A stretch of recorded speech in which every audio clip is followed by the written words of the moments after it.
Hello, everybody. Welcome in. Yes, okay, yeah, we have to run ads. Yes, unfortunately, we do have to run ads. I am terribly sorry about that. But welcome in, everybody. Welcome in. Happy Thursday, and also happy Thanksgiving Day, everybody. Happy Thanksgiving. How are we all doing today? All right, so let's see here. All right, so let's go down the list here. Hey, LK, how you doing? Thank you for redeeming your park entrance. Hello, Paleo. Also, hello, Crystal. How are we all doing today? Yeah, it's Turkey Day, everybody. It is Turkey Day. I'm doing pretty good. Right now, we are... So, what we're going to do is that we're actually going to be playing a very, very old school game today, just because I found this really cool, emulating site where I can actually play old Pokemon games. And I was like, you know what? Fuck it. We're gonna play Pokemon today. So this is going to be my first ever Pokemon stream. Like ever, my first ever Pokemon playthrough.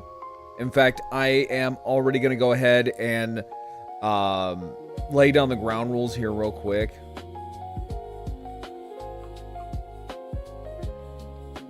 Hang on real quick.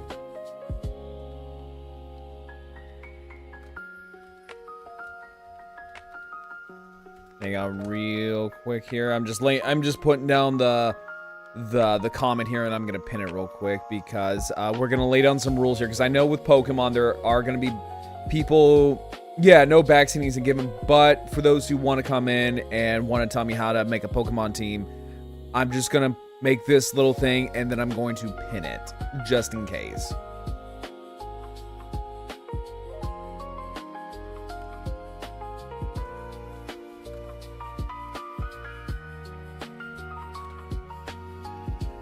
Let me see here. Because I don't play competitively. I do not follow competitive rules, like, at all.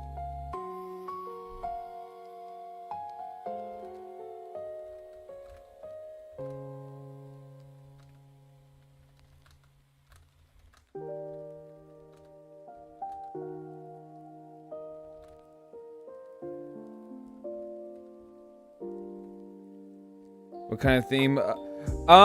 It's gonna be whatever the hell I want kind of team.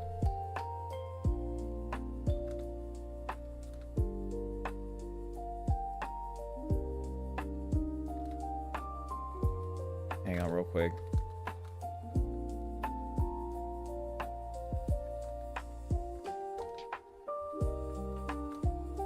Bird and dinos, maybe? No, well, again, I don't know, honestly. I don't know. It is... hang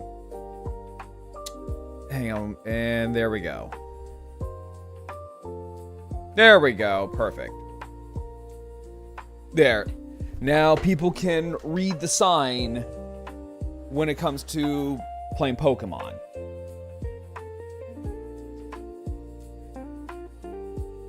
So I am just going to nip it in the bud right then and there. I can't read. Well, I mean, again, don't make it as well as one of the things where it's like, don't make me tap the sign. But yeah, so in terms of the team, I'm not entirely sure what I'm going to do. It's mostly like whatever I think is cool and what appeals to me is what's going to be on the team. And this is a game I haven't touched since I was like a wee little kid. So this is going to be very interesting. Because I also know when it comes to Pokemon, G1 is probably the most busted out of all of them. So that's going to be fun. Like, people don't get just how fucking insane people don't get like just how fucking insane the original Pokemon team or the original Pokemon games were. They were kind of broken. Like if you had like a Gengar or an Alakazam, you were nigh untouchable. You could pretty much almost smoke the entire team and your friend with just those Pokemon. Like, psychic types in the game were absurdly powerful. And what's kind of interesting, though, is that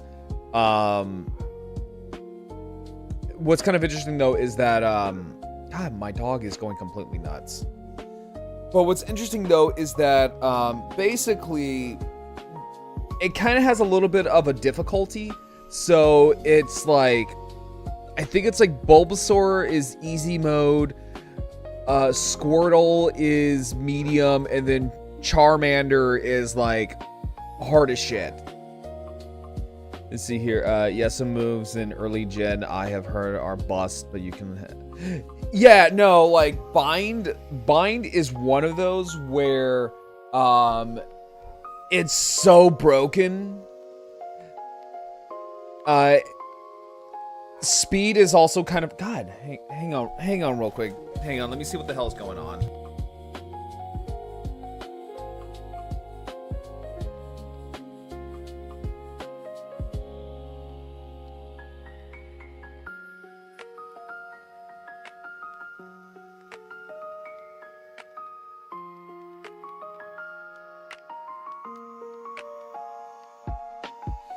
Okay, no, sorry, my mom was trying to get my dog to sing for some weird reason. But also in terms of like figure news and stuff like that, it's kind of a slow day, especially when it comes to Transformers. There is something that I want to kind of show off here real quick before we jump into Pokemon. So I want to show you guys this.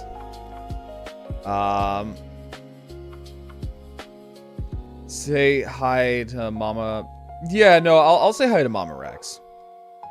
Okay, so this is what I want to show you guys real quick. So this here is it's cute. It's a little chibi styled Volcanicus. If you don't know who Volcanicus is, it is basically it's a D-style Volcanicus. Yeah, so if you don't know what Volcanicus is, hang on, my dog's going nuts.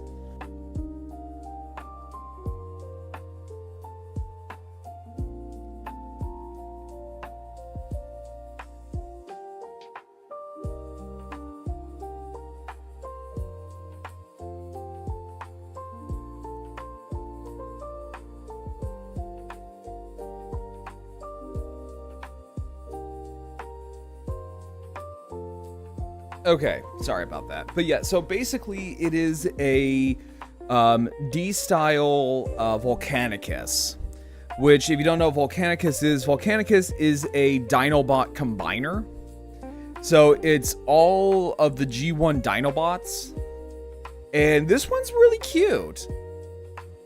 Right now, in terms of Volcanicus, there's quite a few to choose from. So there's this, there is Kang Toys is coming out with a Volcanicus. There is Power of the Primes Volcanicus, which honestly, if you're going to get Power of the Primes Volcanicus, you do need the upgrade kit just to make it look presentable.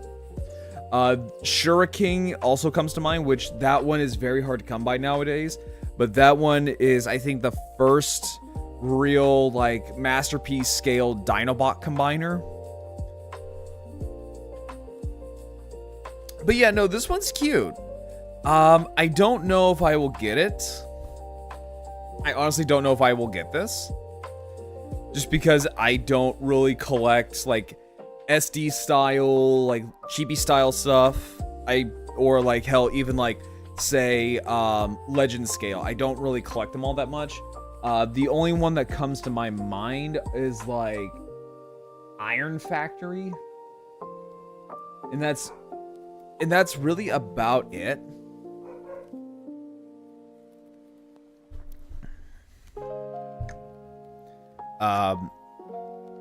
And so the other one is this. So this is a upgrade kit set for Devastator.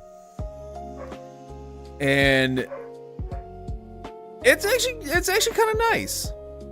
It is a bit of a glow up just by looking at it, and I'm guessing it's multiple sets.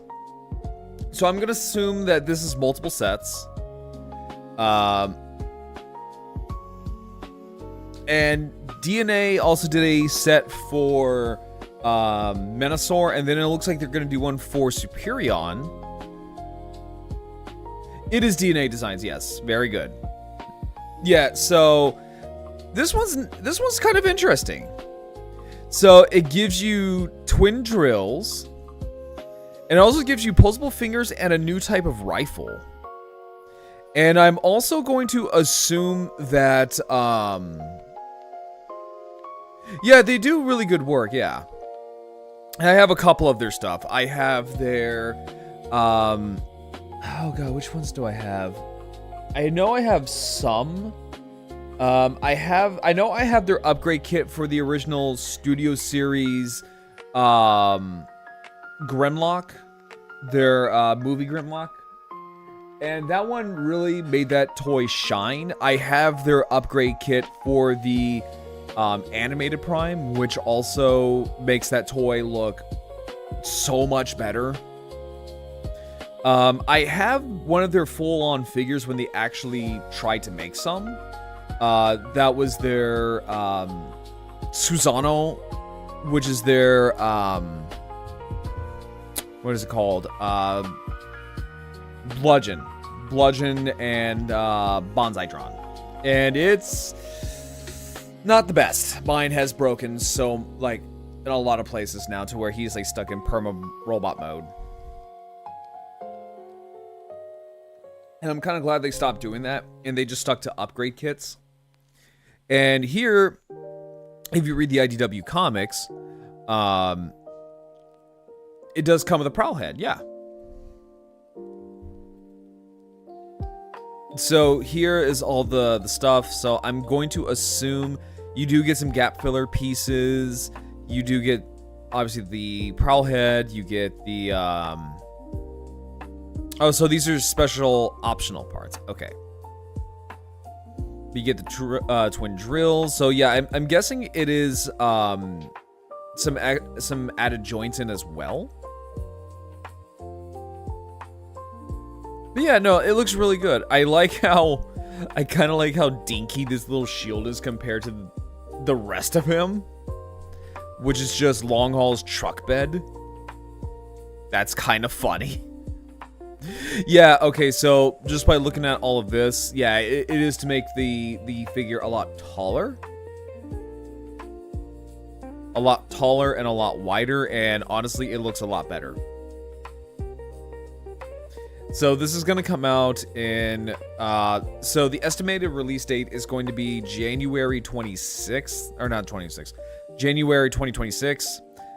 Pre-orders the deadline for the pre-orders will be on December 12th. So if you want to get that, if you have a Studio 86 Devastator, yeah, probably get it. Like, it's not bad. But yeah, in terms of like toys and stuff like that, that's kind of it. Like it is kind of a slow day. So, but without further ado,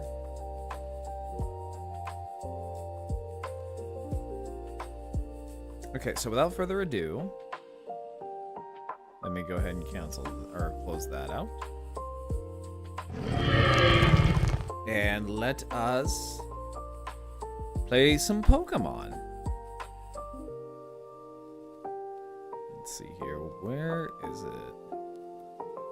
There we go.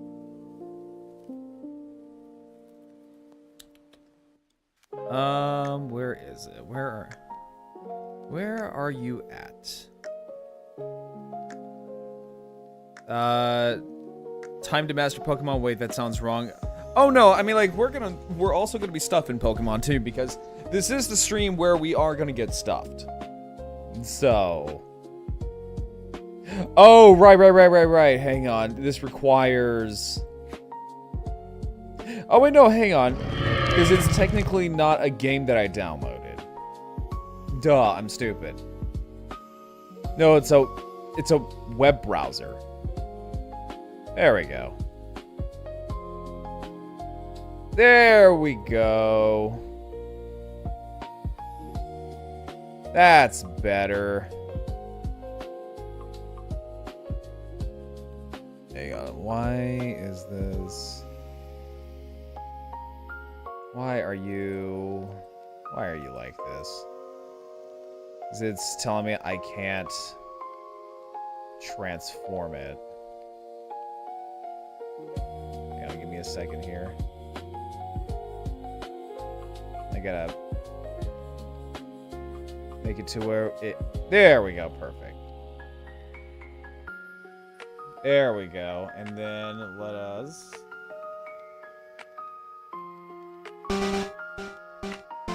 Oh my god, there we go.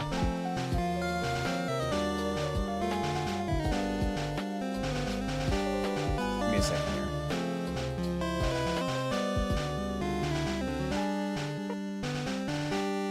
There we go, perfect. I really don't get why Nintendo won't release their old Pokemon games digitally. I don't know. I think Nintendo's just incompetent and don't like money. Me bones. No, exactly. They want money.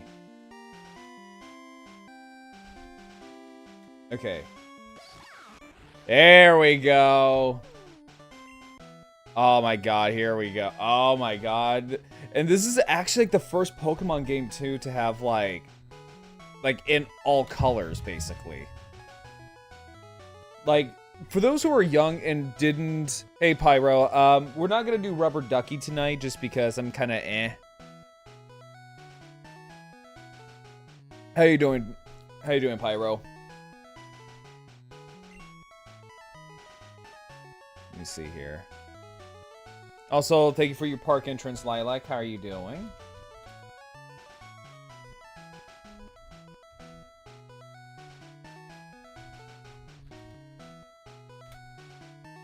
There we go.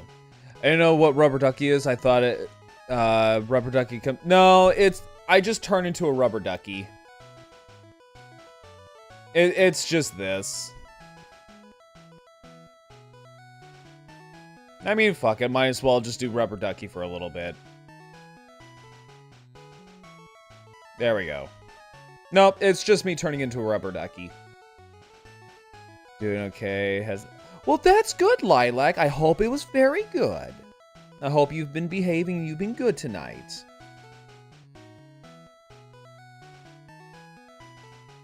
There we go. Fuck it. Might as well just be a Rubber Ducky tonight.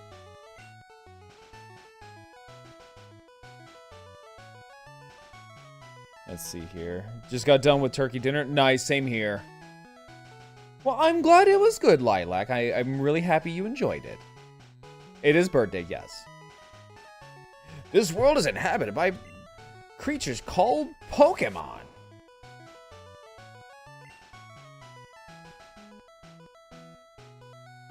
For some people, Pokemon are pets. Others use them for fights. Myself, I study Pokemon as a profession. Okay, what is it? First, what is your name? We're just gonna call her... We're just gonna... Let me see here. Can I just type it in? No, I can't type it in. Let's see here. Lower.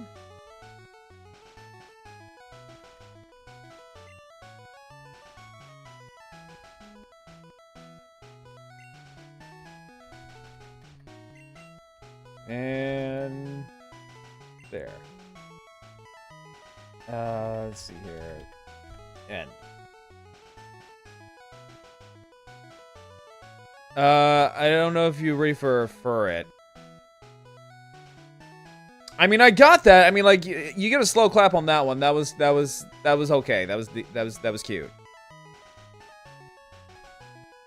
This is my grandson. He's been your rival since you were a baby. Yeah, and I'm about to fucking kick his teeth in too. Motherfucking Gary. What is his name again? I don't know, you fucking old coot. What do you think it is? Well, we'll call him Blue. That's right. Now I remember now. His name is Blue. How do you not know your own damn grandson's name? Grarl, your very own Pokemon legend is about to unfold. And Dreams Adventures with Pokemon. Oh, wait, let's go, bitches! What did Slugma say to someone who stole his car? Where did my car go? Ha! That was cute. With a SNES. Oh my god. With a fucking SNES. Like this is from back whenever I was a kid. It's called Pokemon Yellow. It's very old. Right, all boys leave home someday. It said so on TV. Yeah, I learned that from Dr. Phil. I mean, like, for me, honestly, I left home whenever I was about a year old. Fuck, Mama Rex chased me out of the fucking nest. This kid got to stay until he was fucking 10. You fucking deadbeat. I thought it was an N64. No, this was a SNES. Smell you later, loser.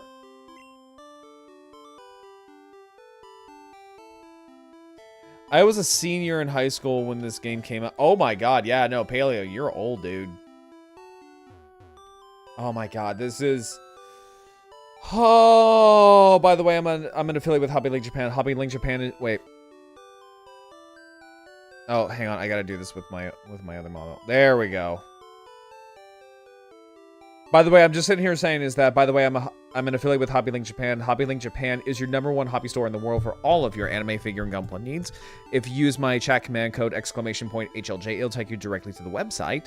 And if not, there is the referral link down below. The best thing about Hobby Link Japan is that it all comes straight from Japan. And also, if you do not want your items to be shipped immediately, they do have a private warehouse system where you can hold up your items for several months at a time.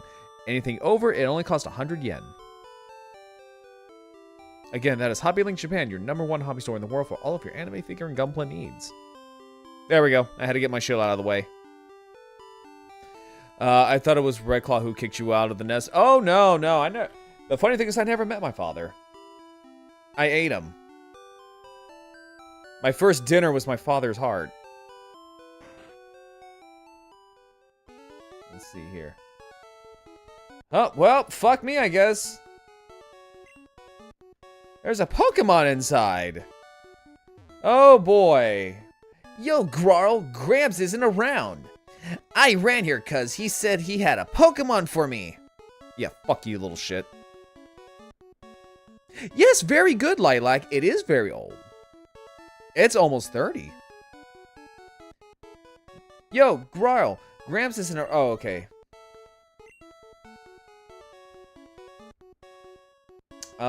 Okay. Hi, Callie. How you doing? Old school. No, like, this stuff is old. Hang on, let me give you a shout out too. How you doing, Callie?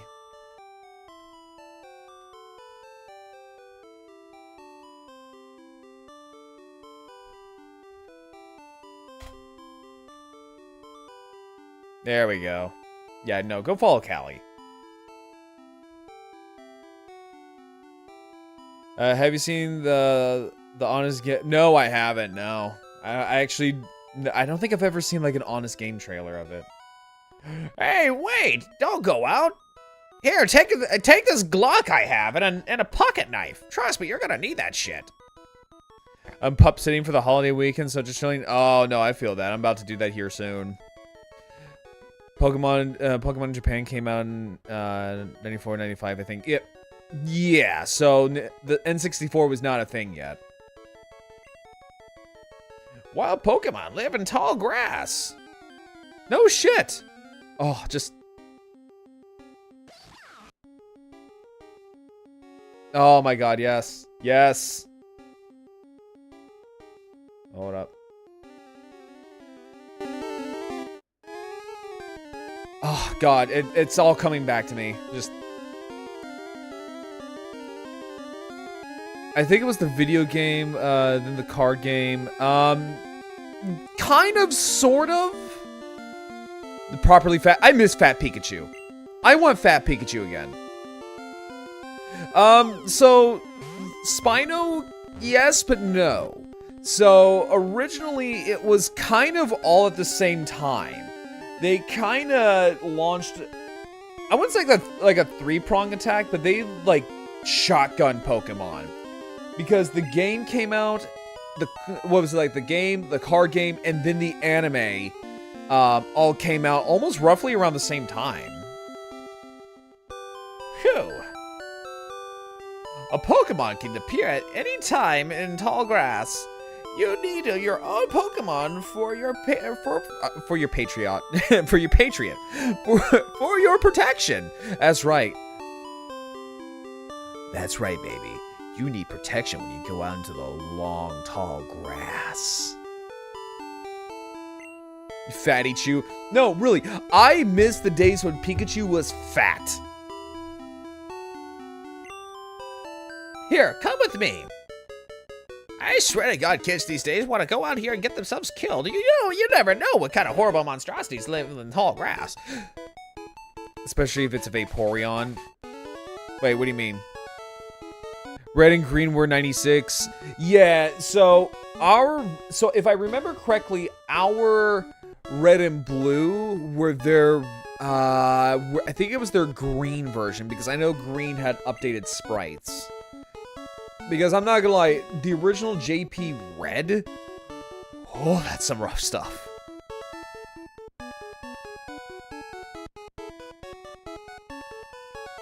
Oh.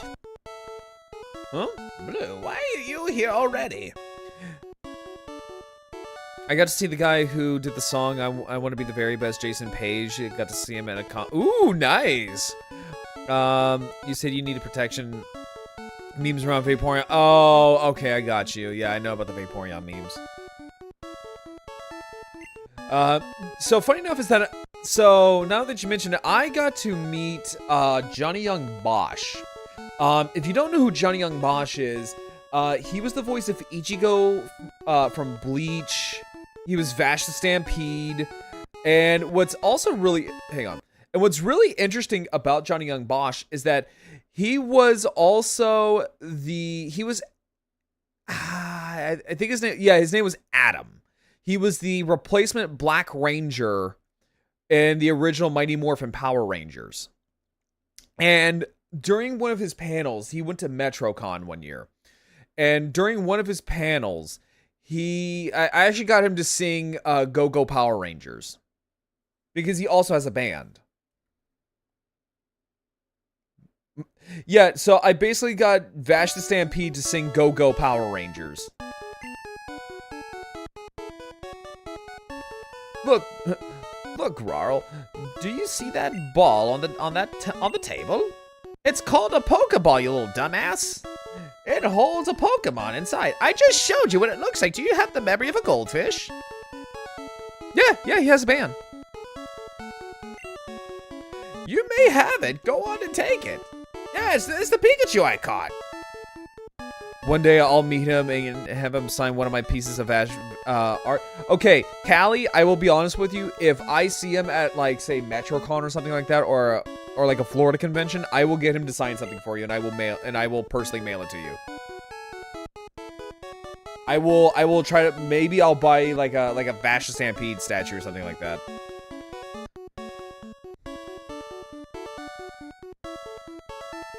The music of NPR for MP was as well as SPD was originally composed by Ron Wasserman. I don't know who that is, but that's cool though.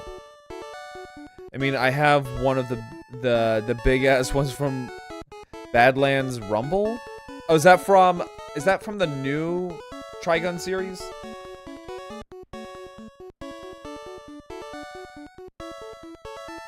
Back off, you little fucker. That's mine. No way, Grarl. I want this Pokemon. Blue, snatch the Pokemon. Yeah. I'm going to pee in your fucking oatmeal. I'll send you a pic. It was a movie that followed the original anime. Oh, okay. Grams, I want this one. But alright then. I mean, like, there's nothing I can really do about it. That Pokemon is yours. I was going to give you one anyway. Oh, well, I mean, I wanted Grarl to have the Eevee. I mean, I hear he likes Vaporeons. I don't like Vaporeons. Grarl, come over here. Yeah, I'm gonna pee at your fucking cornflakes, Blue. I hope you like cornflakes with fucking fresh, like, dino lemonade. See, I like Sylveon. Grarl, this is the Pokemon I caught earlier. You can have it. I caught it in the wild, and it's not tame yet. Well, we'll see. Like, you do have some culture. Like, Sylveon is a very good evolution. Umbreon and Espeon are my faves. Okay, Umbreon is my second favorite. I love Umbreon, but Sylveon, I don't know what it is with Sylveon, but I just instantly, like, clicked with Sylveon. I was like, I must have you. Do you want to give it, nah.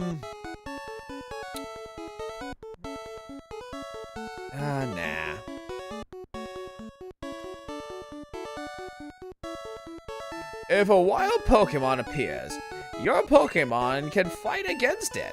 Afterward, go on to the next town. Yep. Yeah, fuck you. All hail Chubby Chew. Yes, no, for real. Chonkachu. Yes, no, like, and look, I'm gonna be real. I'm gonna be real with you. I'm gonna be real. Nintendo missed out on a golden opportunity to make a reference to Gorochu. They could have made Mega Raichu into motherfucking Gorochu. They fucking could have. But they didn't. What did they do? Just gave, Raichu 2 more tails and longer ears. Wow, that is so creative. Oh, and let's make another variant of Pikachu because Lord knows we need more. I think Goro goes to Machamp. Wait, what?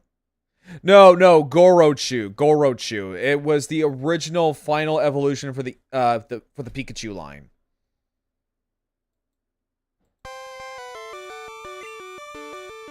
Come on, I'll take you on. Kid, I'm about to knee you right in the fucking testicles. I'm about to unpuberty your ass.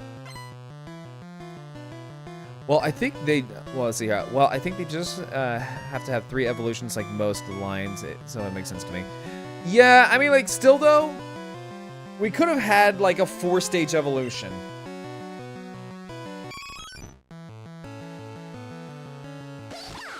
Alright, Pikachu, let's fuck him up.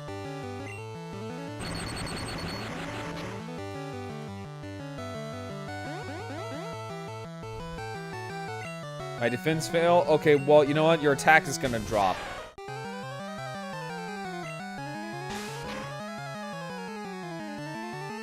Poor Eevee. Nah, we gonna taser him. Eevee's just like, don't tase me, bro! Don't tase me!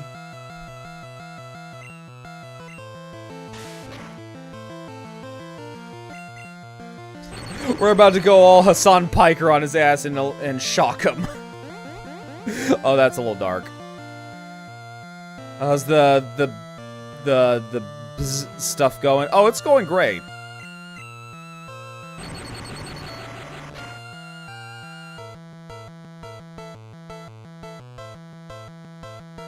Wait, what? Wait, hold up. What is that? Okay, hang on. Let's see what. Oh, okay, I get it now. Yeah, I just now noticed the side eye. I mean, like, look, everyone's making the meme of that.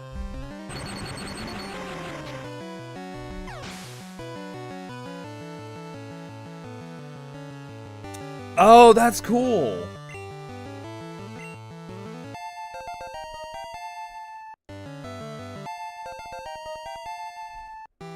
Oh, I learned Tail Whip.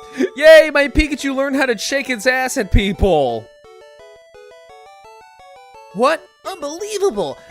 I picked the wrong Pokemon. Yeah, you sure fucking did, dumbass. Yes, you sure did.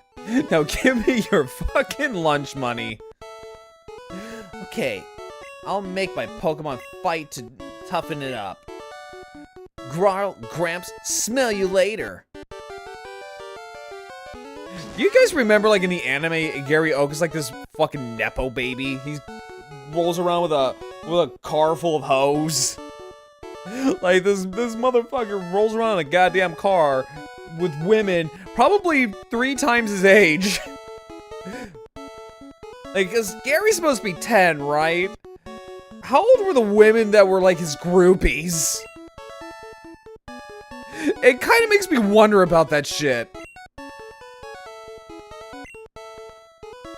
This likes Pokeballs, you don't say. He's underage.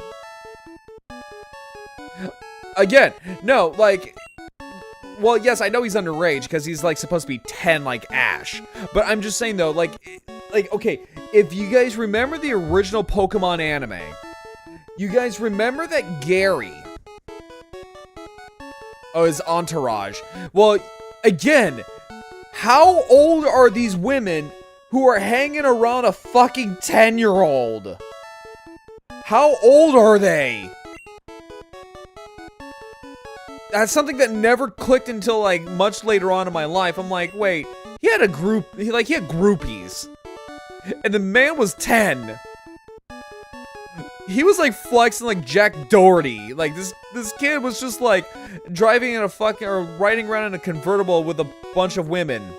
I think Officer Jenny needs to, like, investigate that shit. I'm not gonna lie. Oh my god, it's so fucking nostalgic. Oh my god, this is so nostalgic.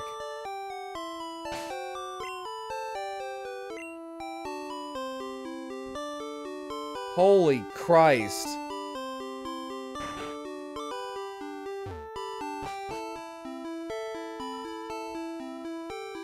Oh my god, no, just like... Oh my god, I just... Looking at all of this.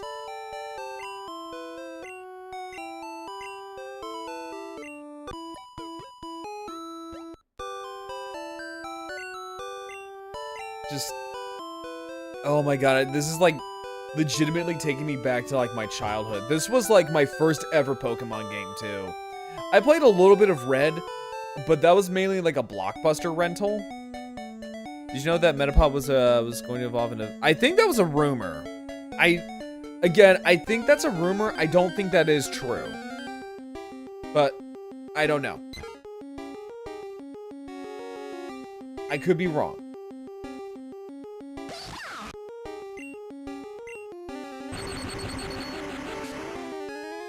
Oh, we are gonna... Yeah, we fucking smoked that. Yeah, that Pidgey just... got... Yeah, no, that Pidgey just got.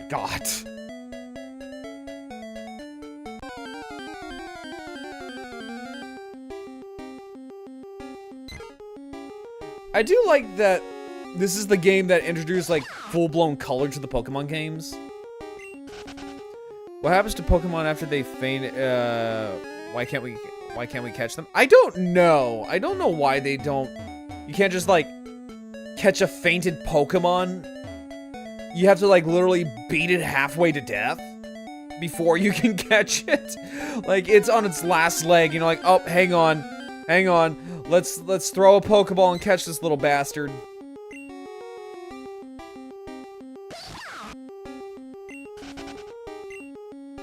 No, it's just like, oh, well, we can't pick him up. Why? It's fainted. It's on the ground. I can't pick it up. The Pokeball just doesn't recognize it. No, it has to be barely alive in order for you to catch it.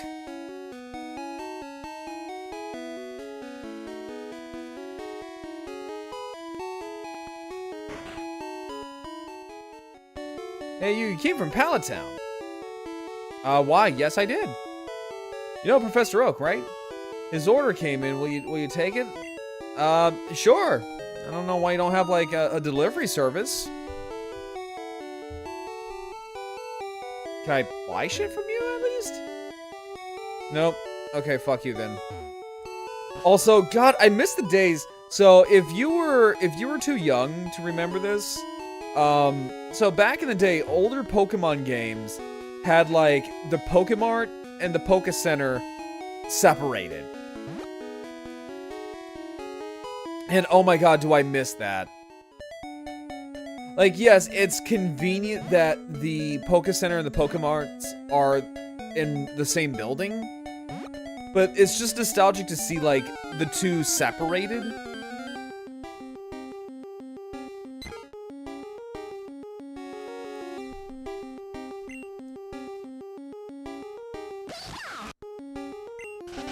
Also, I'm not gonna lie, whenever I got, like, my Charmander, I put the Pikachu in the PC and never touched him again.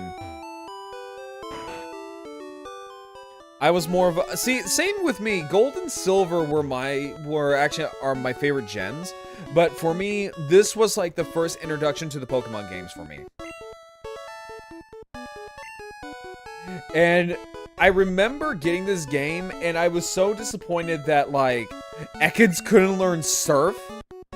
But yeah, I saw it in Pokemon 2000, like, it was swimming, so I was like, oh, it can learn Surf. And no, it can't. I was like, the fuck? By the way, I must ask you to do something for me. Gramps! Gramps, my Pokemon has grown stronger. Check it out. Ah, Blue, good timing. Where you have another ass beating. I need to ask both of you to do something for me. On the desk there is my invention, the Pokedex. It automatically records data on Pokemon you've seen or caught. It's a high-tech encyclopedia. Grarl and Blue, take these with you. Grarl got a Pokedex. To make a complete guide on all the Pokemon in the world. That's right, all up until Gen 1. That was my dream, but I'm too old and my arthritis is kicking in. So I want you to fulfill my dream for me. I can't do it myself. I mean, even though I am the greatest Pokemon professor of all time, I should know all this shit, but fuck it, I guess. Get moving, you two. This is a great undertaking in Pokemon history. We've never sent out a 10-year-old out into the wilderness like this before, ever. Normally, we send those little shits out when they're 5. Let them learn the real world like that. Spartans do it all the time, right? Gramps, leave it all to me. Grarl, I hate to say it, but... Oh, wait, no, hang on. Grarl, I hate to say it, but I don't need you. I know. I'll borrow a town map from my sis.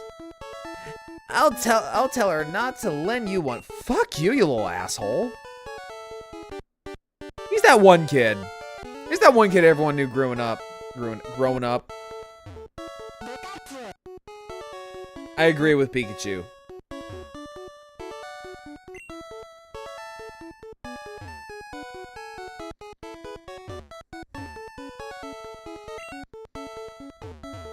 Okay, so... Hang on real quick. Just in case, hang on, let me see something. Because how these emulators work is that I have to save and then save the actual emulator itself. So I'm...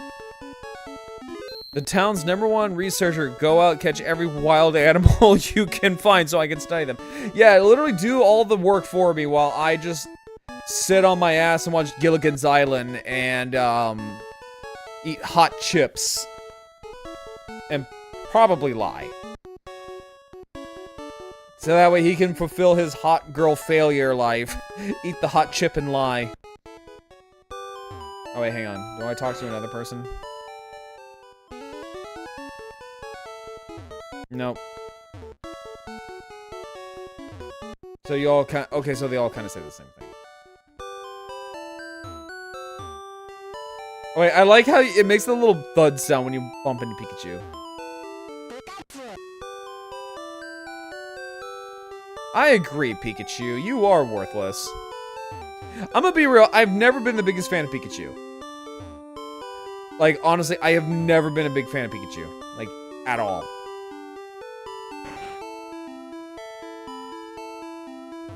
Try to talk to Mom? Nope, she's just gonna tell you to rest. Pikachu's the Japanese Mickey. Yeah, I know he's the Japanese Mickey, but also at the same time, I never liked Pikachu. Like, growing up, I never did. I gravitated more towards, like, Charmander. Too much plot armor? It's not even that. It's just what... I never got the appeal of Pikachu as a kid. Like I said, I was more towards, like, Charmander. My sister, though, she liked Pikachu. No, my sister really liked Pikachu.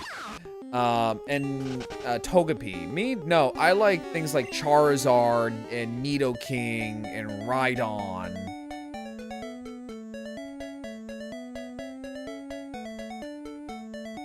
Because, like, growing up as, like, you know, a typical boy of the 90s and early 2000s, I thought everything that was cute was gross.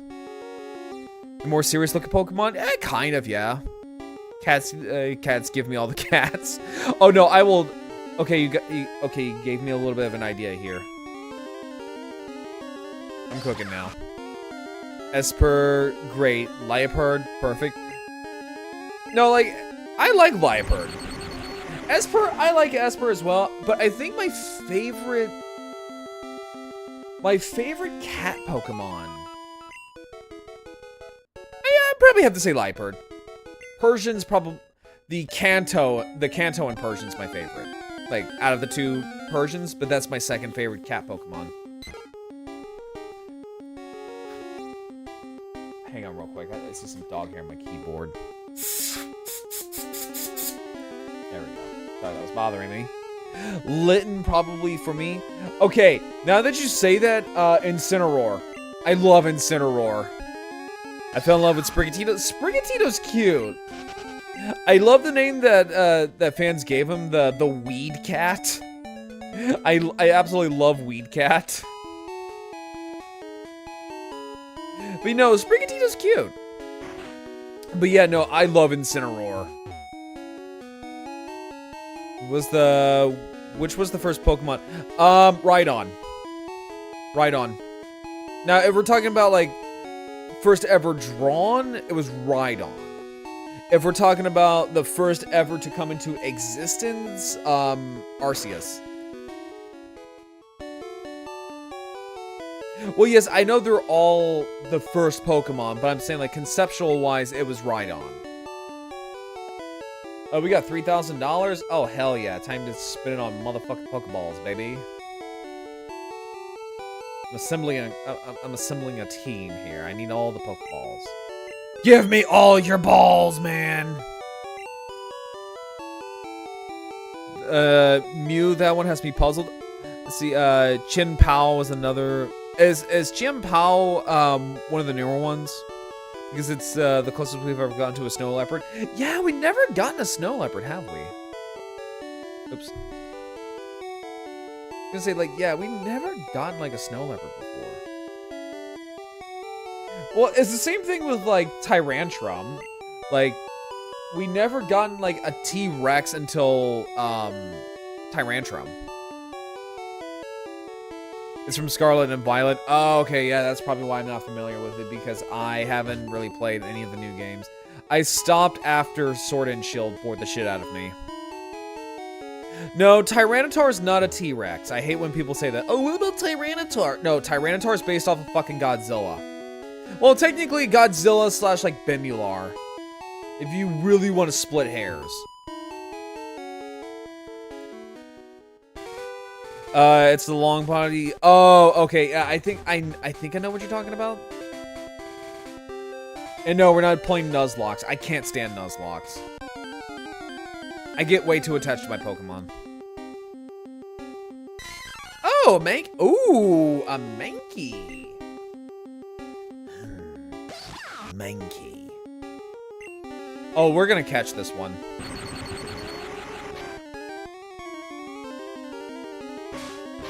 Oh yeah, we are totally catching this thing.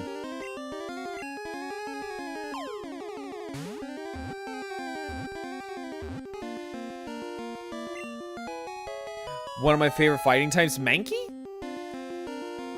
Defeating a trainer in Pokemon, they give you money. I accept cash, Venomat, and pay Palpitoad. Okay, that was cute. Alright, what should we name him? I want to call him Monkey just for shits and giggles. What? Spanky? Nah. Nah. The final evolved form of not Mankey itself. Oh, Primeape. What should we name it?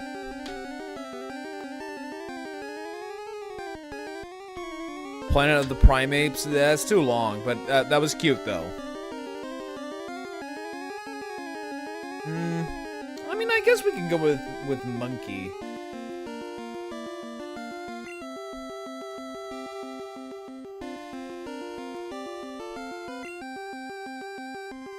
Just man. Okay, I like that one.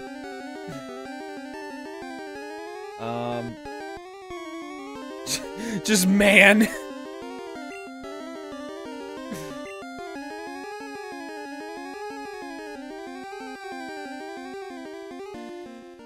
Okay, I like that one. So I think there's a... When he misses you, he just goes, "Aw, man." I like that. Man hit himself in confusion. Oh my god, this is gonna be funny. Oh, there she is. Perfect. That's just the one I'm looking for, too. Get in the ball.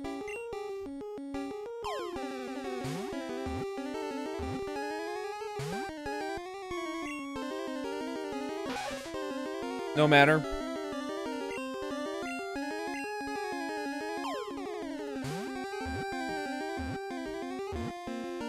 There we go, we caught her.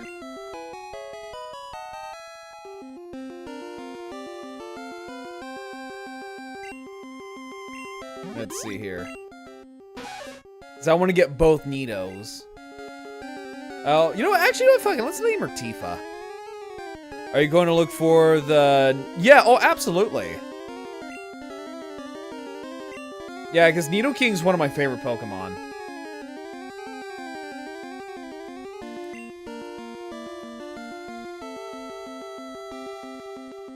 Let's see here.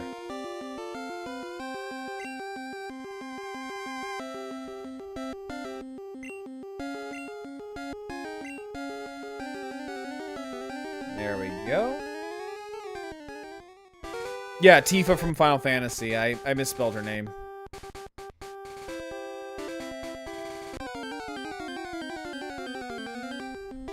Alright, so now we just need... So now we just need, Now we just need a male Nidoran. Oh, for fuck's sake. Hey, Grarl! Are you going to the Pokemon League? Forget it!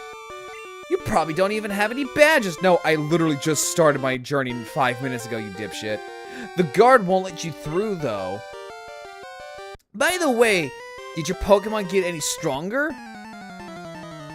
I'm gonna kill him. Chat, I'm gonna kill him. I mean, like, look, if I just hide the body, I don't think anyone's gonna miss him. I'm just saying.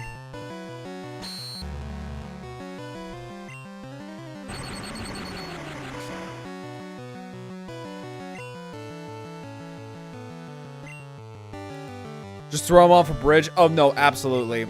Just hold his head underwater until the bubbles stop, and then just say Gyarados got him.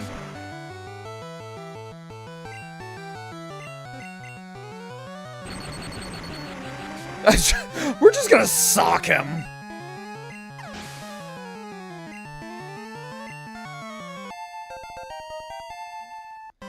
Let's see. He's gonna send out his Eevee. You know what? We'll send out our Nidoran.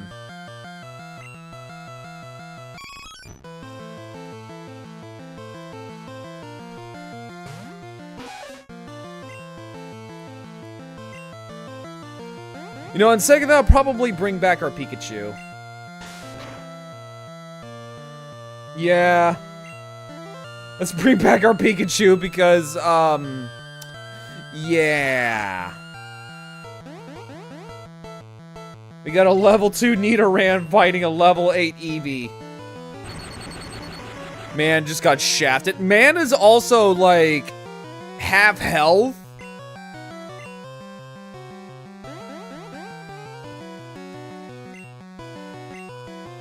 Yeah, man is also, like, level fucking 3.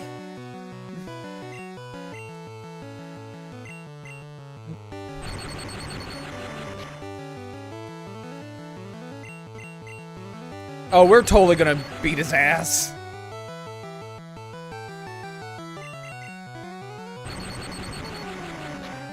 You know what, actually? Let me see here. It's fully paralyzed. If he's weak enough. Okay, yeah. Get your ass in there and beat his ass. Get him, man.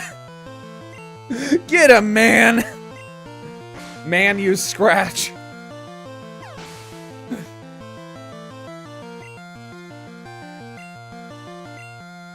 Man grew to level 4. And Tifa grew to level 3. At this point, Pikachu is going to shock it into a Jolteon, pretty much. I can't wait till man learns new moves. I love it. Boy, the back view of that sprite for Mankey is, it is something.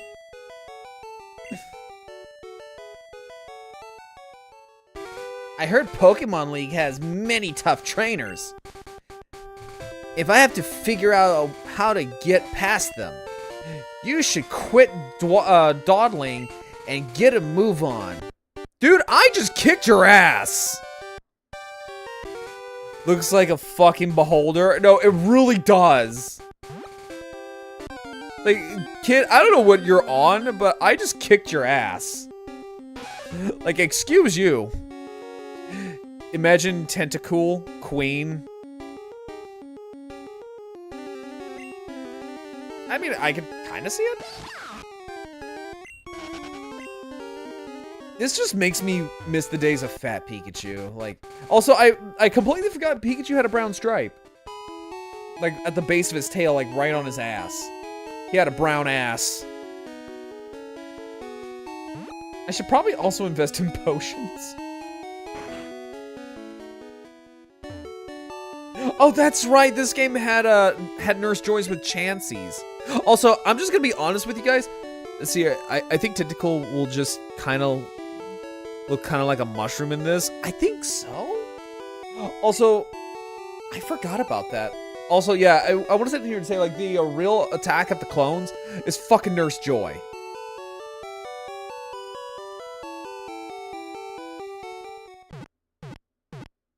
I like how Pikachu's in a Pokeball for the Poke Center instead of just seeing him just, like, sit on the healing machine. The new Pokemon game has diverse Nurse Joys. It's great. Yeah, don't they have, like, a black one?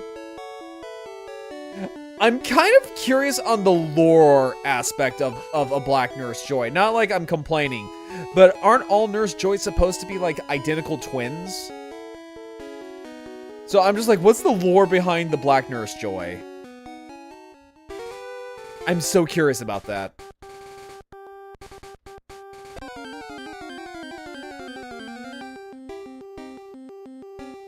Alright, that's a female Nidoran.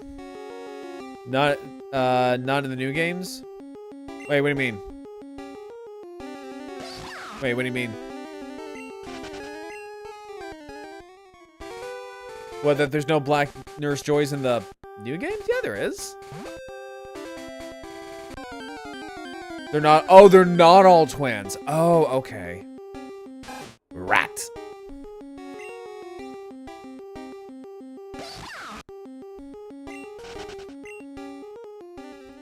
let's see here. Because I know our first gym leader is Brock, so we kind of need some fighting type Pokemon. Oh, Spearow.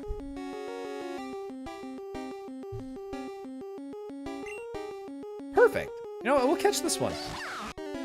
It's a burb.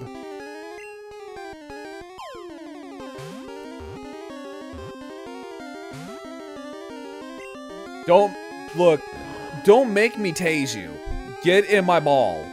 I will tase you if you break out. It is literally for your own safety. You get in my Pokeball. Alright, we're tasing him. I wish they would make a Pokemon MMO, much like World of Warcraft, where you have your own starter regions. You get your starter and explore. You know, honestly, I could see that, but also that would require Nintendo to actually give a shit and give us a, you know, a decent game. Alright, didn't say I warned you. I gave him a warning.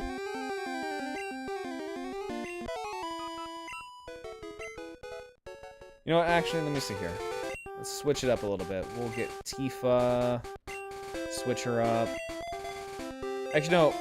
No, I take it back. We'll switch her out with Mankey.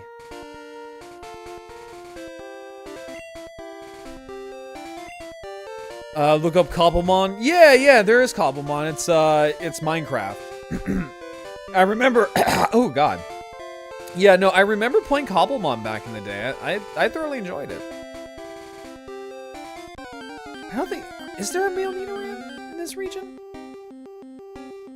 Speak of the devil, there he is.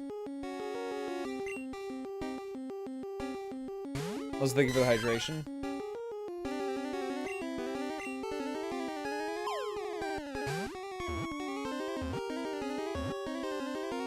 Oh, right out the gate too.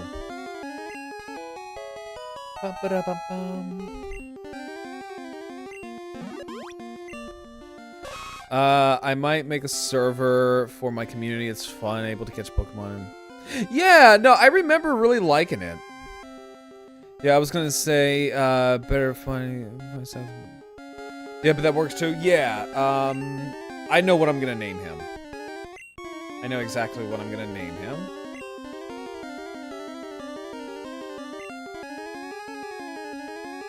Let's see here.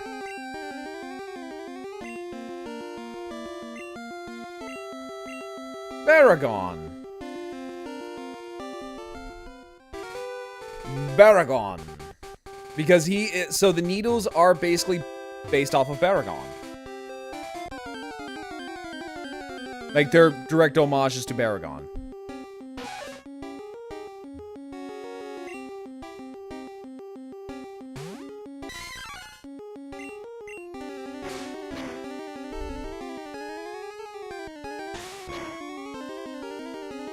Alright.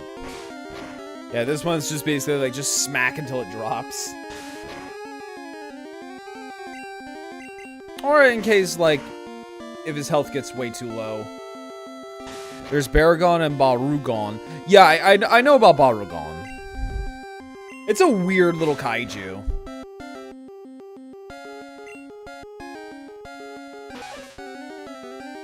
Oh, she picked a bad time there.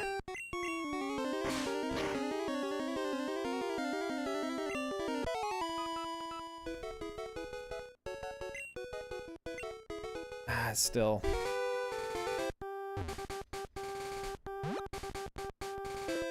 Let me see. I forgot what was over here. I think that is the Pokemon League. Also, I noticed like my frame rates are like in the red. How's the stream looking for you guys?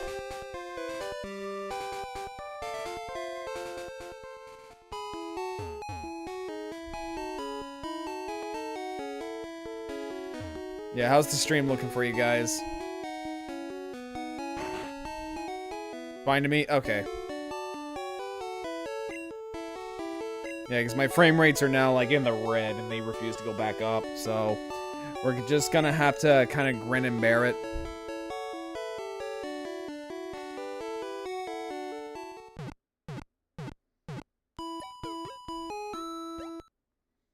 A little choppy, but not too bad. Okay, yeah, that's... Yeah, like I said, I don't know why it constantly wants to go in the red, because now it just does not want to go back up. Yeah, for some weird reason, it's pretty much like my internet over here. It's not the best. Although I will say, I think it started to go like this after like an update in OBS. Like, it started to go like this after an update, so I don't know if it's just my internet or that update in OBS did something.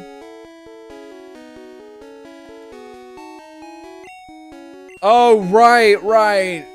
Yeah, so in the original Japanese version of this game, the guy who we're giving his coffee, he was drunk, and he has a hangover. That's why we're actually giving this man a fucking coffee. Like, this man was the town drunk. Like, this is literally the town's drunk. I fucking love that.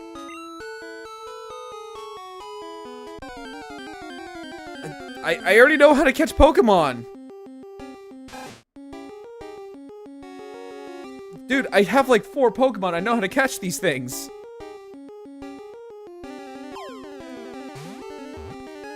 Town drunk teaching us how to catch Pokemon. We have 4 already. Yeah, no, like, seriously.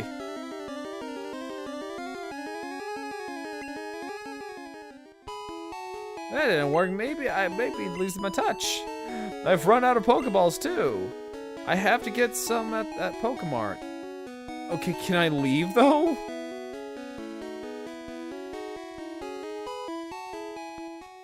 I don't think that's ever happened to me, though. I think that's the first time I've ever seen that. Because normally, every time I played this, he would catch it.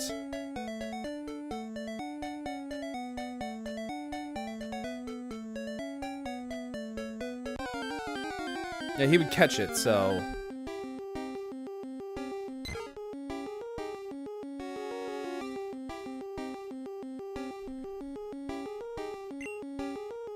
So we got a Pidgey. Oh yeah, he's perfectly drunk. He is what they say, he is sozzled. Let's see here, Scratch. Yeah, what'd you remember?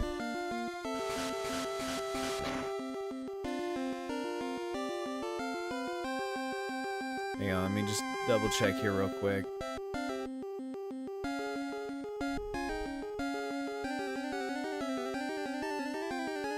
Hey, Strange, how are you doing? Welcome in, welcome in.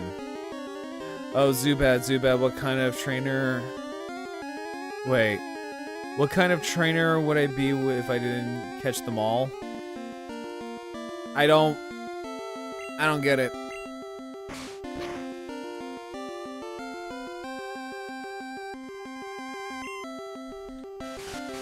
Yeah, that... Mount Zubat's... Oh, Mount Moon Zubat spam. Oh, okay, I kinda get it now, okay. Thank you for the welcome. How are you doing? How y'all doing? Well, I'm doing good. And I think chat is doing good is doing pretty good too. Let's switch out to Baragon.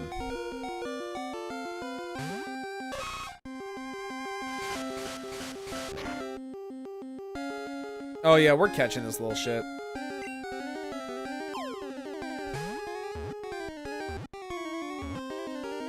There we go. And we caught a Pidgey.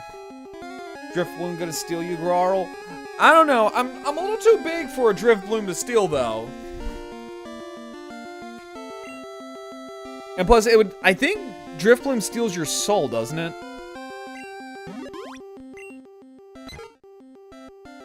Very docile. If attacked, it will often kick up sand to protect itself rather than fight back. So basically, it's a little bitch. Who said it was just one? Oh, now I see what you're doing there. Shall we give it a name? Yes. I want to. You know what? I want to name it Horus. Every time I get a like a falcon or like a bird of prey Pokemon, I always, for some weird reason, I always name it Horus.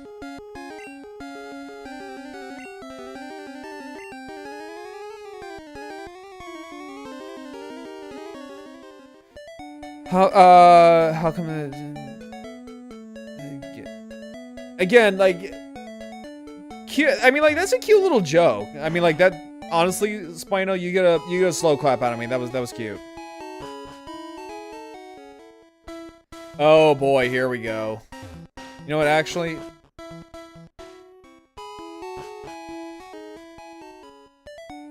No, I admire your wordplay, Spino. I admire your wordplay.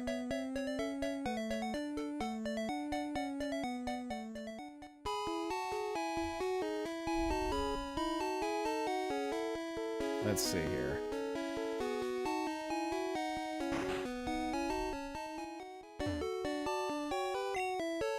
Let's see here. I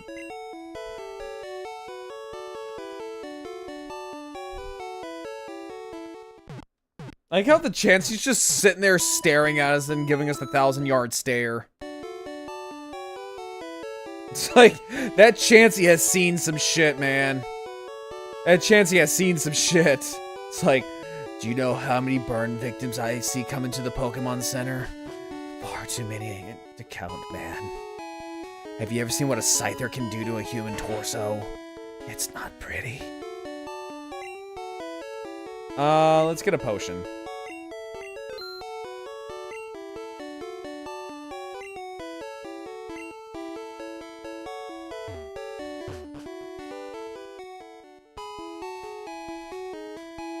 Why is this, can we even heal it? Yeah, it's just like, I'm just imagining, like, not Officer Jenny, but, like, Nurse Joy, like, almost like in a fucking war zone, just, like, trying to put pressure on her wound. It's like, come on, damn it, breathe, damn it, breathe.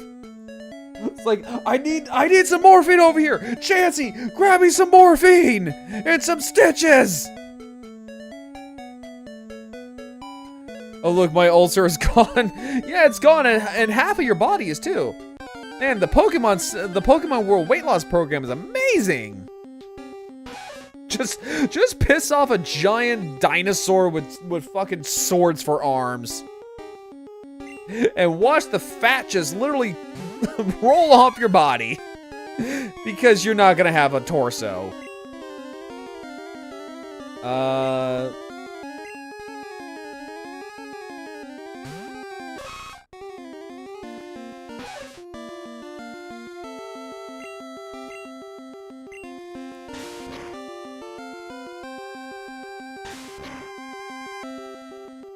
Okay, can we run? Oh, you can't escape. Okay, I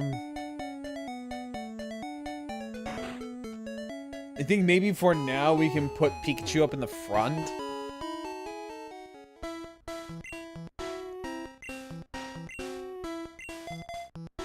Just so that way because Pikachu is the strongest of my party right now.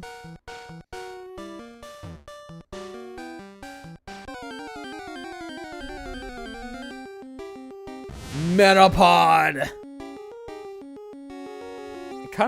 I'm not gonna lie, I kinda wanna catch it for the memes. In all honesty. But honestly, I kinda wanna see if I can find a Kakuna. Because out of like either Kakuna or, I'm sorry, like Beedrill or Butterfree, I go with Beedrill. Why doesn't it, what doesn't kill you makes you harden? No, true. And just like finding trainers that like have like a Metapod is just like a competition of who can get hard. Who's the hardest Metapod? Oh god, it's like, oh hey baby, you wanna see my hardened Kakuna or my hardened Metapod? Yeah, Kakuna Matata. There's a Caterpie. No, I need a Weedle. That's what I need.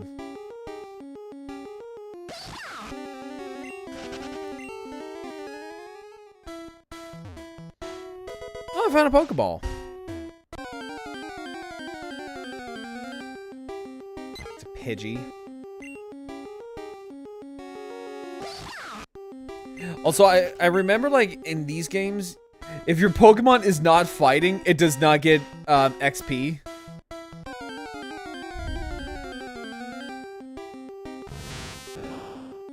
I kind of miss, I'm not gonna lie, that's one of the only things I miss from the new Pokemon games is, like, EXP shares a fucking godsend. And how much modern Pokemon fans just take it for granted. Oh, there we go. Oh, hi, do you have a Pikachu? Yeah, you want to see it as it beats your Pokemon's ass? Alright, lady. Kick its ass, Pikachu.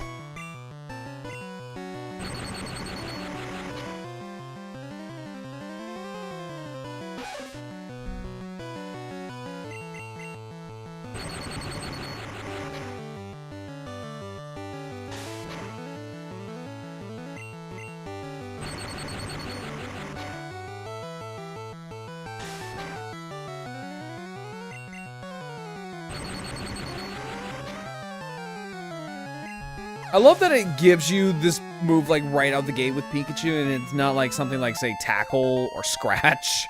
No, it's fucking Thunder Shock. Which has a chance of fucking paralysis.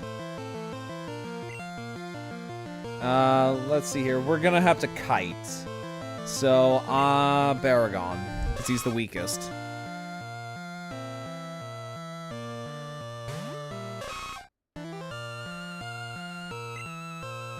And then swap him out for Pikachu, and then we're gonna Thunder Wave him.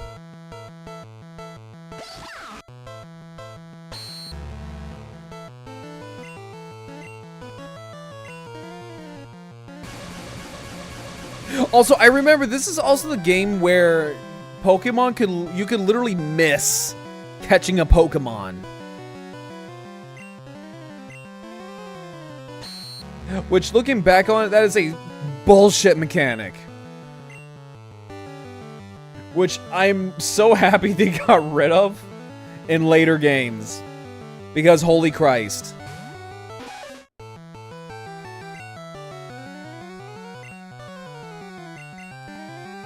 Right now, I'm just whipping out all my Pokemon so they can at least get some XP.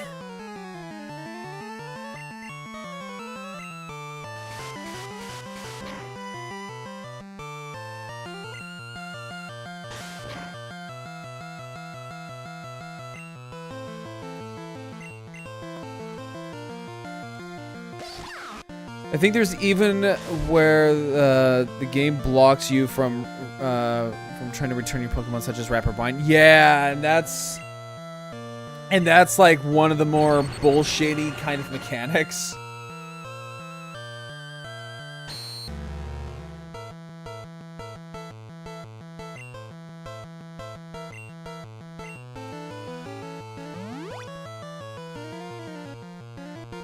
Which I think they phased out like towards was it like Gen 2? I want to say they phased that out pretty quickly.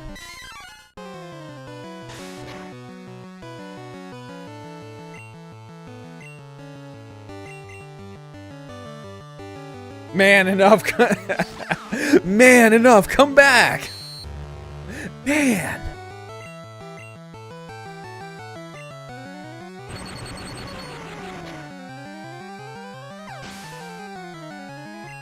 There we go. They all got XP.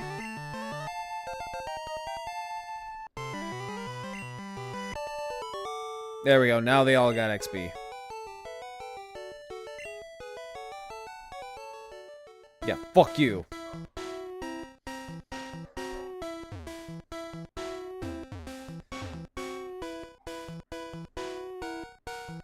Trainer tips. If you want to avoid battles, stay away from grassy areas. You don't say. But where's the fun in that, though? Don't you know I have to grind?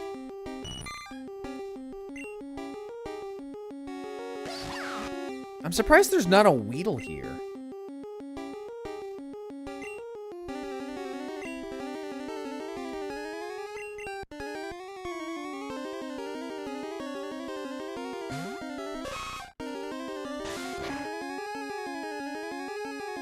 Okay, fuck it.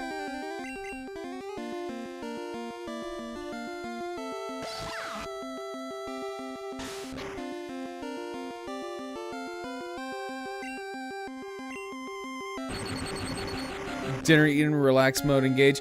That was me after, like, dinner, I'm not gonna lie.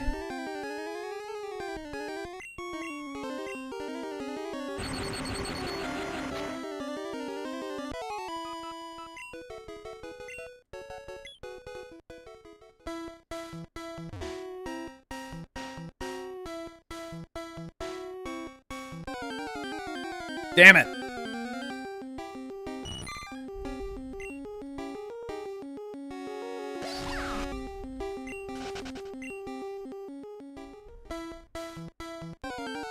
I was gonna say, now, if it's like a Metapod, then yeah, definitely start grinding the weaker Pokemon in the party. My abs hurt from all the cooking. Honestly, I feel that. This year I didn't cook. Next year I'm going to. And I don't know what I'll be doing for next year.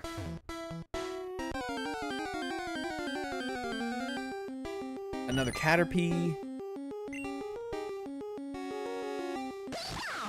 Which, honestly, I think what I'm going to start doing for, like, redeems and stuff, guys, is that I'm going to go and possibly add a planking redeem. Where you redeem at least, like, I want to say 20 seconds for planking. It's to kind of help me get back into shape.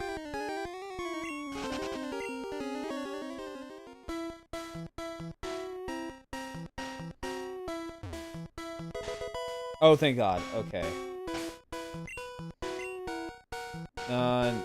Use, yeah. Potion. Baragon.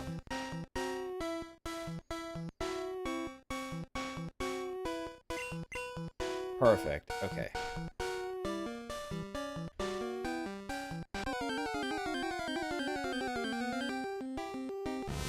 Oh, speaking of a Metapod, there we go. Ooh, homemade applesauce sounds really good. We didn't have homemade applesauce. What we did have was, kind of like a low-carb, snickerdoodle, like, cheesecake, which was really, really good. Let's see here. We need, Tifa. We need at least some of them to be at probably level 8.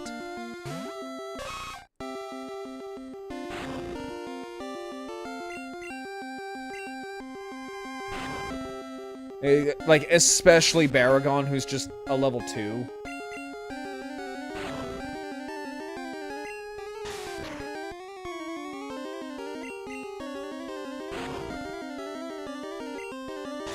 I like how that's the only thing it can learn is just Harden. Metapod, that's my secret trainer. I'm always hard. God, its defense has to be so fucking high up right now.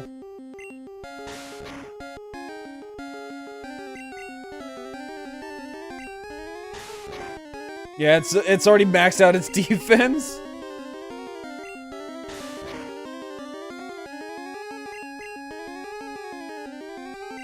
That is sad and impressive.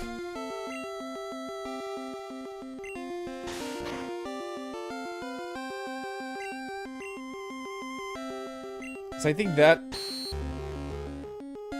Yep, there we go. I lowered its defense. Yep, there we go. Is the... yes, it is.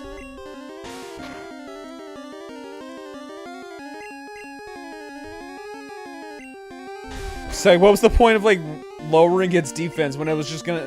Because all it knows is Harden. That's the only thing it knows how to do.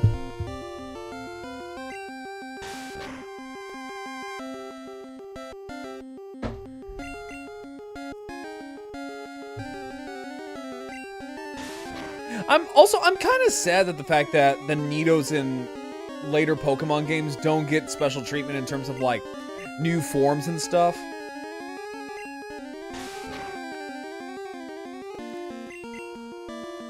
Like, the Nidos have kind of been forgotten in, like, the grand scheme of the Pokemon games.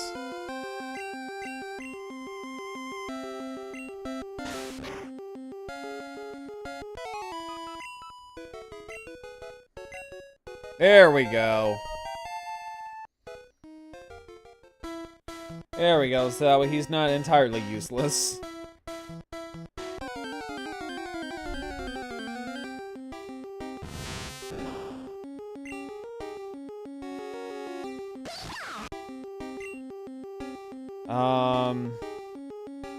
So we need to get... Let's get Man up a little bit. Go, Man!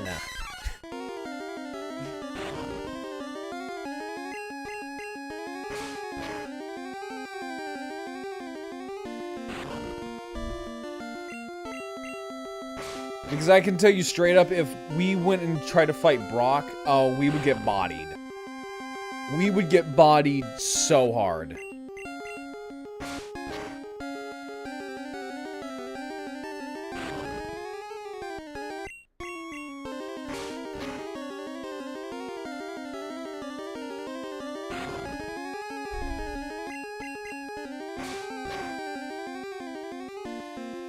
Oh, okay, that was a crit.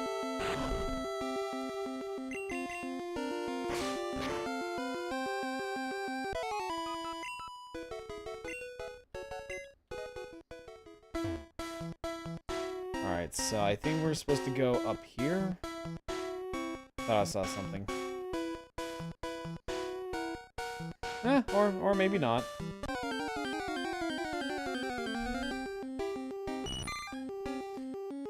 Oh god, I'm not gonna lie, I kind of forgot where I was supposed to go.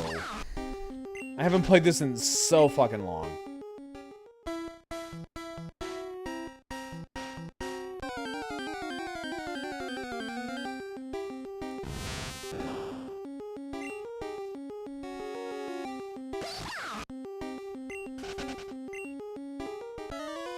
Oh, there we go.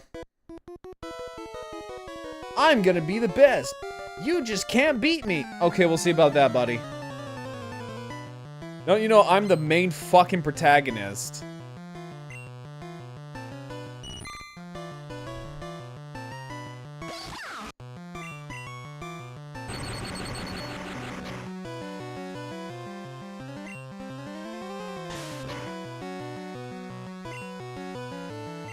Also, I'm not gonna lie, whenever I was a kid playing this game, I was kind of hoping I could run into the bug catcher from the anime. Like the little samurai kid.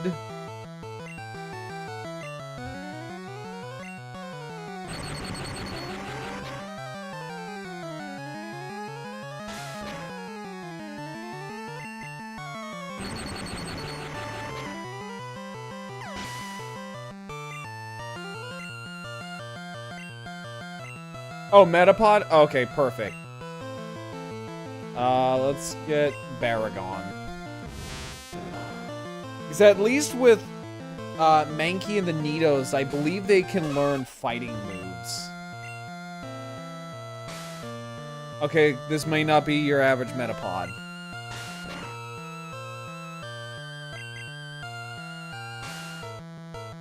Okay, for real though, where exactly does the silk come out of a Metapod?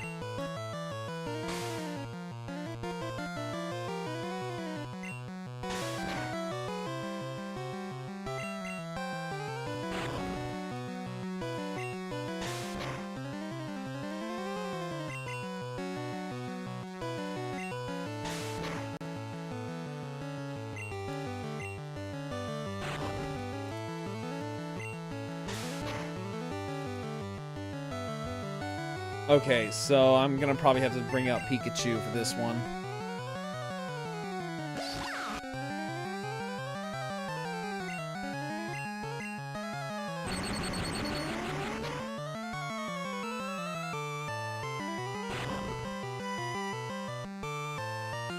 Squeaky clean.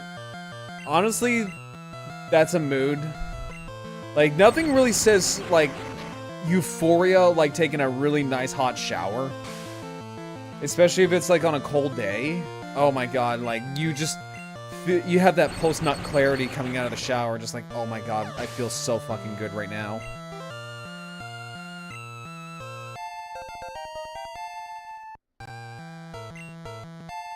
Okay, Baragon grew to level 4. Hang on, let me look at Nidoran here. Let me go to... Hang on, let me go to Bulbapedia real quick. Let me see here. Nidoran. Nidoran male.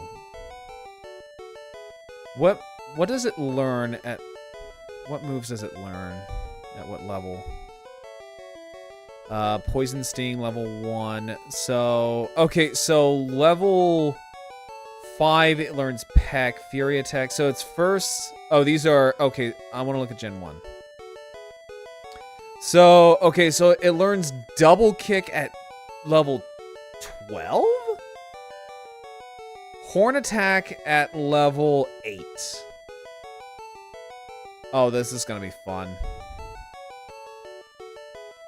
Oh, this is gonna be great.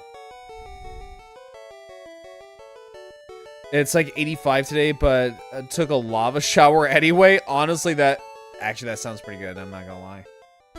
I honestly just love hot showers. Like, they just make you feel so good about yourself.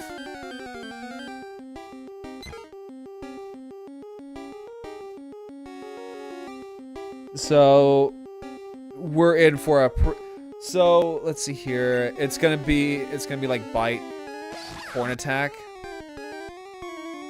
What? For Nidoran? What, for Nidoran? Because it says here for, at least with male Nidoran. So I'm looking at my little guide here. So, male Nidoran will learn Double Kick at level 12. Horn Attack at 8. Oh, this is gonna be great. So, let me look at Mankey.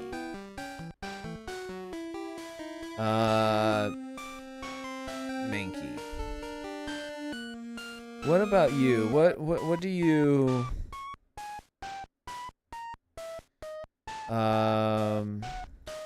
What about you? What do you know? Okay, so he learns Low Kick at level 9.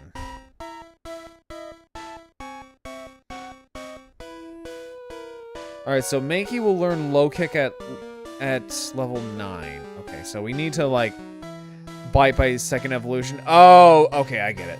Okay. Okay. So then...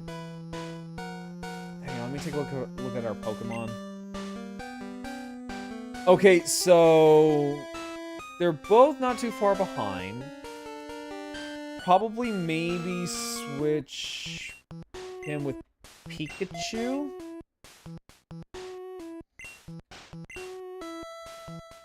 Because he's gonna kind of be the sweeper. Especially since Brock is a rock-type gym leader.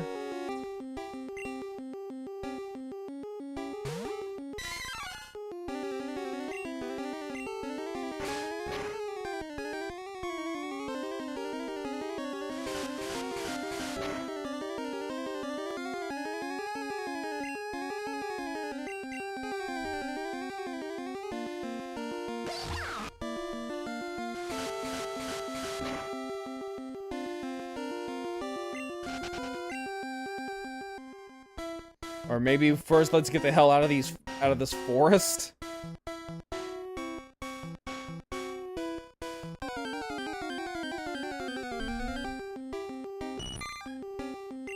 Yeah, or maybe we need to get the hell out of the forest.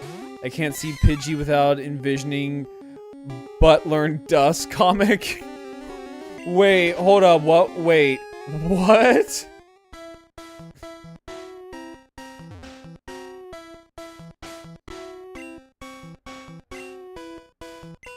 Alright, I see a trainer up ahead, so...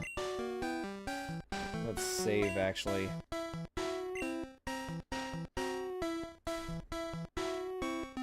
Yeah, let's go ahead and save. Hang on, it's a classic? Okay.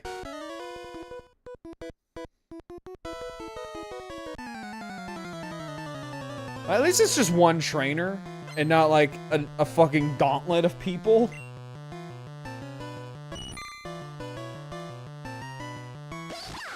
Oh, it's a level 10. Of course it's a level 10.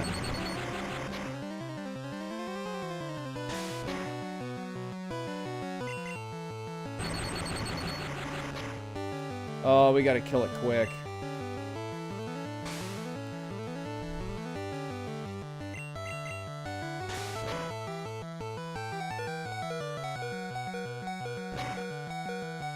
Oh, thank God. Yeah, now we need to hightail it to a fucking Pokemon Center. That's great, I got $100. That's great, I got 100 fucking Pokédollars for beating some kid's ass.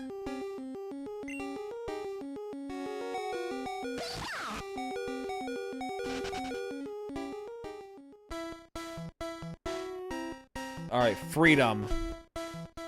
Oh, the sweet release of freedom. Although, if there's another trainer, we are fucked 5 ways to Sunday. Oh, thank God. Oh, there's a Jigglypuff!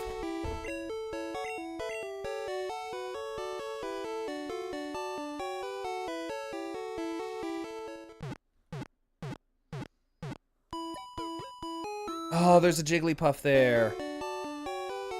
Wait, for old time's sake, hold up.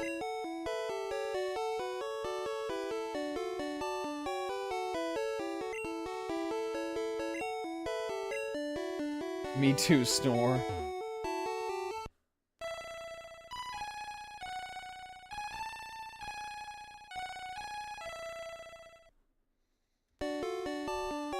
God, like, okay, does anyone remember, like, from the anime where Jigglypuff would sing?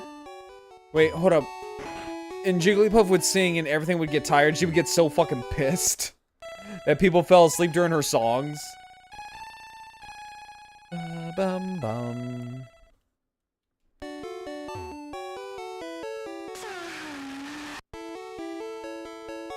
Oh, Pikachu's asleep. Wait, hold up.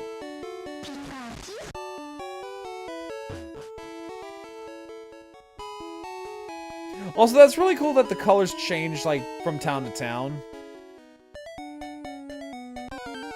God, I miss the old days of Pokemon.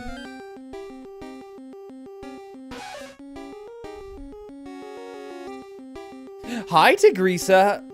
Tigresa. Tigresa, yeah, there you go. How you doing? I can speak.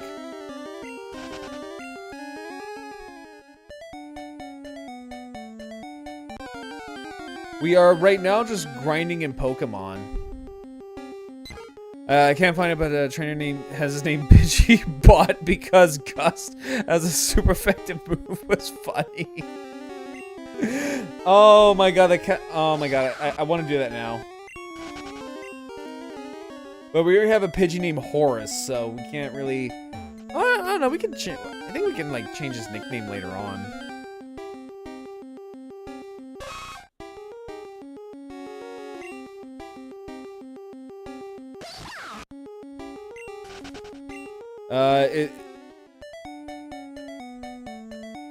It's a short E sound in my name.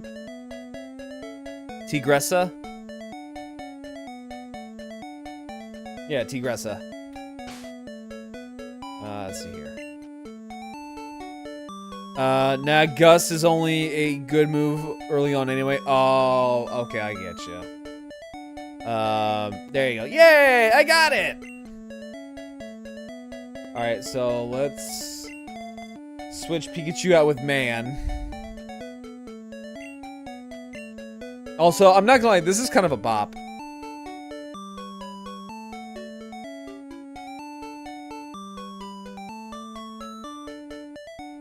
That is a bit of a bop.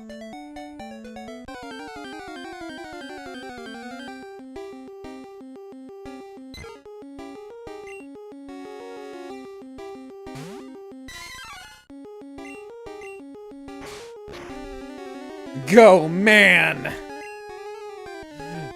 Man, you scratch! Man's accuracy fell.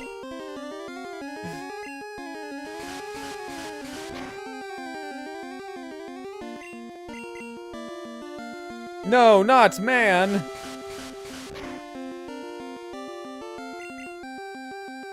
Oh, for fuck's sake.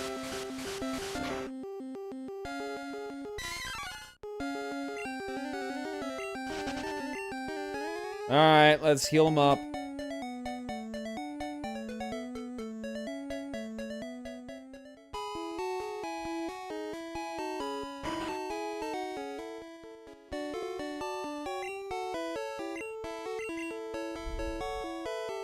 Man passed out, and we gotta heal man.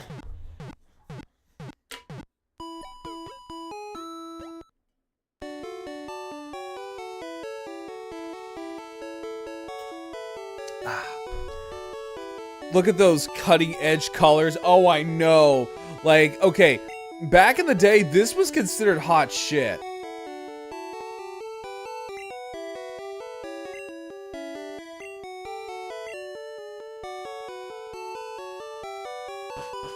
Like, get it together, man. Like, come on, man.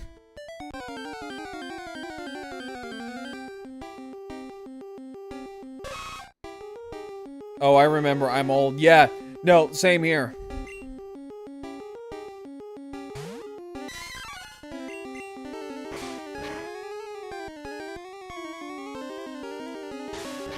Until we get a Geodude, like, you're kind of our best bet.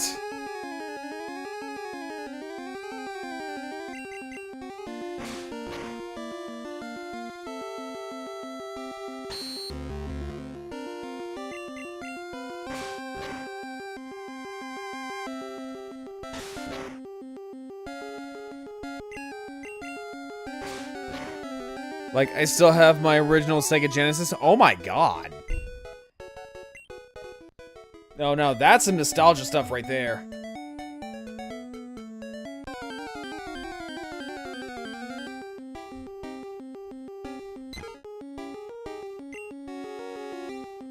Go, man!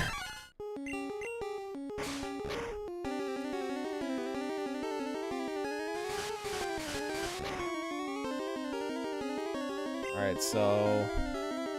It's going good, Lilac. Right now, we caught a monkey, which is very odd, but yes, we caught a monkey, and we are trying to get it to learn some fighting type moves.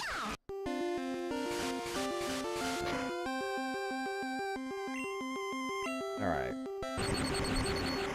Yes, very good, Lilac. Yes, monkey.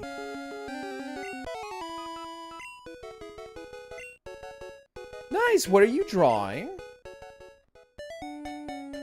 Alright, so let's see here. But no, Callie, that is pretty old. So, funny enough is that I never had a Sega Genesis. I think the only... So, growing up, I think the only video game console I had before I got an Xbox was, PlayStation. Oh, I bet that's gonna be very pretty, Lilac. Make sure you share it in the server when you're done.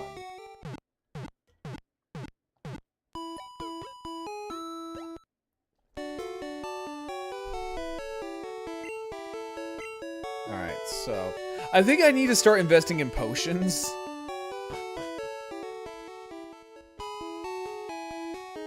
Alright, I gotta find the Pokemart.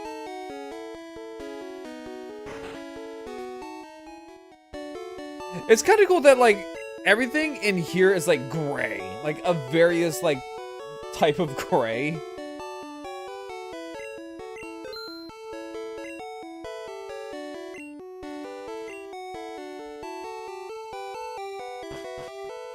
I'm actually curious to see, like, what kind of Pokemon we can catch out here. You're a trainer, right? Brock's looking for a new challenger. Follow me? Please, no. I'm good. Help. I'm being toured around without my consent. Guys showing me around town without my consent. If you have the right stuff, go take on Brock. I don't. I'm gonna be honest, I don't. I have Pokemon that are far beyond, not even close to taking on Brock.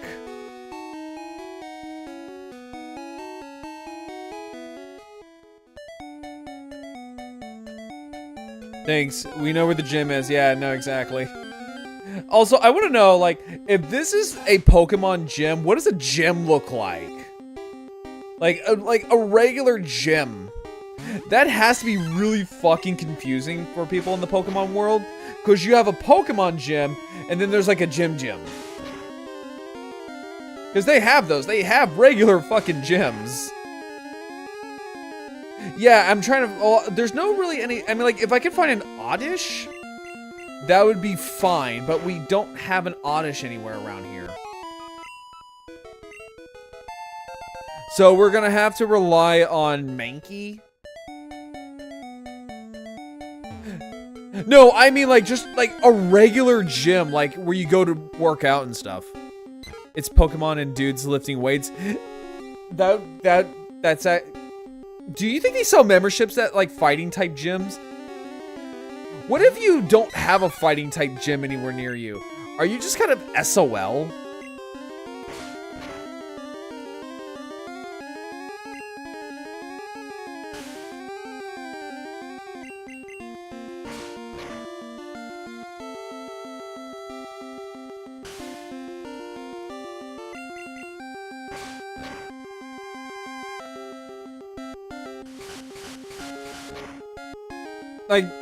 Like legitimately, no idea.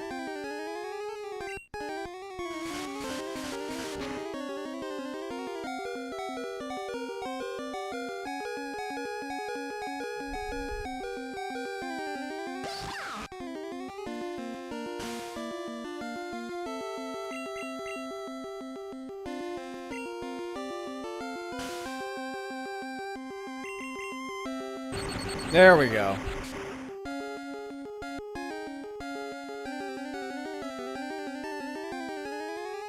I was gonna say, because I don't... Wait, hang on. Let me see here. Where... Let me see here. See where to find Oddish in Pokemon Yellow. So, I can find Oddish in Tallgrass in routes 12, 13, 14, 15, 24, and 25. Okay, what route am I on right now? Yeah, what route am I on? Oh, it doesn't say.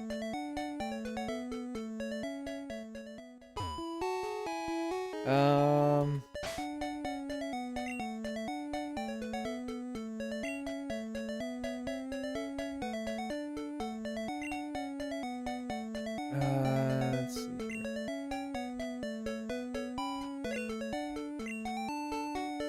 Okay, that really doesn't help much. Oh, okay, fine. Hang on.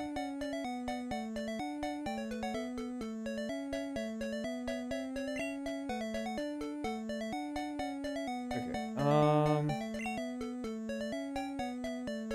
oh god, the inside of my ear keeps like twitching and it's bothering me.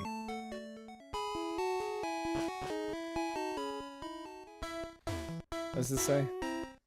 Fingertips.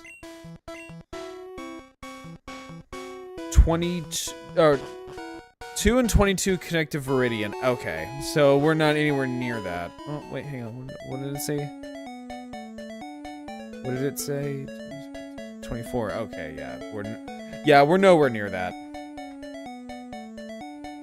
Yeah, if we had like an Oddish, a Squirtle, a Bulbasaur, we would be fine, but we don't.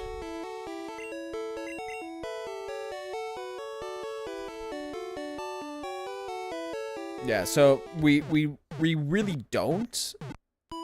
So we kind of have to just muscle it.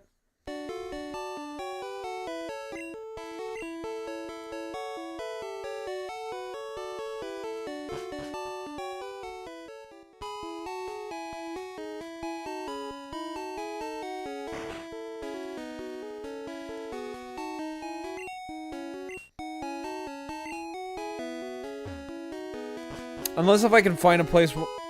Because I know you can get all of the starters in this game. I'm just trying to remember where.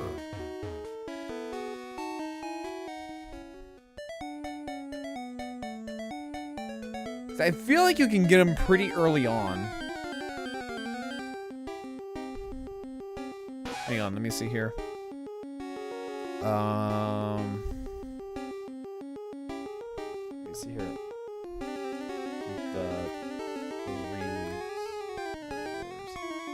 In Pokemon Yellow. Where to get the 3 stars in Pokemon Yellow? You can get all 3, blah, blah, blah. Charmander from a person Route 24. From a person in Cerulean City after your Pikachu's happiness is high enough. Squirtle is from Officer Jenny in Vermilion after you defeat Lieutenant Surge.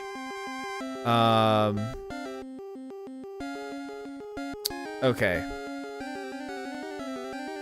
So we're nowhere near that shit. Yeah, we're nowhere near that. Okay. Yay! We are gonna have to straight muscle this.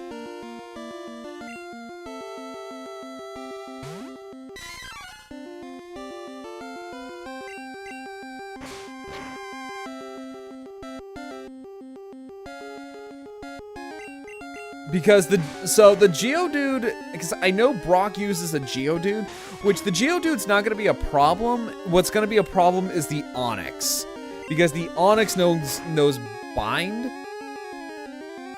And you can't swap out your Pokemon when it uses Bind.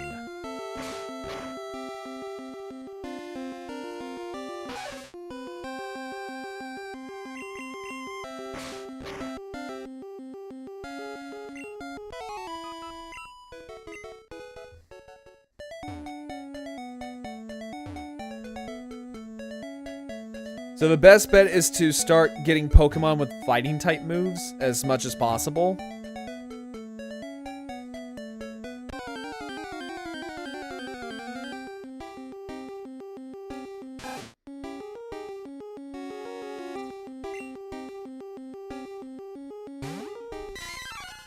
I always went with Charmander and Fire Red and go and had to grind for the first gym. Oh yeah, no, like that's the thing with Gen 1 Pokemon games. Charmander is considered the hardest. Like Charmander is considered the hardest. The easiest is Bulbasaur. Because with Bulbasaur, at least you can have a leg on at least 2 of the gym leaders. Oh, you can basically smoke Brock and then like easily just completely slate Misty.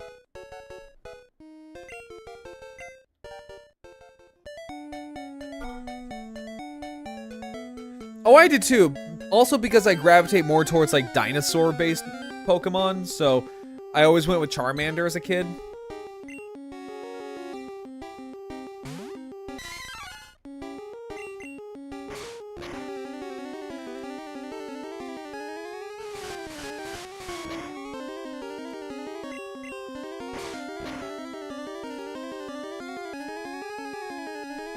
And we're already kind of on hard mode as is, because we have an electric type as a starter.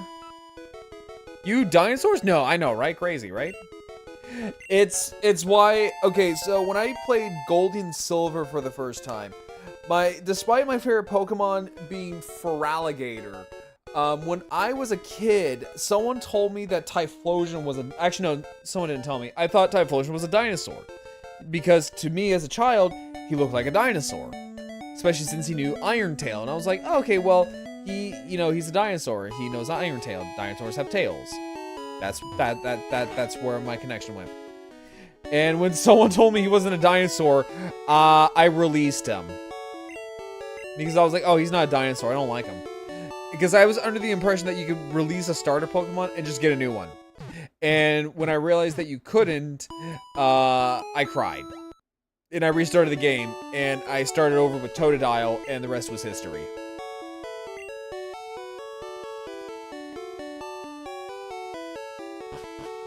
True story.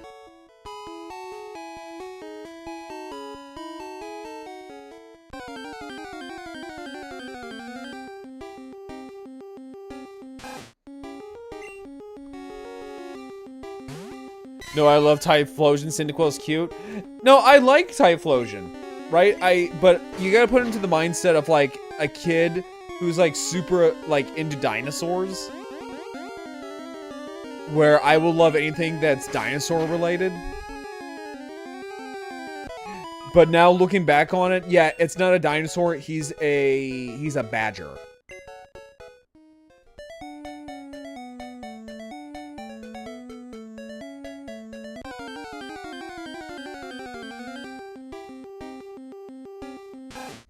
Yeah, I get it. Also, the weird thing about Pokemon is that I know, like, a lot of the starters have, like, themes. Except for Gen 2 and 3, I don't know what the theme was for those two. Because, like, so apparently the Gen 1 starters are based around, you know, common animals Japanese children have as pets. Like a pet turtle, a pet lizard, a pet toad. Like, stuff that they would find around their gardens and have as pets.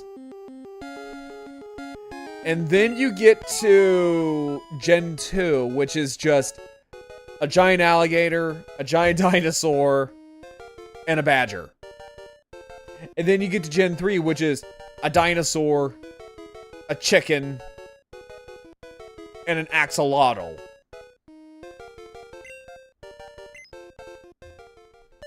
Like, what's the theming here?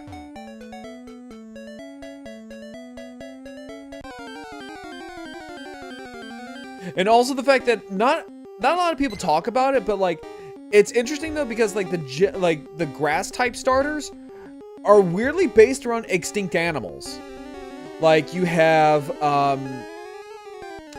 Venusaur, which I believe is, people have said for the longest time it's a Dicynodon when it's a toad. It's confirmed to be a toad. So Beelzebufo. They had to start getting creative after those first 151. The thing is that like Gen 2 and Gen 1 were supposed to be the same gen. They just broke it up. But yeah, so you have like Venusaur, which is a toad, so you get Beelzebufo. Then you have Meganium, which is a sauropod. You have Sceptile, which is a Dilophosaurus. Torterra. You could say it's an Ankylosaur. You have, what is it? Serperior, which is like a Titanoboa. You have Decidueye, which is a Hawaiian stilt owl. You have, Gorillaboom, which is Gigantopithecus.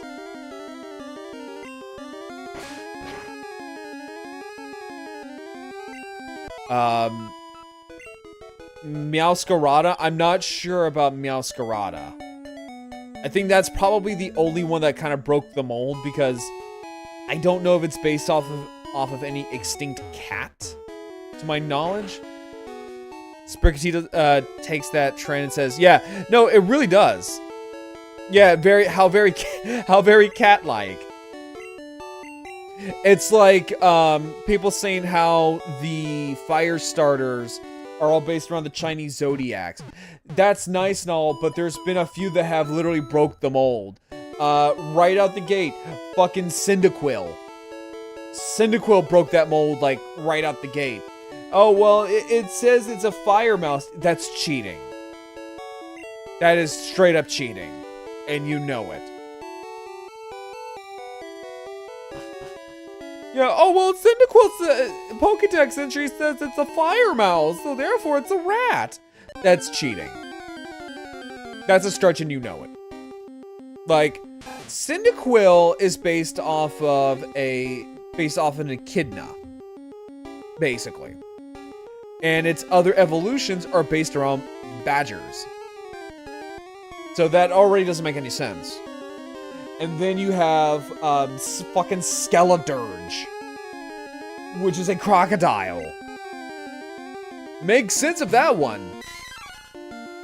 Because Meowscarada is not based on any extinct animals that I know of. Yeah.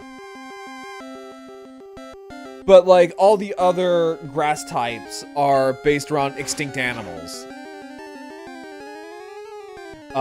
And like I said, like with Skeledirge, it kind of broke the mold as it's not based off of anything from the Chinese zodiac. Because, I mean, like, where on the zodiac has a fucking crocodile?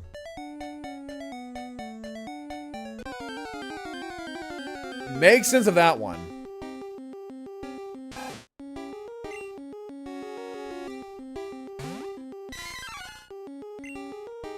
And then, like, the water starters are just kind of a hodgepodge. Like, the creators just went, there's no theme to this one. We just like whatever looks cool for a water starter. Yeah, because, like, with water starters, there's really not a theme. Yeah, and there's not an ox one that I can think of. No, there's not. Or, no, there's a rabbit. There's, Scorbunny. There's not a horse one. There's not an ox. There's not a horse. There's not a ram. There's not a mouse. I would say rooster, but no, that is Blaziken. Yeah, there's a couple that are missing. Make something cute and water themed. It just has to be a little guy. Yeah, no, it has to be the little guy.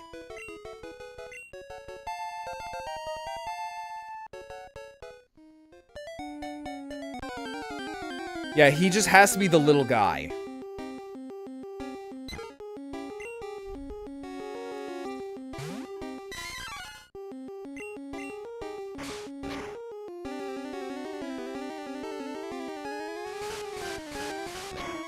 Yeah, because, like, water starters, you have, like, a turtle, an alligator, an axolotl, a penguin.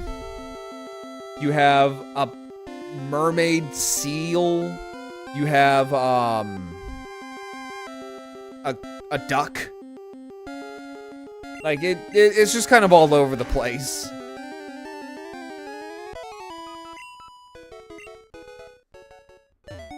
Alright, so we got one more level until he learns low kick.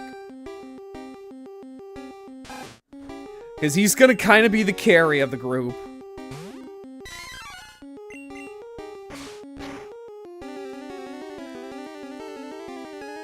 Damn! That was a nice crit.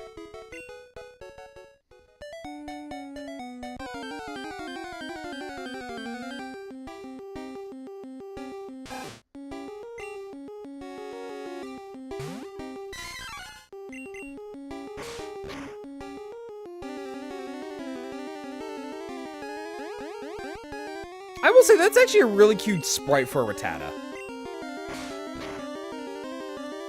Be a man, you must be a man, you must be swift as a coursing river. Be a man with all the strength of a great typhoon. Be a man with all the strength of a raging fire, mysterious as the dark side of the moon. Look, if you quote "Be a Man," you have to sing that entire half. You cannot half-ass it. You have to be a man and sing the whole entire chorus. Like, you just gotta.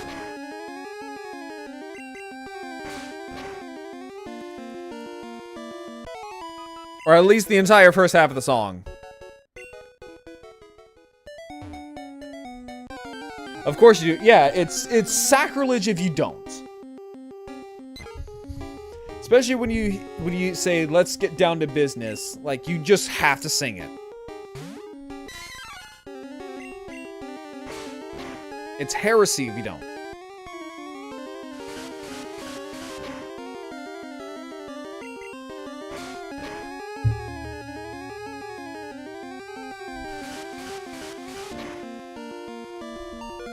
Oh, okay.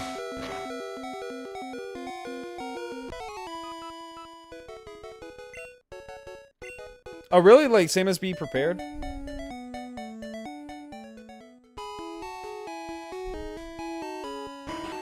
Be prepared.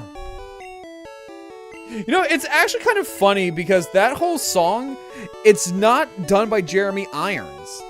A lot of people don't understand that the song Be Prepared is not sung by Jeremy Irons, the guy who voiced Scar. It's actually, the singing part is done by Jim Cummings. The man of 1,000 voices, the modern day Mel Blanc.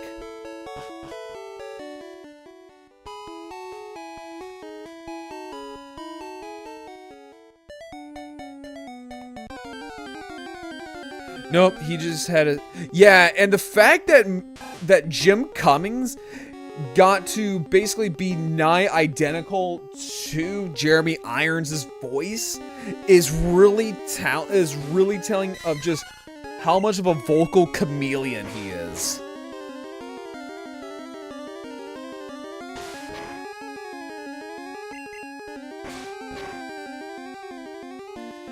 It's kind of nuts.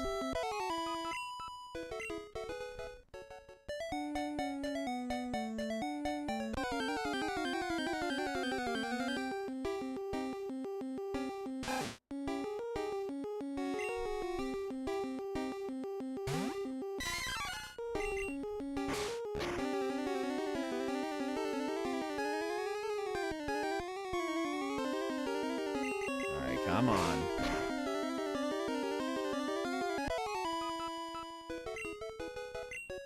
There we go. Now he's a level 9.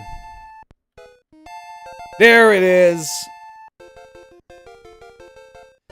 It's true. Most of the time I can pick him out very easily, but not with that one. Yeah, no, because like when Jim Cummings does his voices, it's very, very distinct. He has a very distinct way of doing his voices.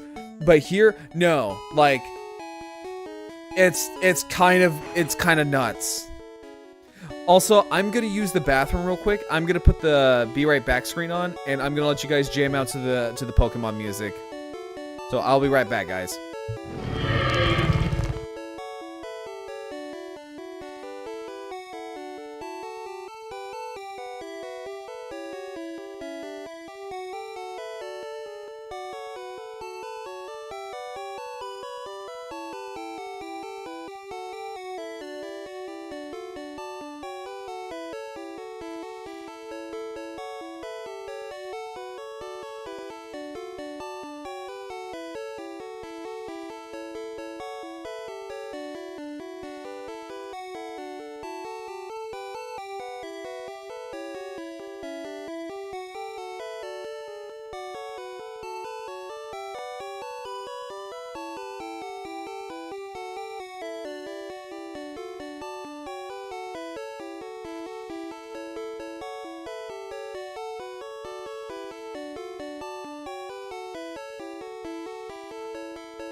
Alright, chat.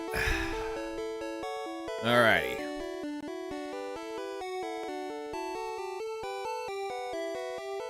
Where were we? Okay. You know, honestly, since Mankey's a monkey... hang on. Yeah, since Mankey's a monkey...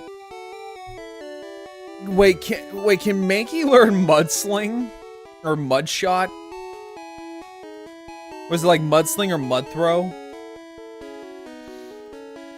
If so, I want my Mankey to learn how to throw mud. Quote-unquote mud.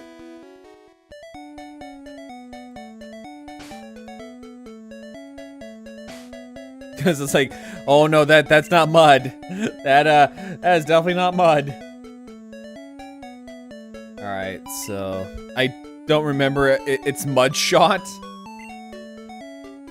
It's like, oh, that's that ain't mud. It's like that is definitely not mud, my friend. There might be some corn in that mud. Alright, now let's try to get some of these Pokemon up to like a decent level. Just so that way they're not entirely useless.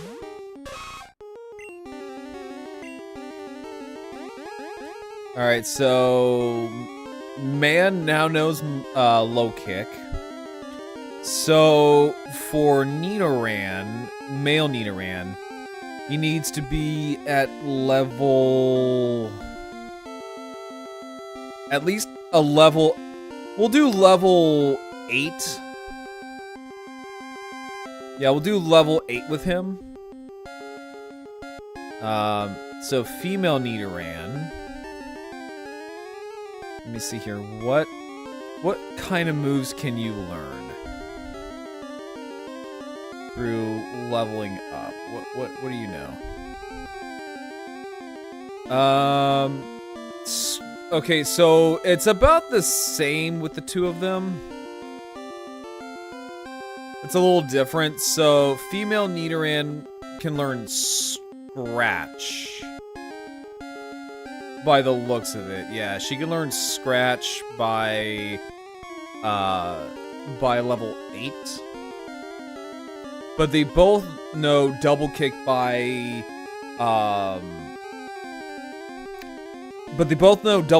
level 12. So we're gonna try at least get them up to level 8.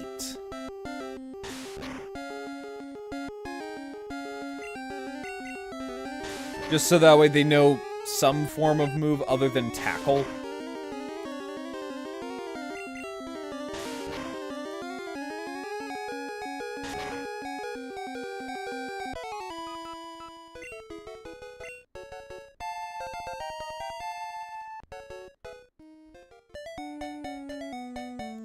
This is pretty much going to be the majority of the stream, just trying to get all of these Pokemon up to, like, a passable level.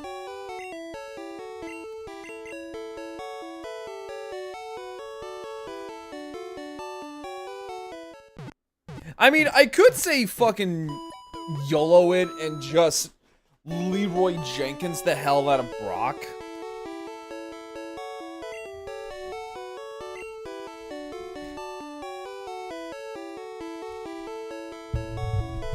You know what I'm saying? Like, I could just straight up just Leroy Jenkins his ass and just dive right in.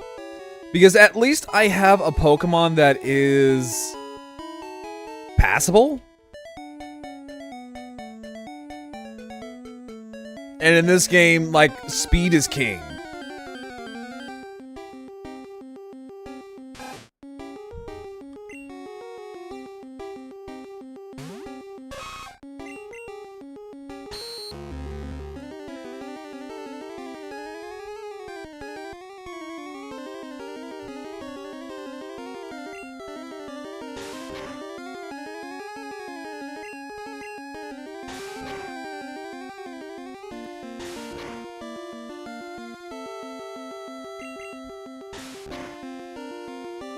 You can always save and give it a try, then you fail, you just reset. Yeah, exactly. Yeah, that's what I'll probably do.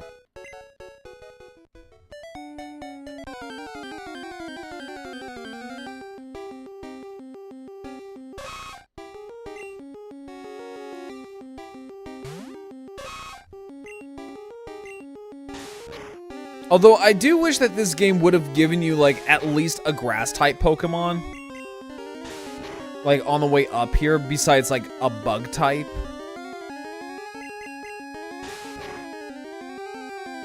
Like hell, like a Bellsprout would have been nice.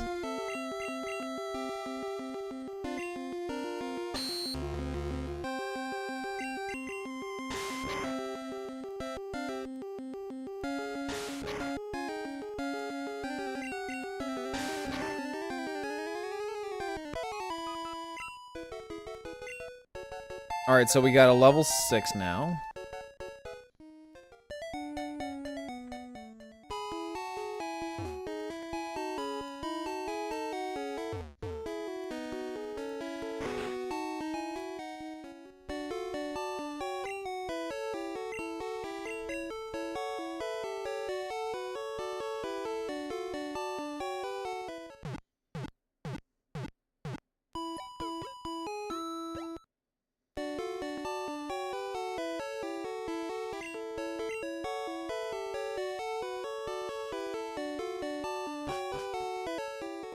Hang on, let's at least grind Nidoran up to 8. And then we'll just dive on Brock.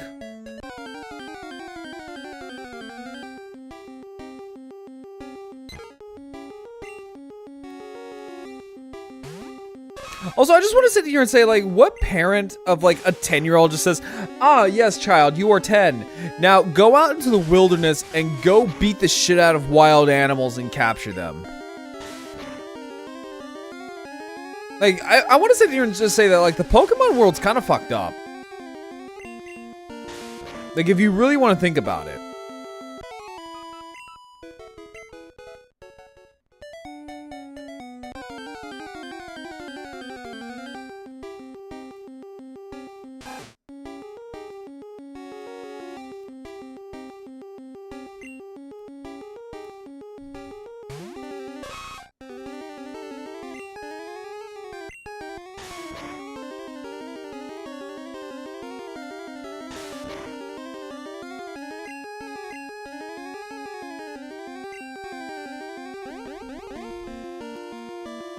Oh, this little bitch.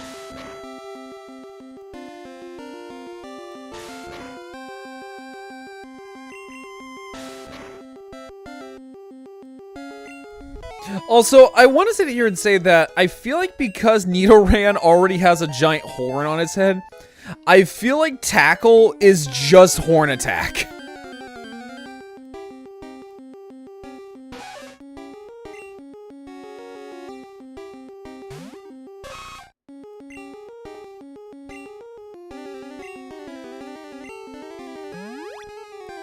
Alright, go get her.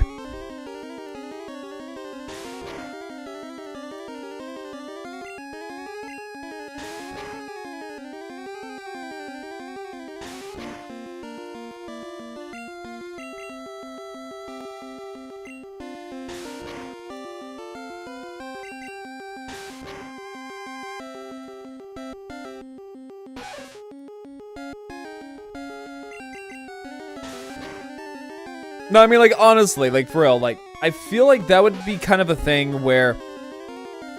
Why would you need a horn attack when your Tackle is basically just that, because you have a giant horn on your head?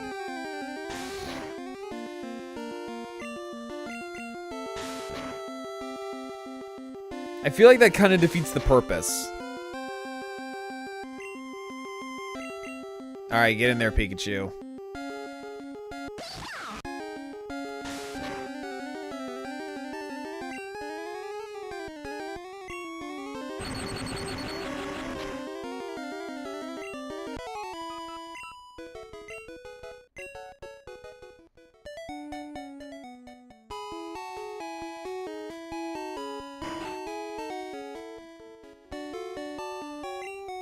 Also, I want to sit here and say, because, like...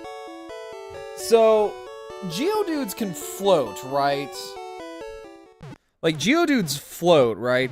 So, how are you able to do a low kick on a literal floating rock?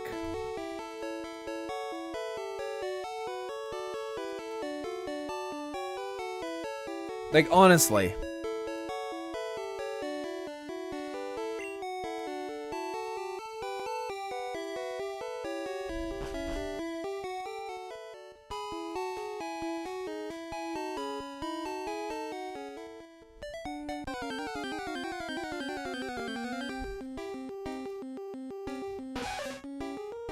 Alright, now we got a rematch.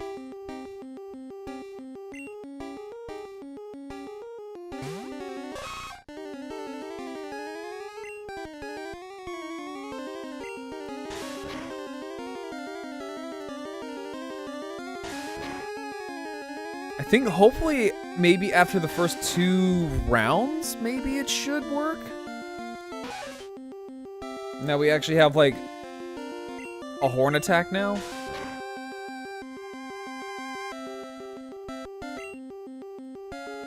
Maybe.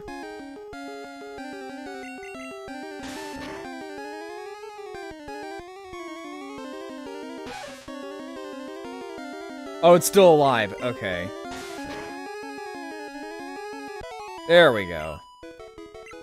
Nope. Okay, so maybe... So that's the other thing, though, is that, like, they started monitoring, like, your Pokemon's, like, experience points, like, during Gen 2. Because here, you don't see it until it just levels up. Which... I'm glad that they did that, because it makes it a lot easier to track your Pokemon's progress. Like, the more and more I think about it, it is kind of true about Gen 1, in that Gen 1 was just held together by fucking glue, duct tape, and a goddamn prayer.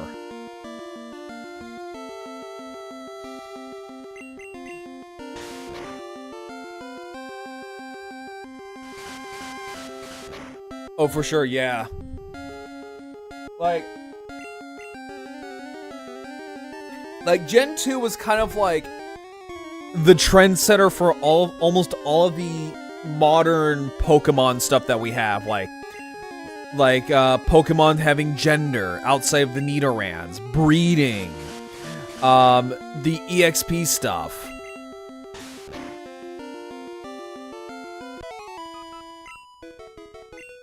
There we go. There he is. There we go. Now we actually have Horn Attack. Alright, so let's load up in levels of importance. Switch that. Switch. EXP shares is the best quality change they've ever made in the later games. No, for real. No, like, honestly, people who play the modern games just don't realize just how good they have it. Because, like, you have EXP share. Like, even if you aren't using, like, one Pokemon, they all get EXP. Like, back in the old days, like this game, you have to kite. You kind of have to sacrifice one Pokemon to kind of be the what is it, like, the dummy, where you pull one out, bring it back, and let the other one take the hit, which is the stronger Pokemon in your party. Finish off the opponents, that way that Pokemon can also get EXP.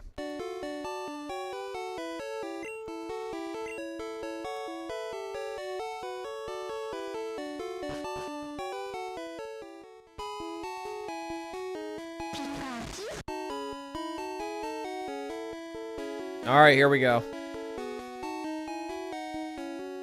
Alright, we're gonna go fight Brock. We are really, like, leaning on Mankey on this one. Like, we are really leaning on Mankey here. Yeah, hang on real quick. Because I also gotta do... Oop, hang on. Because I also gotta do this as well.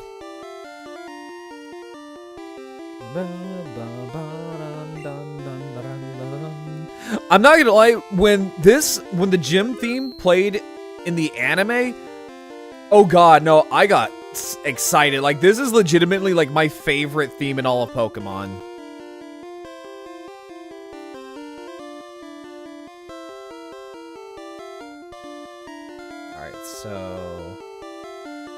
All right, here we go. A rock hard defense. It's funny.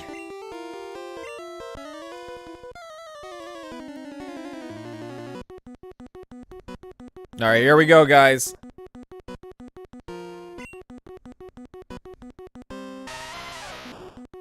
All right, we got Geodude. And then Mankey.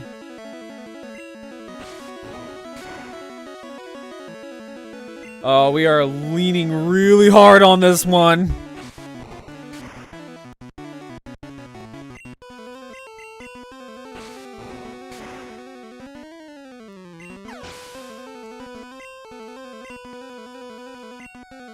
Oh, okay, here's the big one. Oh, this is the big one. Level 12 Onix.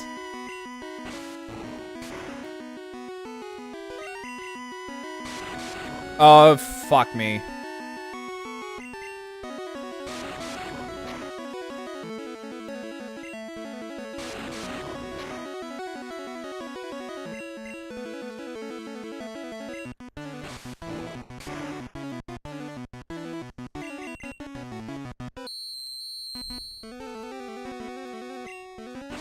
Oh, come on, come on.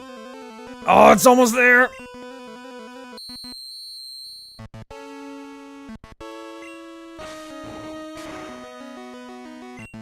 Oh my god, yes. Thank you, man. Thank you, man. Grarl defeated Brock.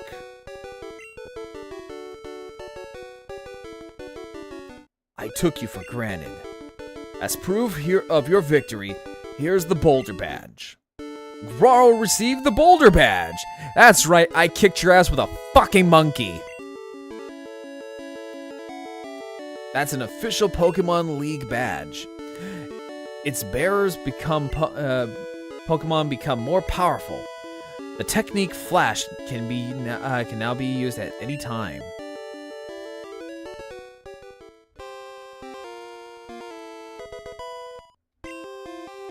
What is it?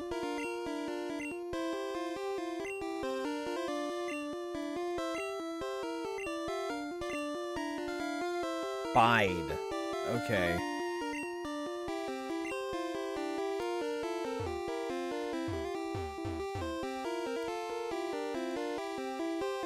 Okay, so where do you get Flash now? I'm trying to remember, where exactly do you get Flash? Museum of Science.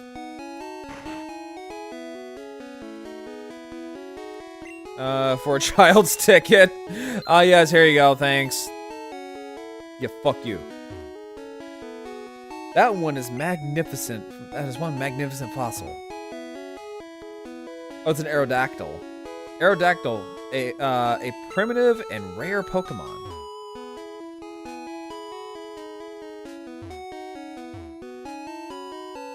Kabutops. Kabutops. Do they all just say the same thing?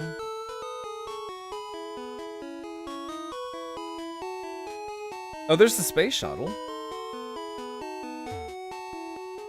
I want a Pikachu. It's so cute. I asked my daddy to catch me one. I'd like to get that Pikachu off your hands, but it's too attached to you. Yes. You know, I'm too lazy to go out and catch a Pikachu for my daughter, but hey, you don't want that Pikachu, do you?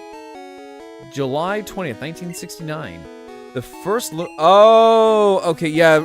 Oh, that's right. I forgot. Yeah, so back in like the early days of Pokemon, the real world, like the lines between if this is our world or the Pokemon world were kind of skewed, just because like they would mention real world stuff in the Pokemon games. I completely forgot about that because the lore for these games weren't fully fleshed out. Moonstone? What's so special about it? I'm done drawing for now and we're playing Animal Crossing. Well, that's good, Lilac. Make sure you play Make sure you have fun while playing Animal Crossing. It's a lot of fun.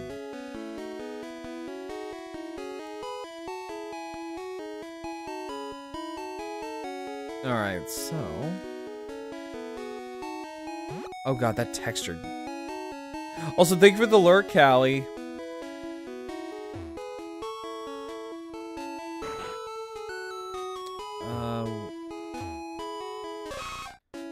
Bow bow. Nidoran, sit. Our Pokemon is an outsider, so it's hard to handle. An outsider is a Pokemon that you can get in a trade.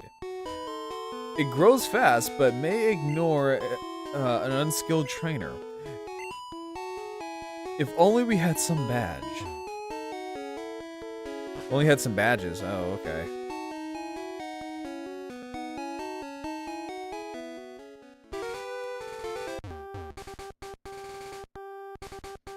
Okay,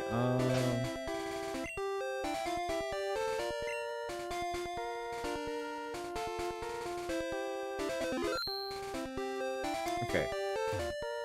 Yeah, so this is basically like the gauntlet of Pokemon trainers.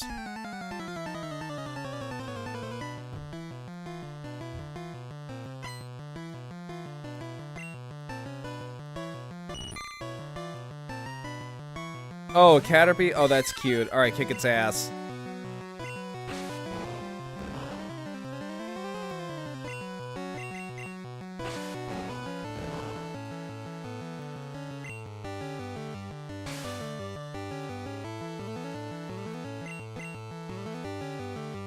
Alright, so we'll do Scratch.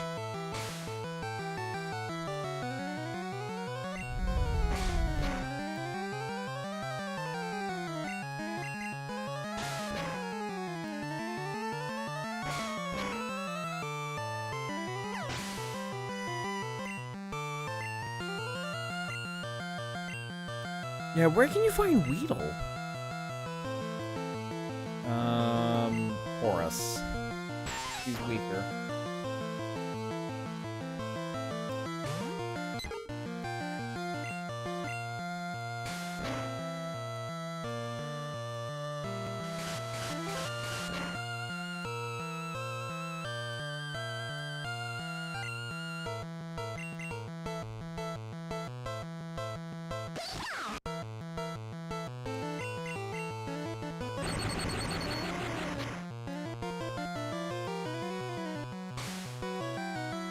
You know, I don't know if it's intentional or not, but Weedle kind of reminds me of the goofy looking caterpillars from the Mario games.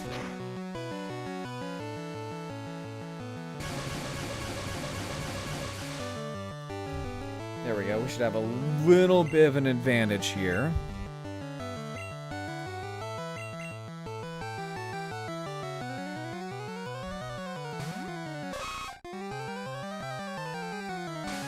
Especially since it knows... Oh, hang on. What the hell? There we go. I don't know why I'm angry. Nor do I know why I am sad. There we go.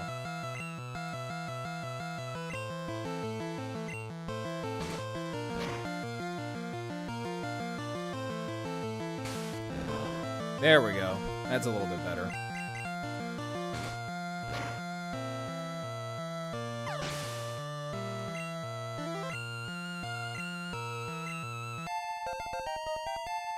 Hey Ranma, how you doing? Let's see here, Caterpie. Yeah, let's give Tifa some time. All right, Baragon, and then so yeah, she's gonna. I knew she was gonna be the last one we were gonna kind of level up.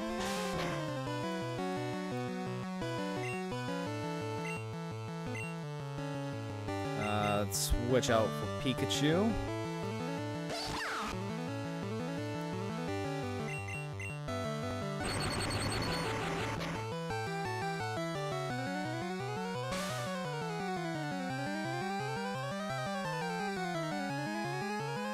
Alright, so... You know what, let's actually Thunder Wave it. Doing good, nice. Hopefully you had a great Thanksgiving though.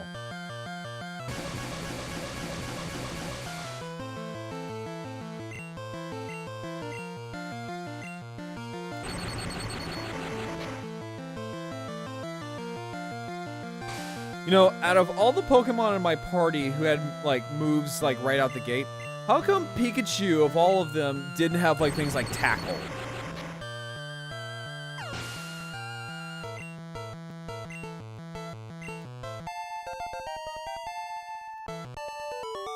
Yeah, so Tifa, I think we're going to grind her a little bit.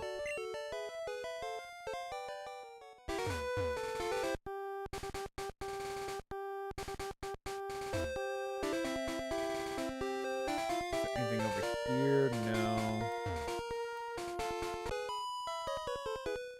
I forgot how annoying all the way EXP all text reads, aka the slow wall of text for every Pokemon in your party. Wait, what do you mean? Wait, what do you mean by, like, the slow text?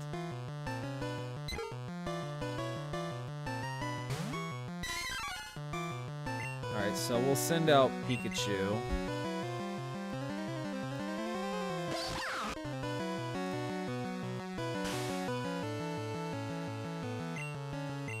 So we'll Thunder Shock it. Actually, you know what? I'm feeling a little dickish. There we go. That's a little bit better.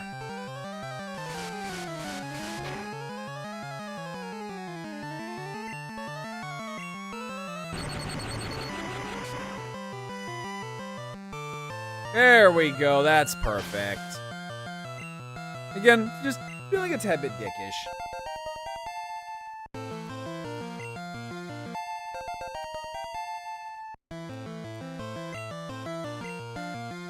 Nah.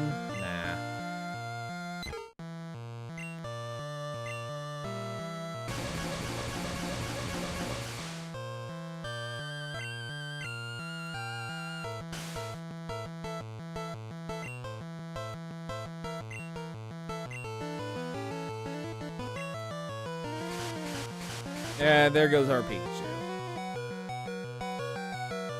There. Oh, wait, no. There we go.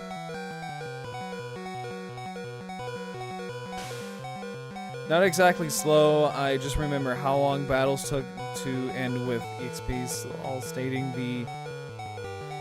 No, I mean, like, you can go buy the text really quick. I mean, it's not that bad.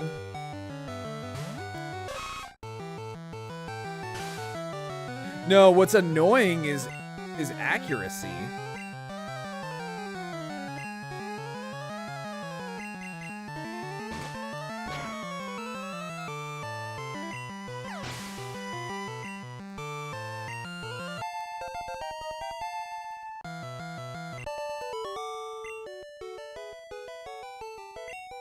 You're mean?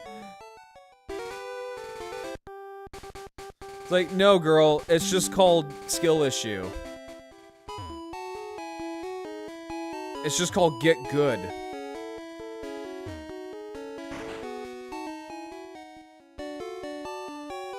I want to buy potions. That's what I want.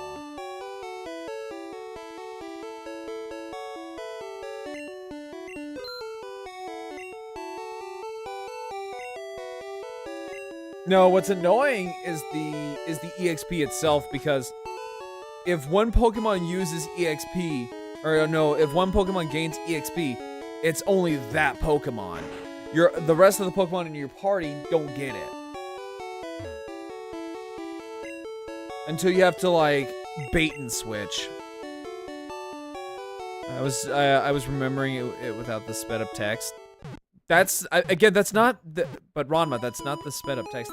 That's literally just me just doing, like, hitting A, like, rapidly on the keyboard.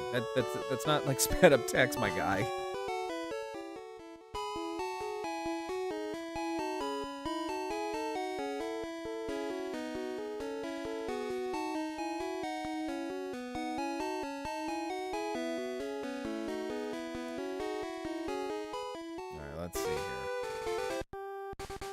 Yeah, this is like the trainer gauntlet.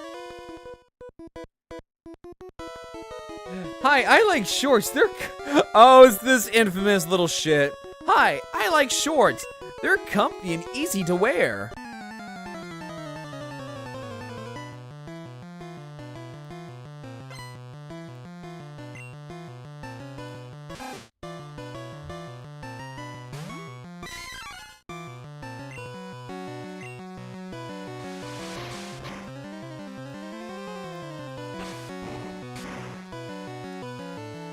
There we go.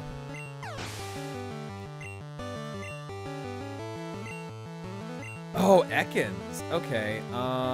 Yes. Let's use Baragon.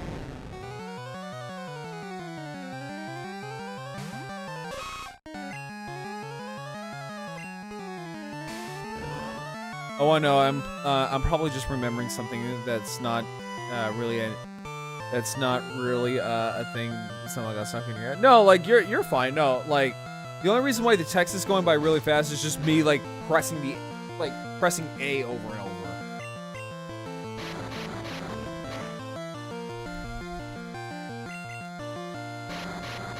Oh, I hate this.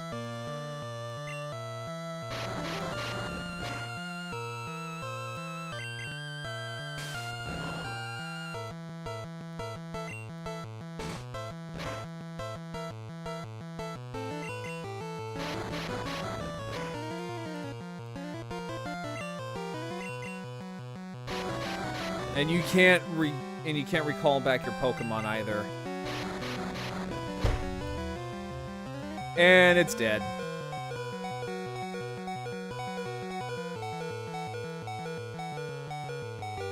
Oh no, I can. I used the wrong Pokemon for that one. Man, get out here.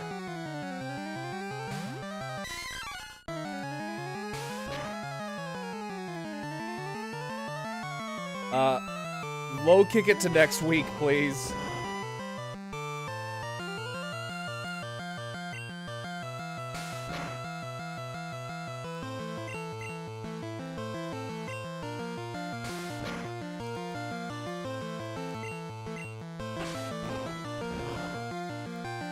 Thank you.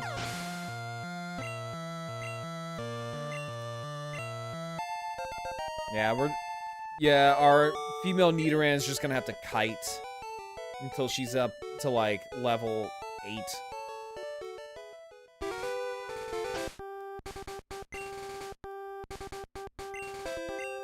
Alright, we'll use it on Mankey, and then we'll use it on Baragon, especially Baragon.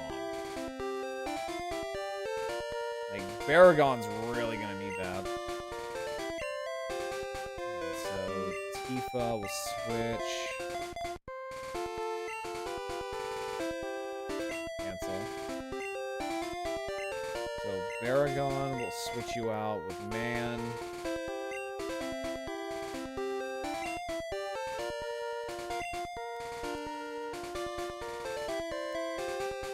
Yeah, so the one thing I've learned about this emulator site is that I have to save an actual thing to my PC, or otherwise I will lose everything.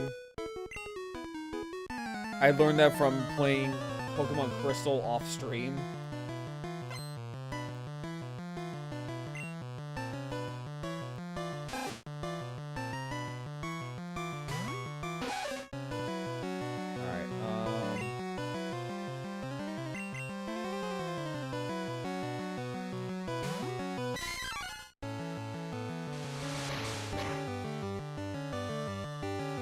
You may have a quick attack, but I got something that's super effective against you. It's called Low Kick.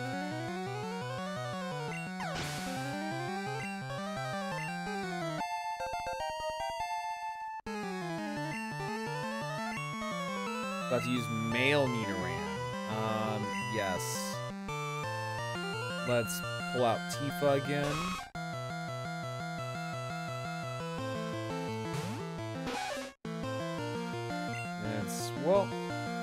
Yeah, and switch her out for our Nidoran.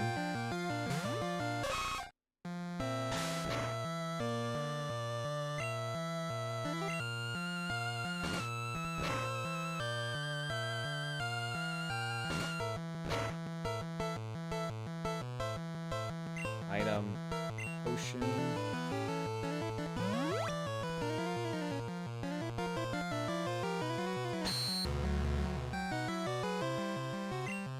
It's a fight.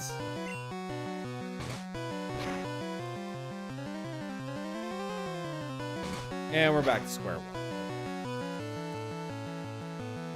So let's switch him out for Pikachu.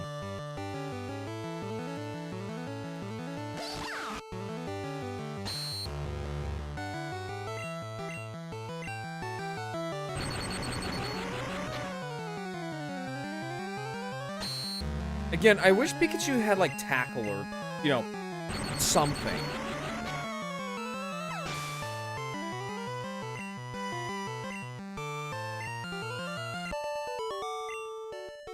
Yeah, I wish he had, like, something other than, like, just, like, you know, Thunderbolt and status moves.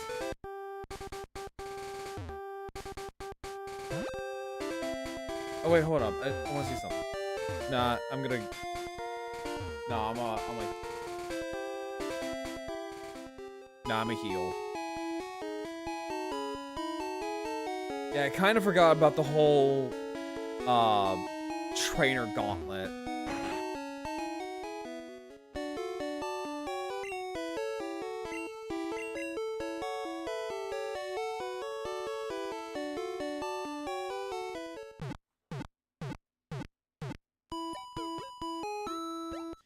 But yeah, switch training is annoying. Oh yeah, no, it's an absolute annoying ass grind. Because you kind of turn your stronger Pokemon into basically like a training dummy.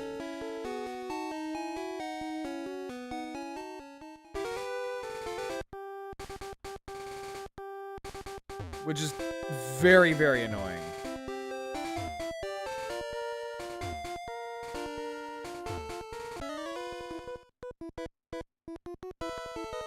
You can fight with my new Pokemon! Oh joy. Do I want to, though? And it's a bug catcher. Of course it's a bug catcher.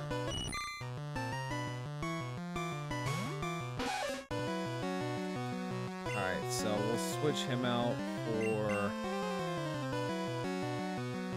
Pikachu. Yeah, but it's worth it for the powerful. Yeah, no, it's worth it, but it's annoying.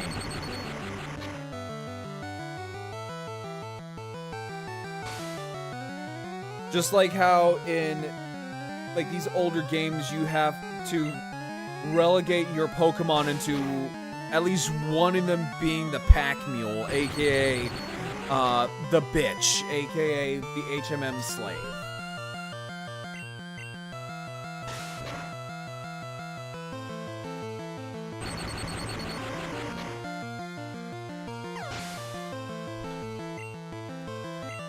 Let's see. Okay, so she's at least a level 8 now. And she finally learns Scratch, which is something I'm surprised that she didn't know right away because she has fucking claws. No, we're gonna just blow them all away.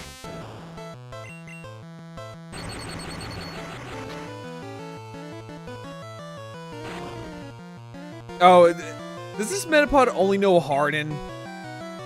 Yeah, we're gonna switch out to Horus. Because he's next on the docket.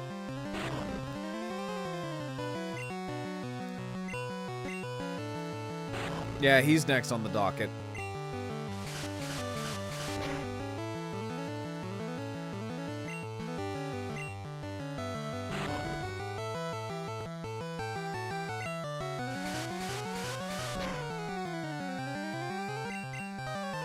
I'm gonna laugh, he just comes out of nowhere with a fucking tackle.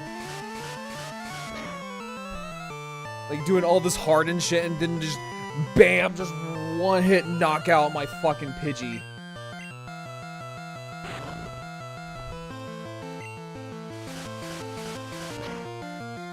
Also, I'm not gonna lie, whenever I was a kid, I thought this was the front of Metapod, just because that looks like a nose. Let's see, my favorite HM slave is Linoon, Bibarel, and Meowth, especially when they have the pickup ability. Oh yeah, for Payday. For me, I don't really have a favorite go-to HM slave. It's whoever I can load out with, like, just HMs and just use it.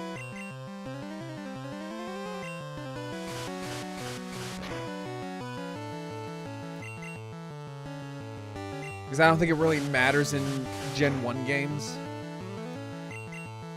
I also don't really play competitively either, so...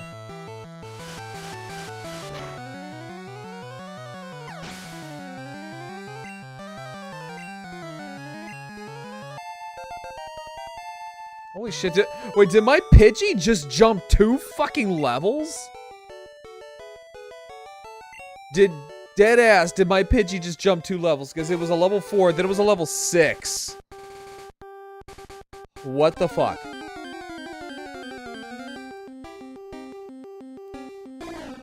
Oh good, we got a Spearow. A level 9 Spearow. Oh, you'll do fine. Okay, get in my Pokeball.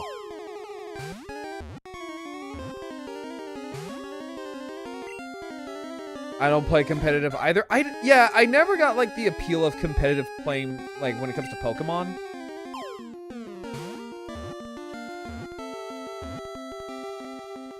Nice, there we go.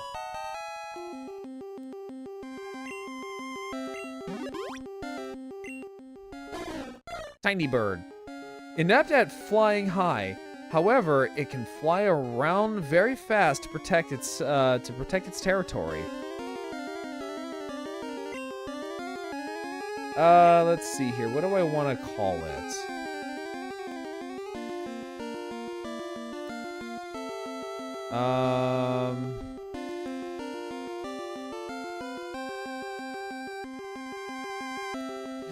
You know what? Let's call it Onidrill. That's the Japanese name for Fearow, and that's honestly a fucking metal-ass name. Actually, you know what? No. I got something.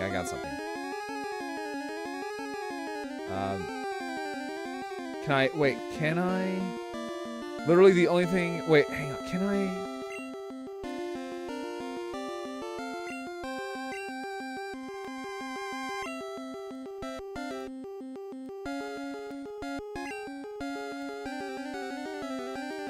Can I space it? No, I can't. No, I can't space it.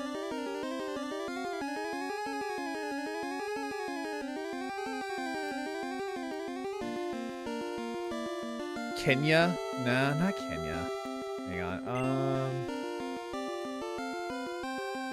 Hang on. Let me see here. Let me do upper.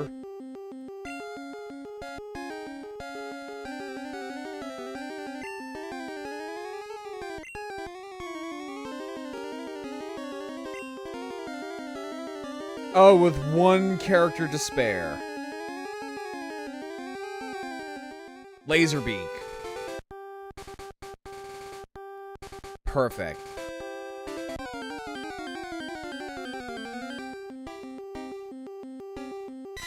Oh, another Mankey.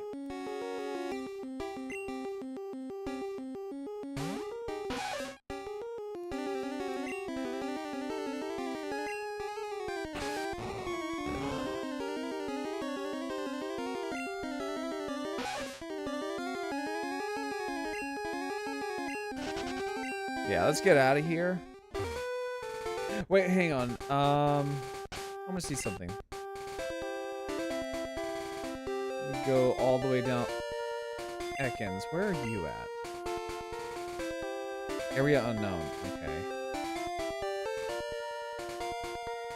Weedle. Area unknown moon.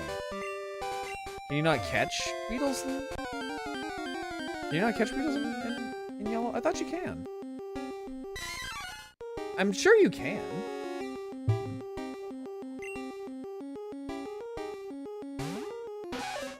Yeah, I'm pretty sure you can. I miss how the good moves like Wrap and Fire Spin were in G1. Oh, things like Bind, Wrap, and Fire Spin. Oh, they are broken. They are so fucking broken.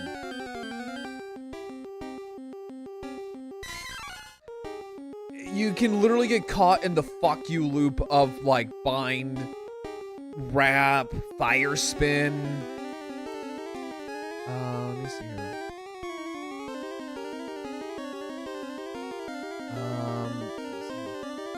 Where to find yellow.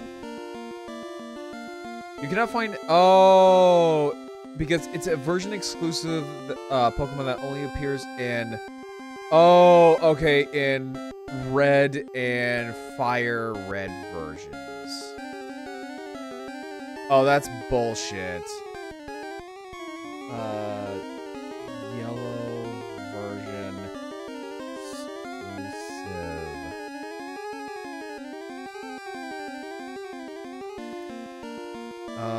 Okay, so Pokemon obtainable Pokemon. Okay, so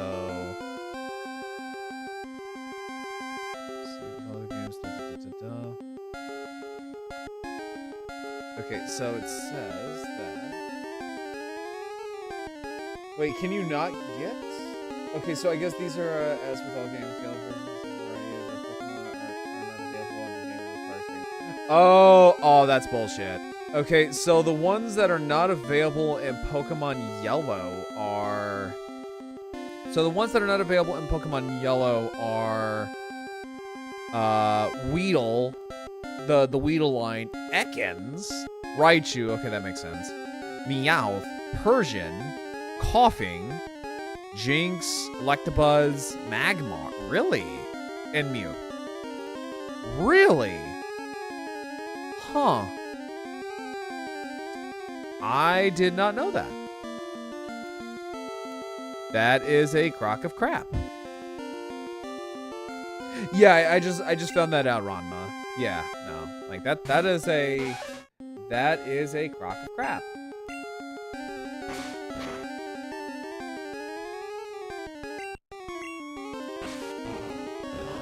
Well, shit.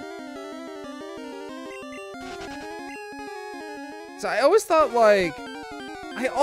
Pokemon Yellow was like the definitive Gen 1 game. Because I think you can, yeah, because you can get like every other Pokemon. I guess it's just like those are the, well, aren't those like the, yeah, because those are the version exclusive Pokemon. That sucks.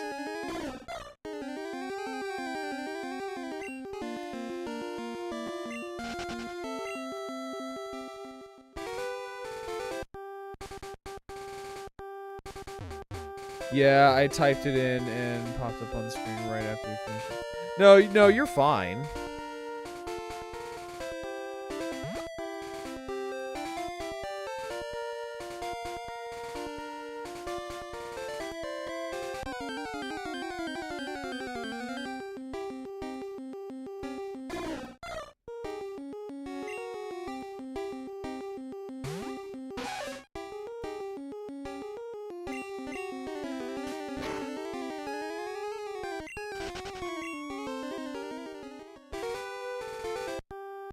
Let's see here.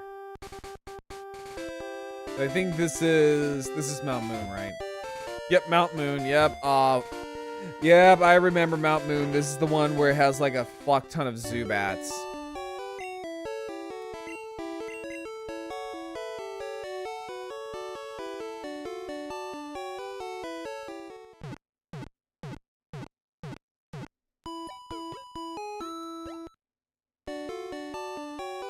Yeah, this one has like a fuck ton of Zubats.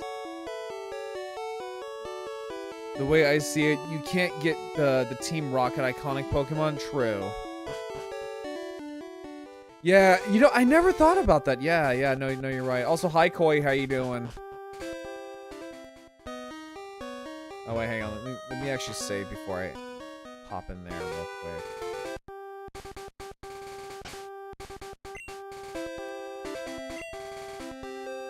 Also, thank you for the head pats. Okay, honestly, I might get rid of Horus. Just because he is... So... Right now, as I see it, Laserbeak is kind of a superior Horus.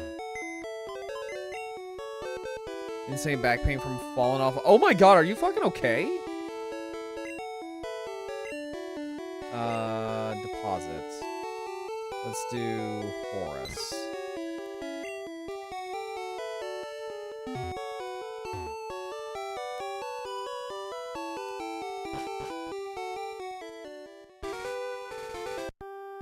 And then we'll catch like an Onyx or something like that.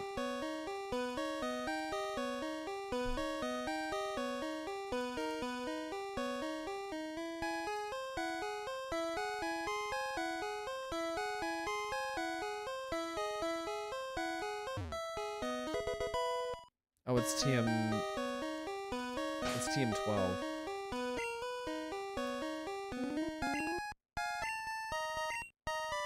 Water gun. Ooh, okay.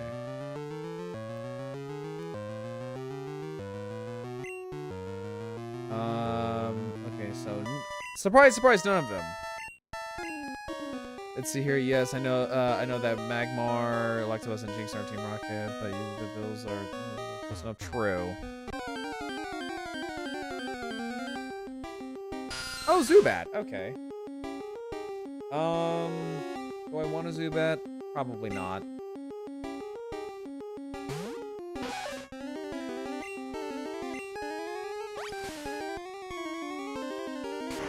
Oh, that's super effective?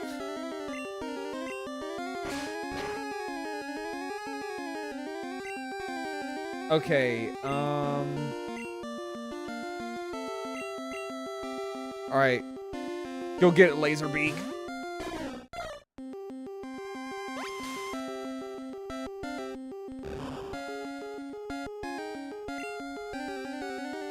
Yeah, Zubat, while annoying, is solid.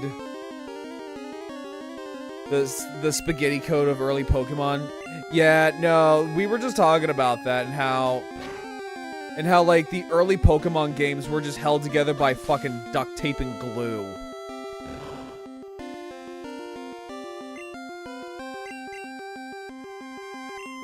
I don't know if I want a... I don't know if I want a Zubat. So I'm thinking, like, can you... Let's see, I forgot how big was super effective against poison. Yeah, no, I kind of forgot that too. Watered down glue, yeah. Yeah, because, like, this game has a lot of problems, right? Like, it has a lot of fucking problems.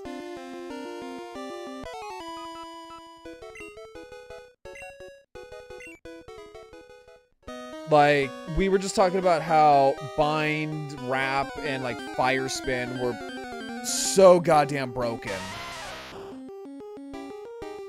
Oh, a Geodude. Okay. But the problem is that I can't trade. So, Geodude is practically pointless. I found Potion. Bug isn't supposed to be weak to poison. Right, but this is also Gen 1. So you gotta admit, this is also Gen 1 where, you know, typing was still kind of an idea.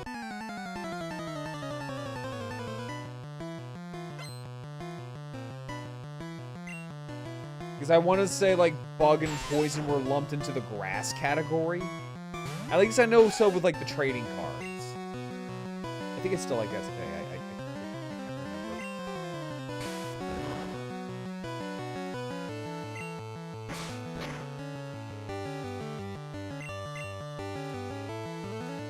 Yeah, I personally can't remember. It's been a long time.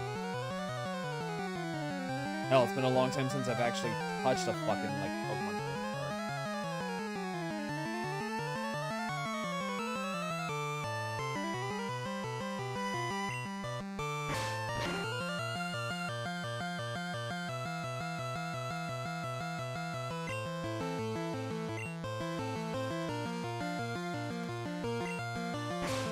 Let's see.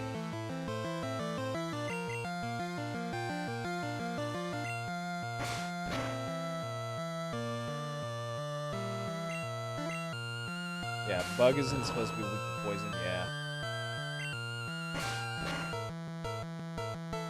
And also, speed and accuracy are king in this game, where it's like... That's why, like, psychic types were always such a fucking menace. 'Cause I remember, like, some of the go-to, like, OP Pokemon in the game were, besides things like Mewtwo, but there was things like, I think it was, like, Alakazam and, like, Gengar.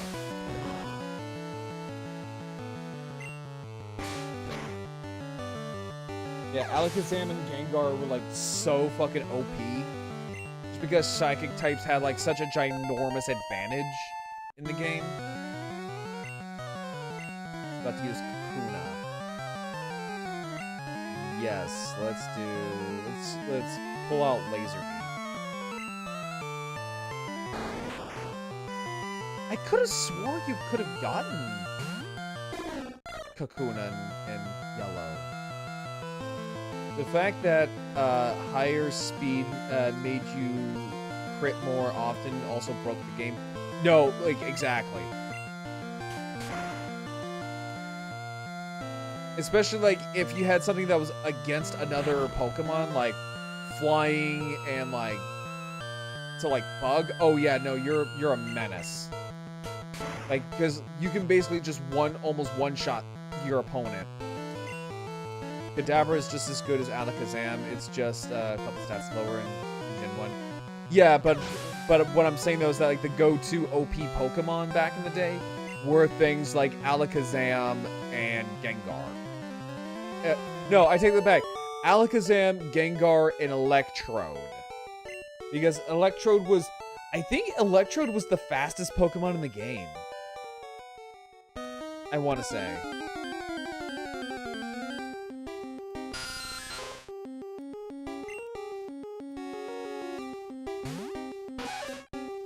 Machamp was good too. Was it? Because like I said, the one that was like the sought after, the ones that were most sought after were Alakazam, Gengar, and Electrode.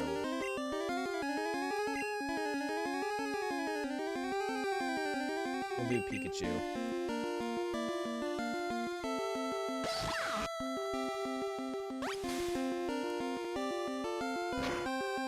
Alakazam was. Okay, that's what I thought.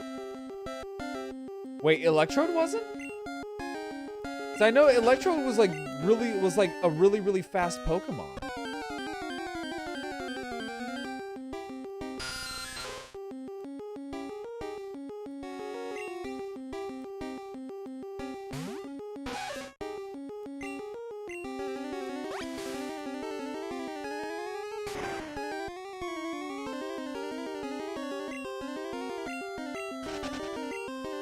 So we're gonna front load.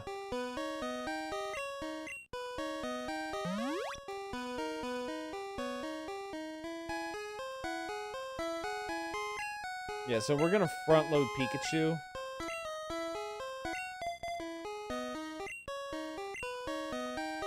I'm the person who used Under Evolve Eevee at level 100, and it beat so many people.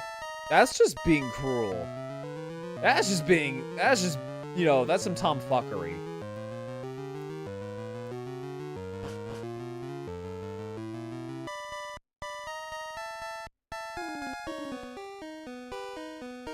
Yeah, that's just some tomfuckery right there. Oh, Team Rocket, of course. We, Team Rocket, are Pokemon gangsters. Oh, that's great. Here, let me introduce you to my Taser Mouse. Sandshrew, okay.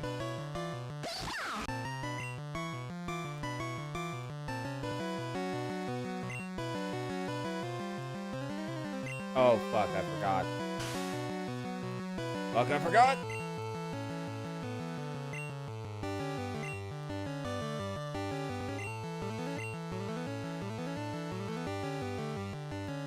Also, thank you for redeeming your park entrance. Thank you.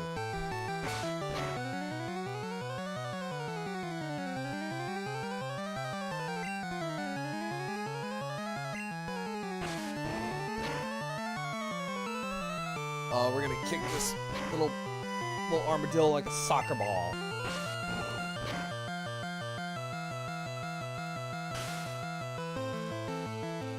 This is not gonna be pretty.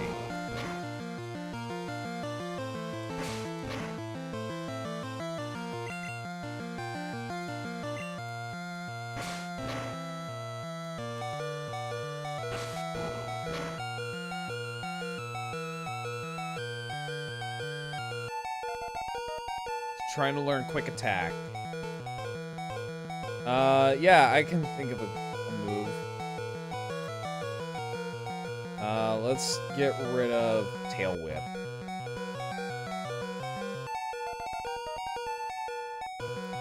Let's use Rattata.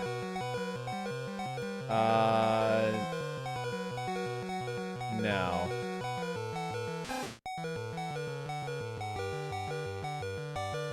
Yep, he's gonna... Yep, and he goes down.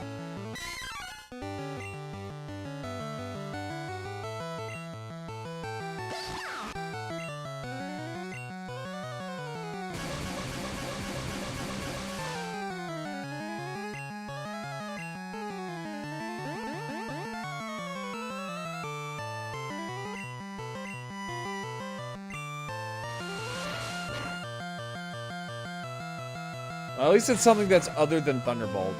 The question is it the top percentage of Rattatas? Probably not. It's not Joey's.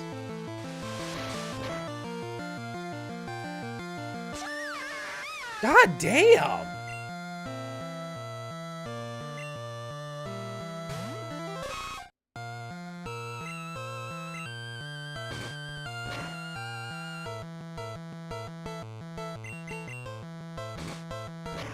God damn, dude.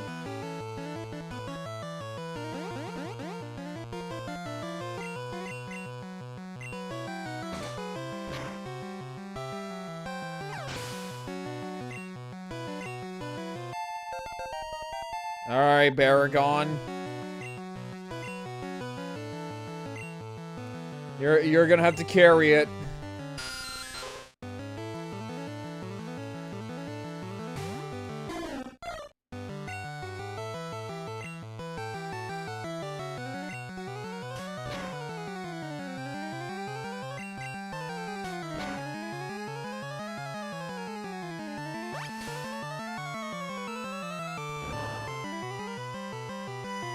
Okay, at least it's not effective, so...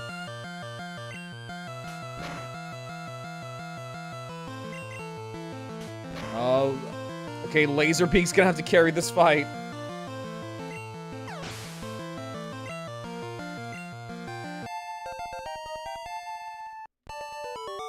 Alright, Laserbeak's the man of the house now. He's the highest Pokemon.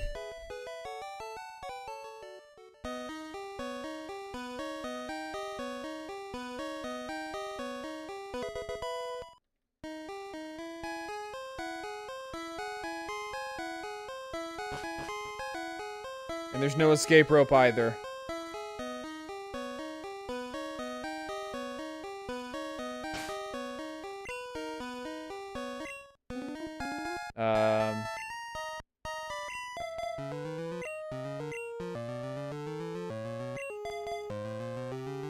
Alright, Laserbeak's man of the house now.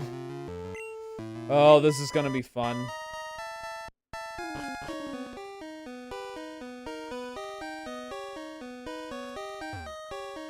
I'm gonna try to make it through Mountain Moon with only like 3 Pokemon. Let's see if I can find a way to get out of here.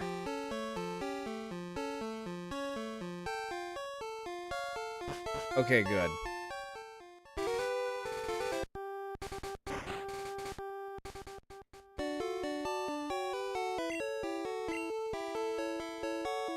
Let's see here. What about you? Team Rocket is always in the news. Well, hello there. I've got a deal just for you. I'll let you have this swell Magikarp from... Okay, yeah, fuck yes.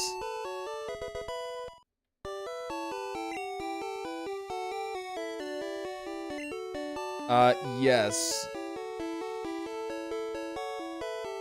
Let's see here.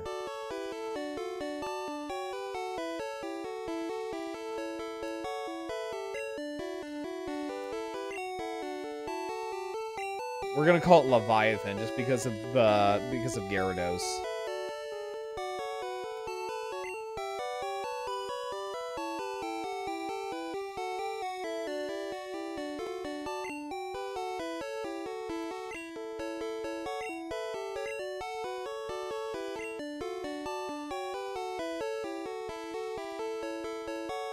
Wait, okay, hang on, let me see here. Leviathan. What are your stats? Oh, okay, yeah, no, this is gonna be fine. This is gonna be fine, chat.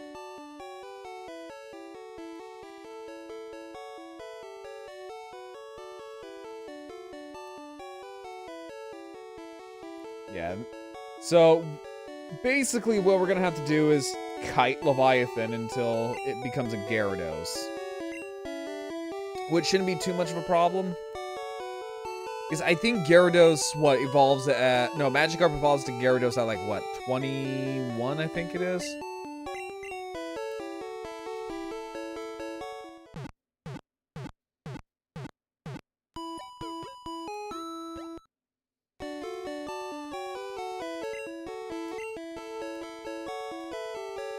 Yeah, Magikarp does not learn Tackle until level 15, and then evolves at level... Oh, okay, so level 20. I thought it was 21.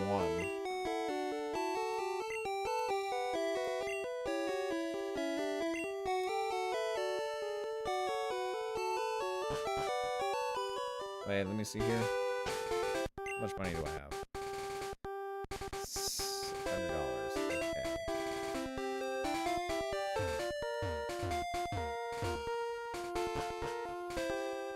Oh, this is gonna be fun.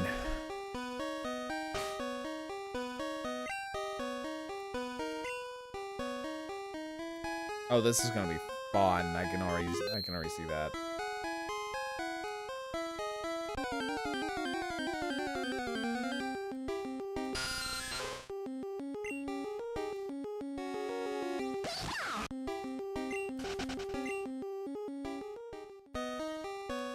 Okay, so nothing over here.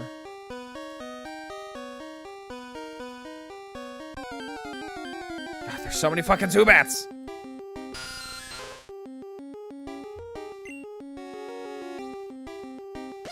Hi, darling. How you doing?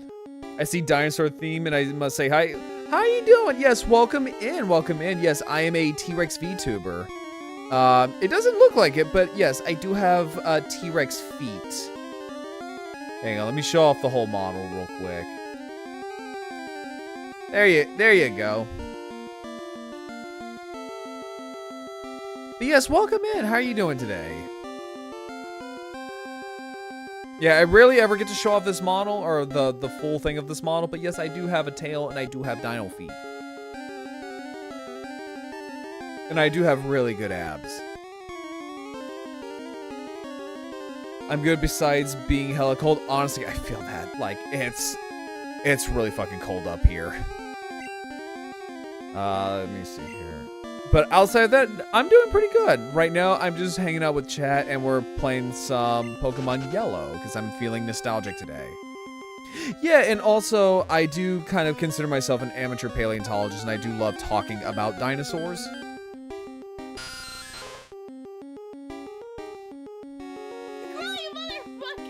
What? Alright, let me see here.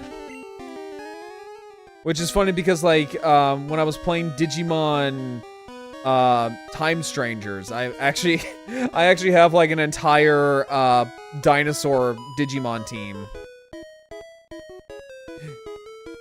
Insert Zubat instead of Grarl. I mean, I can kind of get it.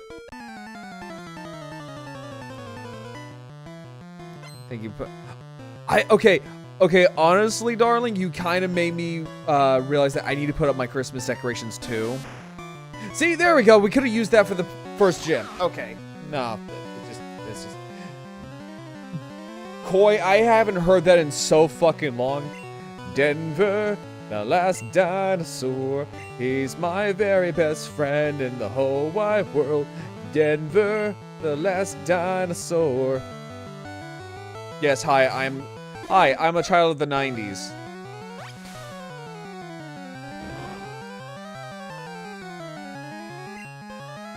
And I also love yapping about things. Things like, you know, Kamen Rider, Zoids, Gundam, Warhammer, all that good stuff. I put up my Christmas tree up last week. It's a... Oh my god, I need to see this. That sounds really pretty. I still haven't put up my Christmas tree. I think Mama Rex is getting a Christmas tree this year, like an actual legit Christmas tree. And then when I get my own place again, I am probably gonna get a fake Christmas tree. Because, it's just a pain in the ass to get a real Christmas tree and then make sure it doesn't die and then, you know, vacuum pine needles out of a carpet. It's kind of a pain in the ass.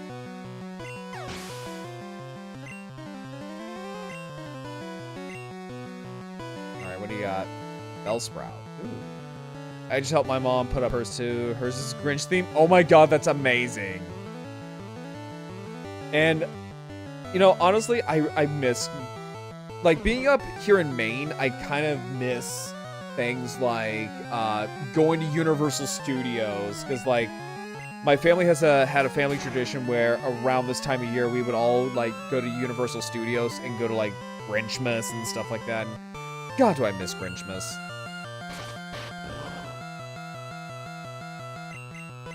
But luckily, since I'll be moving back down to Florida next year...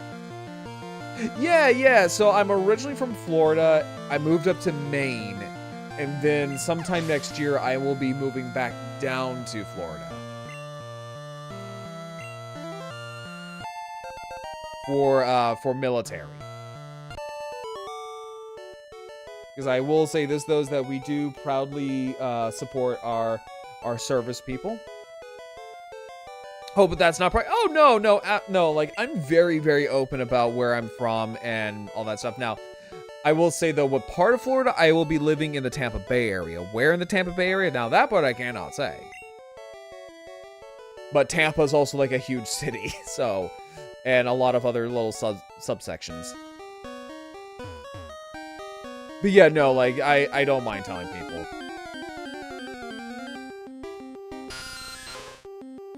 But yeah, so I will be moving back down to Florida, hopefully sometime next May, like May of 2026.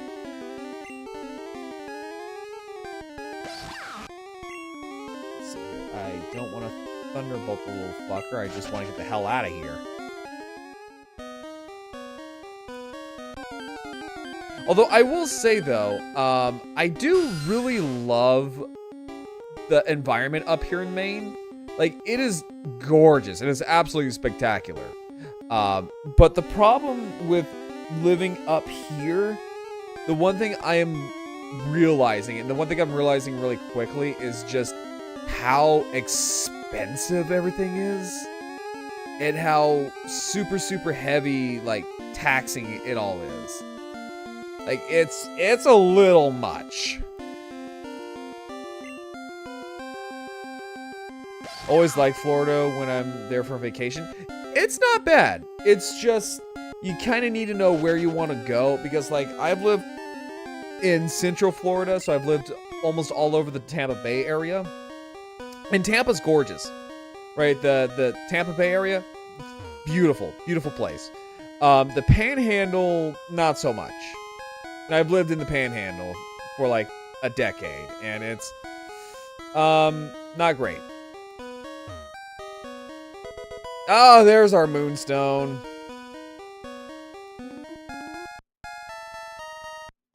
Okay, so now we can get a Nidoking.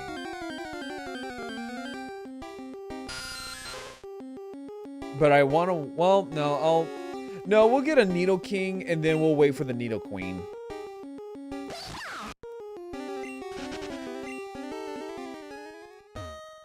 Hey, Legend, how you doing? Let's see, Twitch recommended you, and here I am. Well, that, honestly, I love hearing that, because I never, you know, it's honestly rare that people ever say that. So, no, like, I really appreciate that. Thank you for stopping by. Like, welcome in, welcome in. How are you doing today? Oh, hang on. Crap baskets. Back on dinos real quick. Yeah, sure. Ah, fucking balls. Ooh, Clefairy. You know, in the Japanese, this thing was called pee-pee. No, for real. Clefairy's Japanese name was pee-pee. Okay. Let's see here. Good turkey day with the family, winding down and dealing with the calorie burn ahead of me. Oh my god. Honestly, I feel that because starting tomorrow, I gotta get back on my grind. Because, like, right now, I'm trying to get back into shape for... I'm trying to get back into shape for the military again. And, oh my god, yeah, no, I'm not looking forward to that. Let's see here. Ooh, what dinosaurs do you got?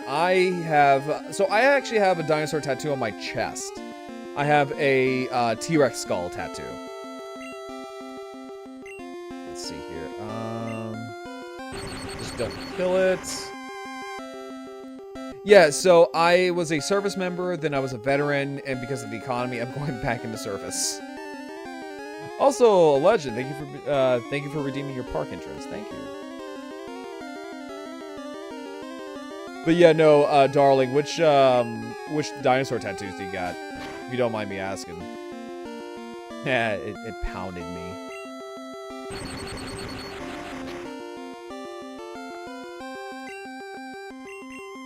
Alright, maybe one more Thunderbolt. Ooh. Oh, ho, ho, ho, ho. Item. Pokeball.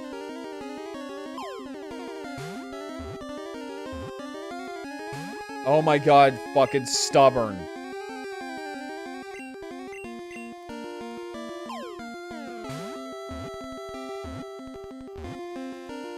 There we go. Caught you, little shit. You see Pterodactyl, Stegosaurus, Brachiosaurus, and Triceratops. Ooh, I like that. Where on your body are these tattoos? Yeah, victory. Let's see here. Clefairy, the fairy. Clefairy, the fairy Pokemon. Adored for their cute looks and playfulness. They are thought to be rare, and as they do not appear often. Let's see here. I want to call this one Pip. Because it's short for pee-pee. I'm a fucking child. I still can't get over that. I know it's probably like an innocent name or something like that in Japanese, but come on, its name is fucking pee-pee. It's Pippi.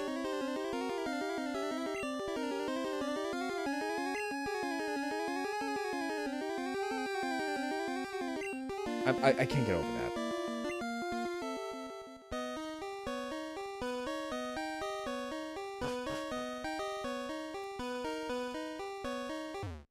Oh wait, hang on. I should probably heal my Pikachu.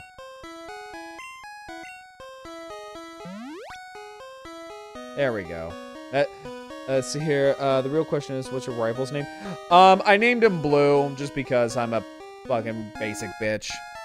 I was gonna name him Asshat, but that was my rival's name in my Crystal playthrough that I do off stream.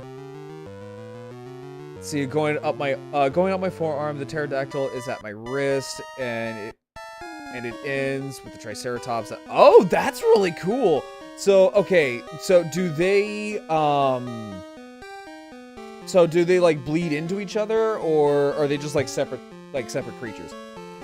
And fun fact about Triceratops. So funny enough about it is that it is a really, really cool animal because so So its neck joint has a ball and socket movement. So it can literally like rotate its head almost 360 degrees almost. And it's designed specifically to attack, like to defend and attack and protect itself from T-Rex. And what's also really interesting about Triceratops is that Triceratops technically has 3 separate species. You have the much older Triceratops purus. You have technically the younger, which is Triceratops horridus, which is the one that we know of, which is the one that we mostly see. And then there's another one that's pretty much a transitional species of them, which is called Yoshi's Trike, which is kind of like in the between of those 2 species. They're separate for a little goofy. Oh, that's cool. And also, what's interesting about, hang on, let me see here real quick. Hang on. Oh, there's like no volume. Okay. So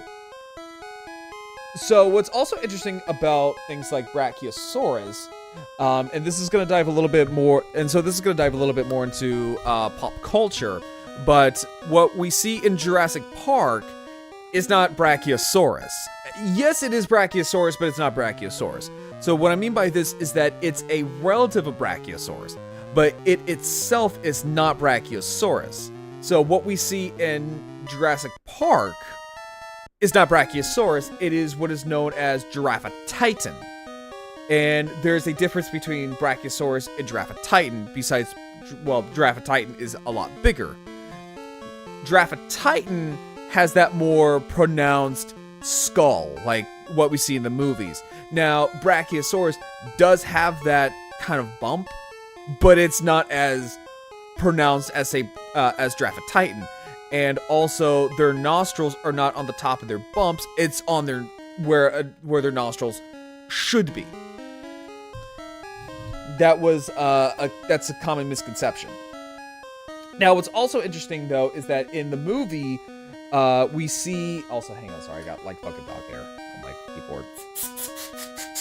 I love having a husky. Just dog hair everywhere. Let's see here. A relative of mine works at a natural, and I remember being on the near cutting edge of dinosaur drama when it was big, including the feathers debacle. I mean, like, there's no real. I don't know why there is still like a debacle around having feathers, which they do have. They do have feathers. Like a lot of, especially things like theropods do have feathers. Like that's not up for debate. Like they do.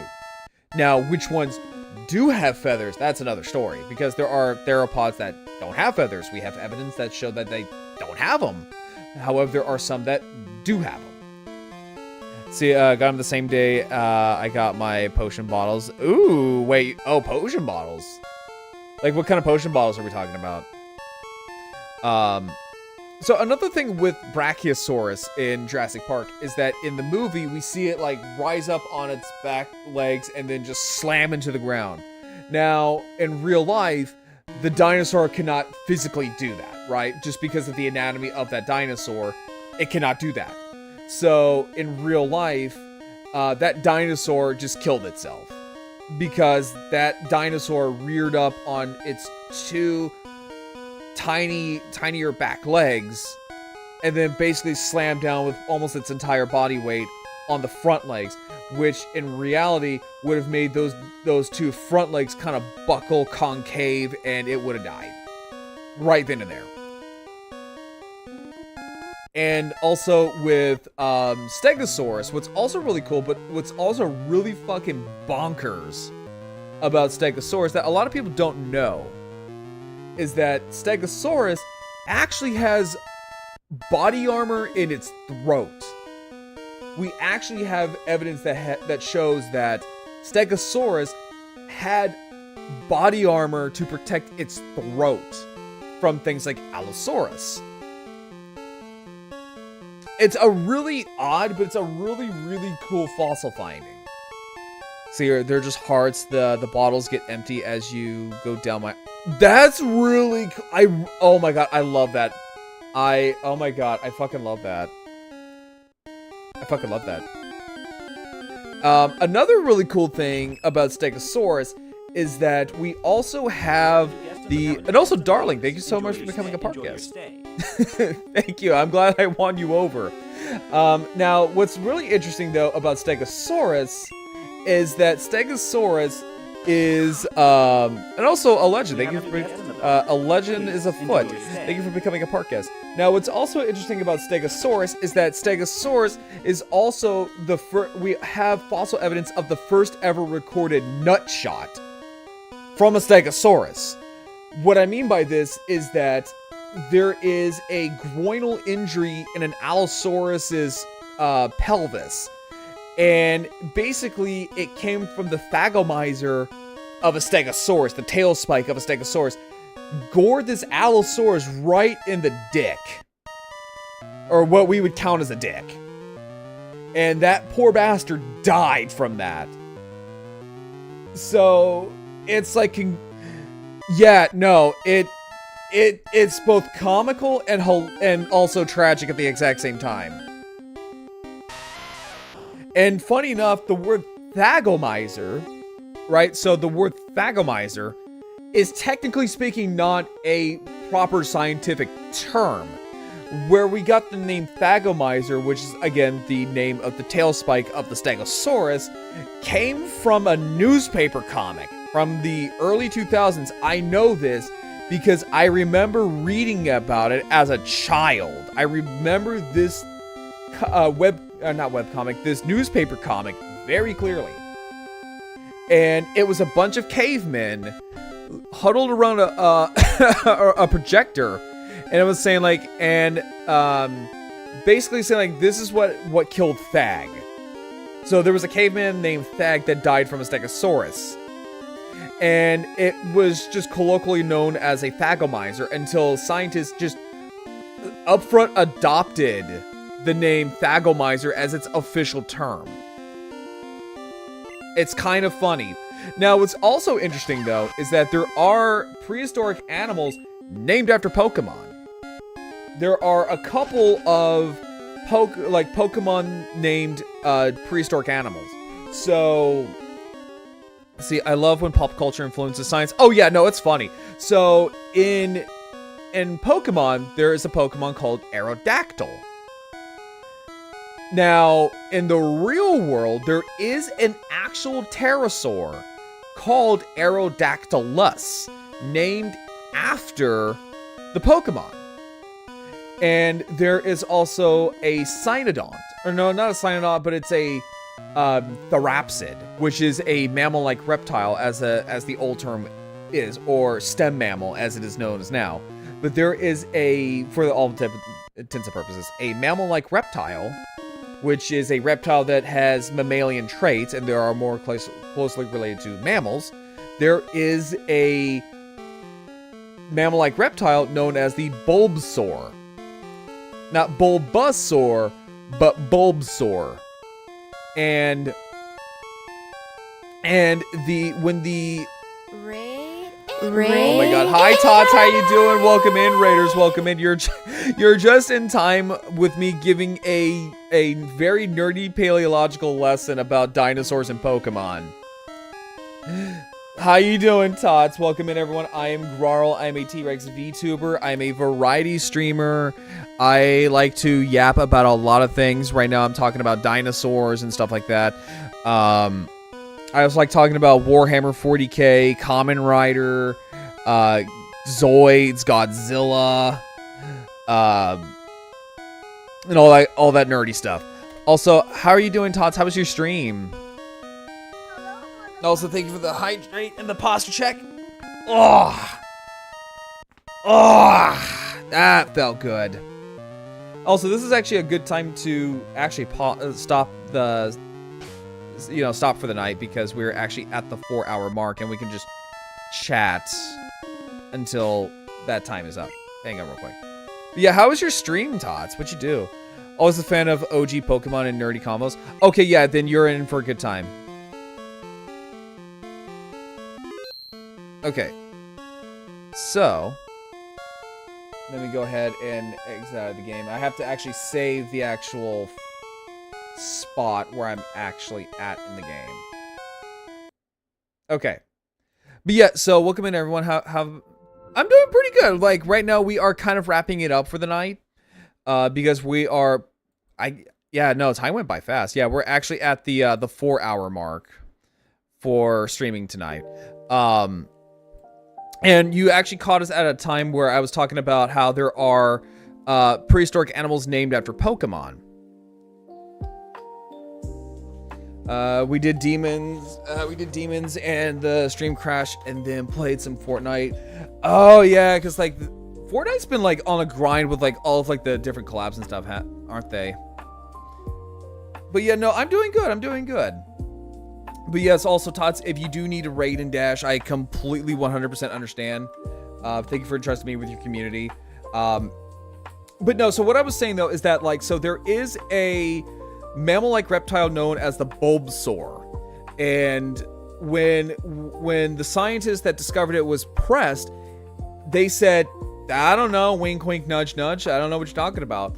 And there was an official paleo artist, right, who drew the Bulbasaur in Bulbasaur's colors, and with a little cheeky nod to Bulbasaur, drew the Bulbasaur next to a bunch of plants to make it look like it's coming out of its back. So it's kind of funny how a lot of scientists are just flat out nerds.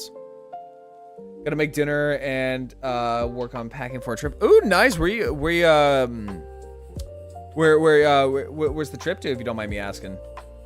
But yeah, so things like Aerodactylus, what's kind of funny with that is because like in Pokemon, gotta love being nerdy. Oh yeah, no, like I literally live and breathe this kind of stuff. So let me actually see here. So prehistoric animals named after Pokemon. Because I know there's more. I just can't think of the ones at the top of my head. Yeah, prehistoric animals named after Pokemon. And also, it's really interesting because like there are some Pokemon that are based off of some really, really cool prehistoric animals. I'm a book nerd. Oh, same here. No, like my favorite author is H.P. Lovecraft. Love Lovecraft. But what's really cool though is that there are some Pokemon that are based off of some really cool prehistoric animals. So things like Aurorus. Aurorus is based off the Amargasaurus. The Amargasaurus is a really cool sauropod. It's not very big.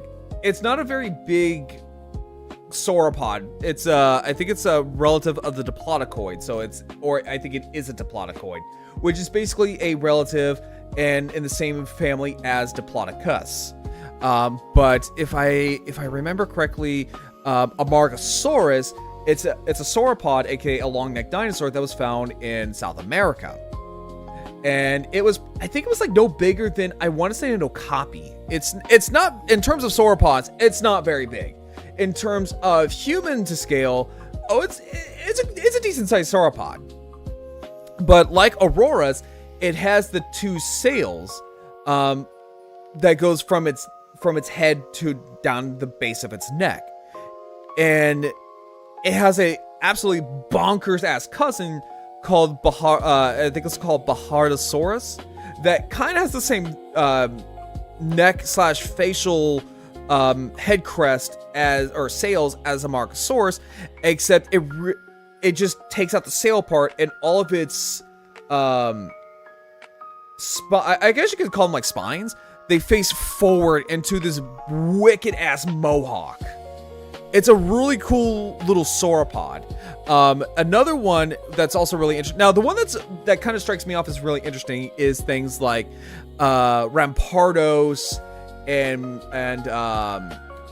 Cranidos. I must know, do you like dino monkeys? Funny enough, I actually don't. I'm the only dinosaur VTuber that really does not like them, but I will eat them if it's the only thing that's not available. Like, if it's the only thing available, I will eat it, but I don't go out of my way to eat them. Mainly just because I'm really, really trying to like live like pretty lean But yeah, so what's interesting is things like is Cranidos and Rampardos. So if you know anything about those two Pokemon, they are based off of Pachycephalosaurus dinosaurs. So the dome-headed dinosaurs that like to like ram into things, right?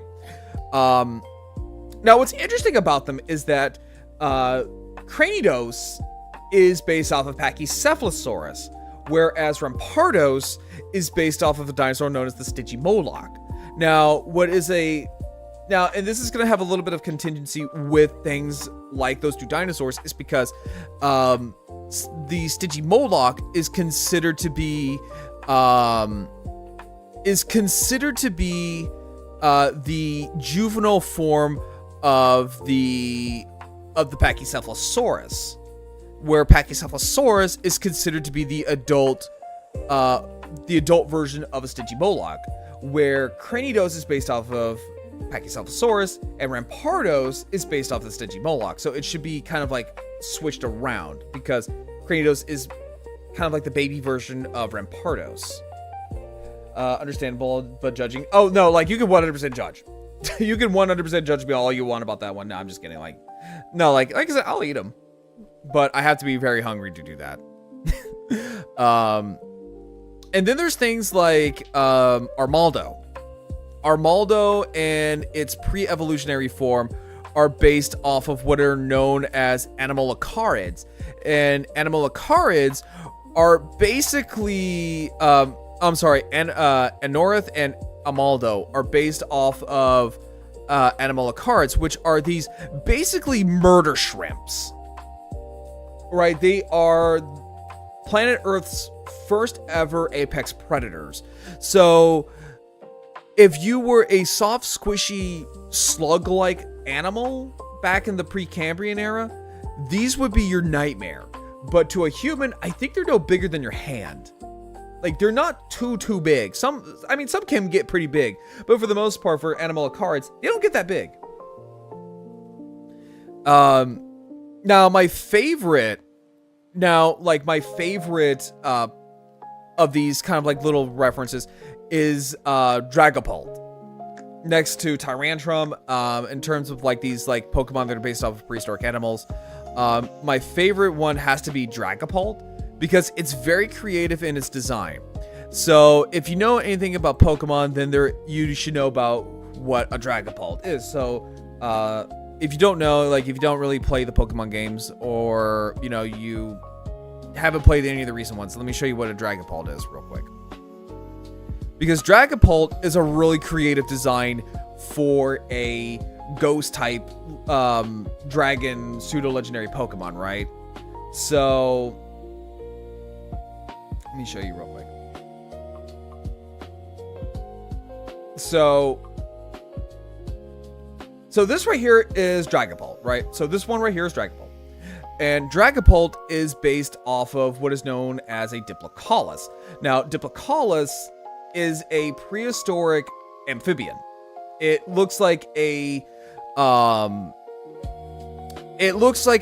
giant salamander with a boomerang for a head. Let me actually see here real quick. So this right here is a Diplocaulus. Again, it's a salamander, it's an amphibian, but it has this ginormous boomerang of a head. And that's what they did with Dragapult. And it's really, really cool to see that it's a ghost type, which leans into the, extinct animal part of, its origin. In fact, actually, if we look at these, we can actually kind of see that as well. Let me see here. Yep, here we go. So right here we have Aerodactyl, and the animal that it's named after. This is Aerodactylus. It's part of it's a pterosaur. And pterosaurs in of themselves are very, very strange, because they're not birds. Despite how they look, they have beaks, they have feathers, but they're not birds. They are reptiles. They are one of the closest living relatives to dinosaurs. They are related, but they're not dinosaurs. There are archosaurs, like, you know, your turtles, your tuataras, your snakes, your modern day birds, which are dinosaurs, and things like T-Rex. But pterosaurs are not dinosaurs. They're just a cousin of dinosaurs. But what's really interesting about pterosaurs, right? So what's interesting about them is that, so this whole wing, as opposed to Aerodactyl, this whole wing is just a finger. Like it's literally just like, so stretching from like, I want to say, yeah, so right here on the wrist down to here is one giant finger. Whereas in Aerodactyl, it just looks like it's part of the wrist. And typically with pterosaurs is that they have a wing that stretches down to almost like their entire, like almost to their ankle. And funny enough is that a lot of later pterosaurs do not have teeth. Aerodactylus does have teeth.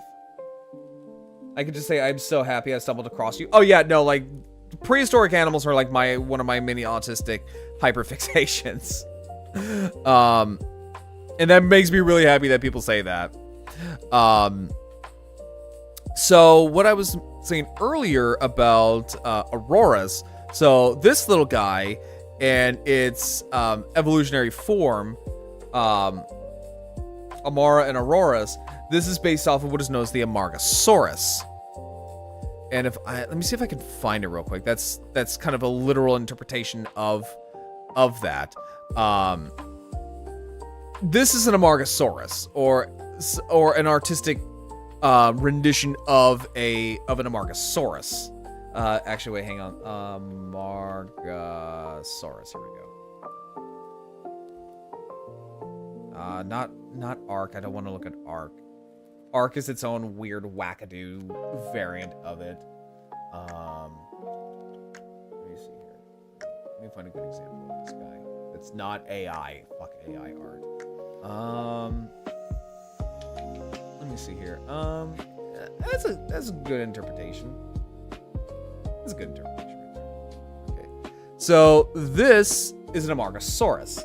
This is me with books and Criminal Minds. Oh no, I absolutely love like crime stuff. I absolutely adore that. But yeah, so this is an Amargasaurus. Again, I have seen like a skeleton of this thing. It's a really cool dinosaur to behold. It's a very small but very stocky sauropod. And this is what the Auroras line is based off of. And we are about to have an ad break in about 2 minutes.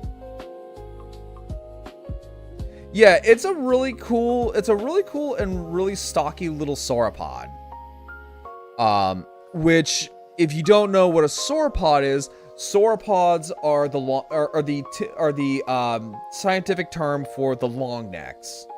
So things like Amargasaurus, Titanosaurus, Brachiosaurus, Diplodocus, a Brontosaurus, a Apatosaurus, you kind of get the idea. So this is basically what Auroras is based off. And it's actually kind of a cool like idea with what scientists theorized that, you know, Amargasaurus probably had, which was this sail that went from the base of its skull probably down to its neck. And it just took it to the next step, which I absolutely love that about that. It's about as simple as that. Like, Tyrantrum is just a T-Rex. With like a crown-esque kind of design because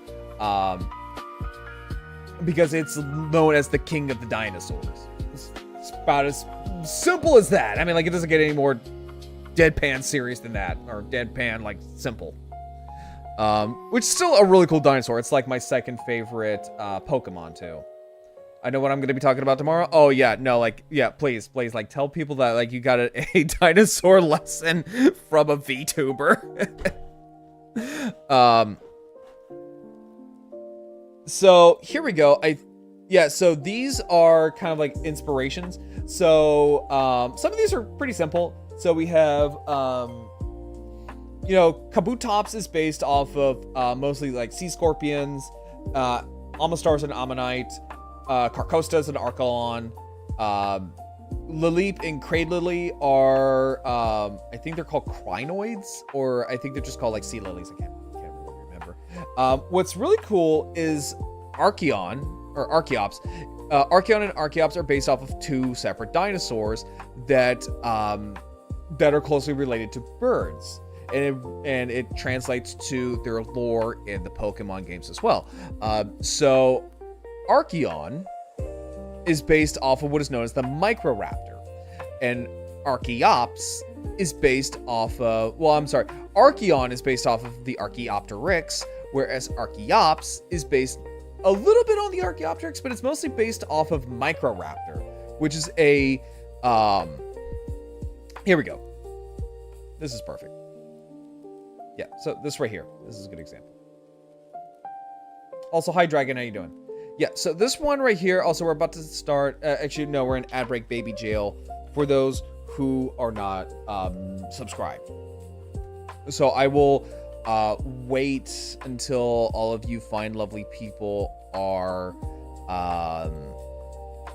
out of ad break baby jail before we do that, because I love talking about this kind of stuff. This stuff actually really gets me fucking going. So let me actually pull this up, because not a lot of people do know about Microraptor. Microraptor is a very, very fascinating little creature, because it is one of the few dinosaurs that we know its coloration. Yeah, it is a dinosaur that we actually pretty much know what it looked like in life, and it's cool. It's really, really cool. But I want to wait until everybody is done with their ad break. So what I'm gonna do is that I too will take a little bit of a potty break while everyone is in ad break baby jail. So when we get back, we'll talk more about this. So I'll see you guys after the ads.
Alrighty, and we're back from the ads. trends. Welcome back, everyone, from Ad Break Baby Jail.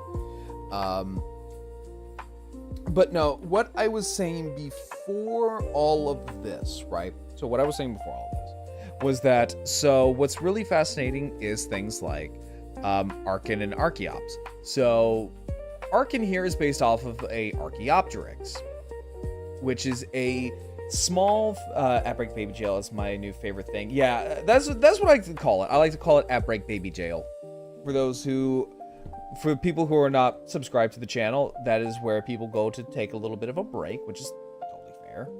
I'm not saying like, oh no, how dare you not, how dare you not subscribe to me? How dare you not give me a subby to my channel? How dare you?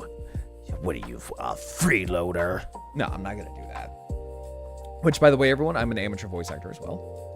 This year, I finished a game last night. Tales of Arise got all nice. Let's go, Dragon. But yeah, what I was saying though is that Archon here is based off of the Archaeopteryx. But what's really fascinating is its evolutionary form, which is Archeops. Now, Archeops is based off of not only just Archaeopteryx, but based off of the Microraptor. And this, if you don't know what a Microraptor is, this is a Microraptor. Now, Microraptor is one of the smallest dromaeosaurids that we know of. So these are relatives of things like, say, Utahraptor, Deinonychus, Velociraptor, Achilobator, Austroraptor, all that kind of stuff, right? Now, what's also really interesting about... There's a few things that are interesting about Microraptor. So one of the things that's really, really interesting about it is its wings that carries over to Archeops.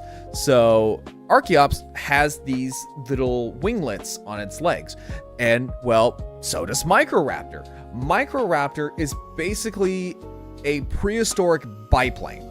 So what it can do with these winglets on its legs is that they will use it to help glide from tree to tree. They did not have power flight, but what they did do is that they would just jump from tree to tree, almost kind of like a crow mixed with like a sugar glider. And they would use this ability to jump from tree to tree to munch on things like lizards, snakes, small mammals, bugs, maybe small birds, whatever they could get. And what's also really interesting about Microraptor is its fossil. So the fossil of Microraptor not only shows the preservation of feathers, but what's also really, really cool is this. So this right here is very significant because that is the color of the animal from when it was alive. So we now know what Microraptor looked like. It had basically the coloration of a raven. It had black iridescent feathers, which is really, really, really fascinating. And that's why Archeops is one of my favorite fossil type Pokemon, because it wears its origins on its sleeve and it has no shame in it. And what's also really cool is that there are, outside of like fossil Pokemon, there are also other Pokemon that are based off of prehistoric animals. So things such as Yanmega. Yanmega is based off of the Meganeura. And the Meganeura is a eagle-sized dragonfly. I want to repeat that. A dragonfly the size of an eagle that lived during a time period where oxygen was far greater than what we have now. But things like, say, insects and lizards or reptiles thrive in these environments because they depend on that kind of stuff. Like, it's very, very easy for you to run experiments and make bigger bugs, because bugs, they thrive on oxygen.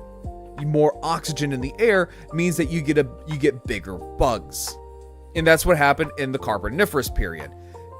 In fact, that's actually where a lot of our oil comes from. It doesn't just come from dinosaurs and other prehistoric animals. A lot of the oil that we get today, a lot of the gasoline we get today, is from the Carboniferous period, because during this time period, Earth was a giant greenhouse, and because of that, things went fucking buck wild, right? Just things went completely fucking off the chain. Like tropical rainforests and swamps, you know, you could throw a pebble and you will land on a fucking swamp or some form of a tropical forest. Amphibians went fucking buck wild. Reptiles went nuts. Bugs went crazy. Again, eagle-sized dragonflies and millipedes the length of a Volkswagen Beetle. I'm not even kidding on that one. Volkswagen's length millipedes, but they were herbivorous, so you don't really have to worry about that. There were things like giant spiders, scorpions. Again, I can't emphasize this. Dragonflies that could probably, you know, swoop down from the sky and try to munch on you. And also amphibians that wanted to pretend they were crocodiles. I'm not even kidding on that part. And we also have things like, say, mammal swine. Mammal swine is obviously based off of a woolly mammoth. And with Craylily, we can also kind of see, because of its little body texture and its little tail, it has a little bit of dinosaur thrown in it because it's a fossil of some kind. In fact, actually, a lot of the starter type Pokemon, right? So a lot of the starter Pokemon. Let me see here. So starter. Actually, no. Let's see here. Grass starter Pokemon. So a lot of the grass starter Pokemon are based off of prehistoric animals. A lot of them are. Not all, but a lot of them are. If I were to take a look at, let me see here, especially their final evolutions, right? So a lot of their final evolutions are based around prehistoric animals, for whatever reason it may be. Now there are some that broke the mold. A good example is Mouscarada. Here we go. Here's a good example. As someone relates to huge bugs, the trench, some bugs named from Peter Jackson's King Kong. Yeah, no, exactly. That is exactly what you would get. That's exactly what you would get. Because that was closer to like the volcano or the thermal vents that kind of pumped all this nutrients in Skull Island. I mean, I've been told I'm a snack, so yeah. So you would, I wouldn't say like the Meganeura would try to eat you, but it would kind of consider it. But yeah, so here we have like some grass type starters, right? So we have the usual fare, right? So we have like Venusaur, Meganium, Sceptile, Torterra, Serperior, Chestnut, Decidueye, and Rillaboom.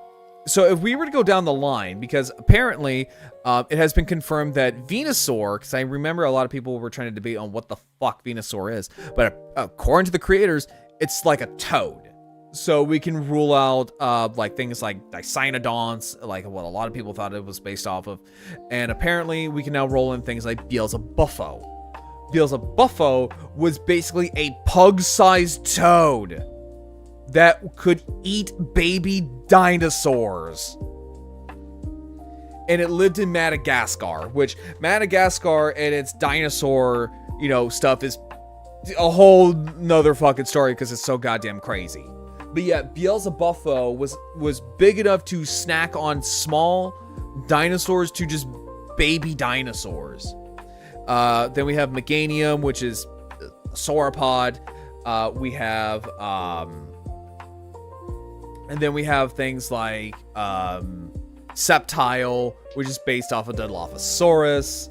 Then we have Torterra, which you could kind of say is based off of, I want to say it's based off of an Ankylosaurid. It does kind of have those, or hell, even like say like a Nodosaur, which is like an earlier relative of the Ankylosauridae. Hang on real quick here, because I see some tomfuckery going on here in my YouTube chat. I'm just double checking to make sure that Twitch chat is connected. Okay, so I didn't lose connection. Okay, cool. But yeah, you could kind of say that Torterra is based off of the Nodosaurs. So Nodosaurs are just the earlier relatives of, or not earlier relatives. So you could say like a sister or cousin unit or family lineage of the Ankylosaurids. You have Superior, which is based off of the Titanoboa, which is the largest snake to have ever existed on planet Earth. Titanoboa was the length of, I want to say, like 2 school buses. It is insanely huge. Hey Jay, how you doing? Also, thank you for your park entrance. So Chestnut is based off of what looks to be based off of like Glyptodont and Doedicurus. So these are ancient prehistoric relatives of armadillos, and they're the size of cars. Our brains are being stuffed with knowledge about dinosaurs. Yes, no, that is very much what's getting stuffed here today.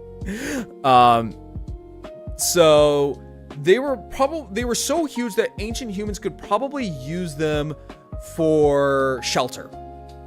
Like they could actually use them for like a small house. Decidueye is based off of what is a pretty relatively extinct animal. It is the Hawaiian stilt owl. And looking at the Hawaiian stilt owl, it pretty much matches up Decidueye to a T. Then you get Rillaboom. And Rillaboom is more than likely based off of what is known as the Gigantopithecus. And Gigantopithecus was... excuse me. Gigantopithecus is a extinct species of giant ape. Like, we're talking pretty much the closest thing you're going to get to a real-life King Kong. It was a close relative of the orangutan. Right? It's a close relative of the orangutan. It was probably maybe about, I want to say like 9 to 10 feet tall. It was a big monkey, right? It's a pretty big monkey. The only one that kind of breaks this mold is Meowscarada, because it's just based off of a cat. What kind of cat? I don't know. But it could just very well be based off of a house cat. So that's kind of an interesting little thing about the grass starters. And it's also kind of like why they're one of my favorite little tidbits about Pokemon that a lot of people don't really know all too much about. Now, granted, if they made Skeledirge a grass type Pokemon, I kind of wanted to see that just because of the fact that it is a ghost type Pokemon and it's a crocodile. So it could very well, you could sit there and say it could very well be based off of the Deinosuchus, or hell, maybe the Sarcosuchus, which are these ginormous, well, we used to think that they were crocodilians, so things like, gharials, caimans, crocodile, alligator, all that good stuff, right? But scientific research shows that, Deinosuchus and Sarcosuchus are not true crocodilians, they're crocodilomorphs, so they're cousins. They're in the same family group, but they're not a true crocodile. Like, now, Purosaurus, which was in the, I want to say it was the Eocene, early Eocene, so Age of Mammals. That was a large, almost school bus size alligator. Because people don't realize that there's not that many alligators left, right? In terms of a family. Like there's a couple of species. You have the American alligator and the Chinese alligator, but there used to be more. In fact, there's more.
All right, mic check, 1 2. Mic check 1 2. Can you hear me now? Can you all hear me now?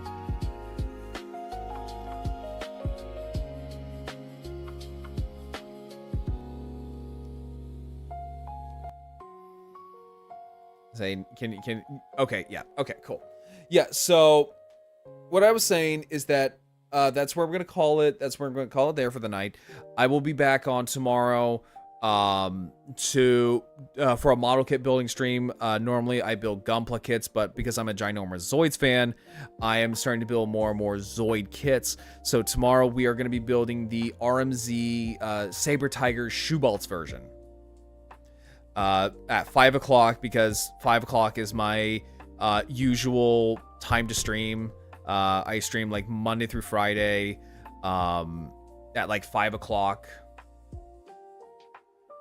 Yeah, can't miss it.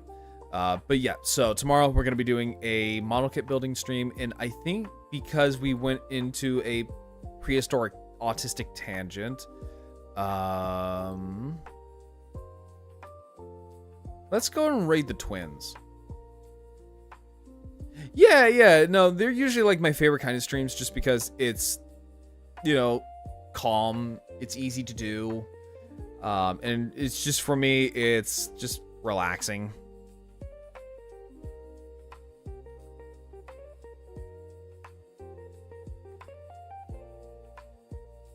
Yeah, we're gonna go say hi to the Velociraptor twins. They are Velociraptor twin VTubers, like IRL. They are twins. Love them. They're really sweet. And they just hit 1,000, so we're gonna help them push even more. We're gonna help them push further past 1,000. But until then, everyone, I'll catch you all later, and let's go say hi to the twins.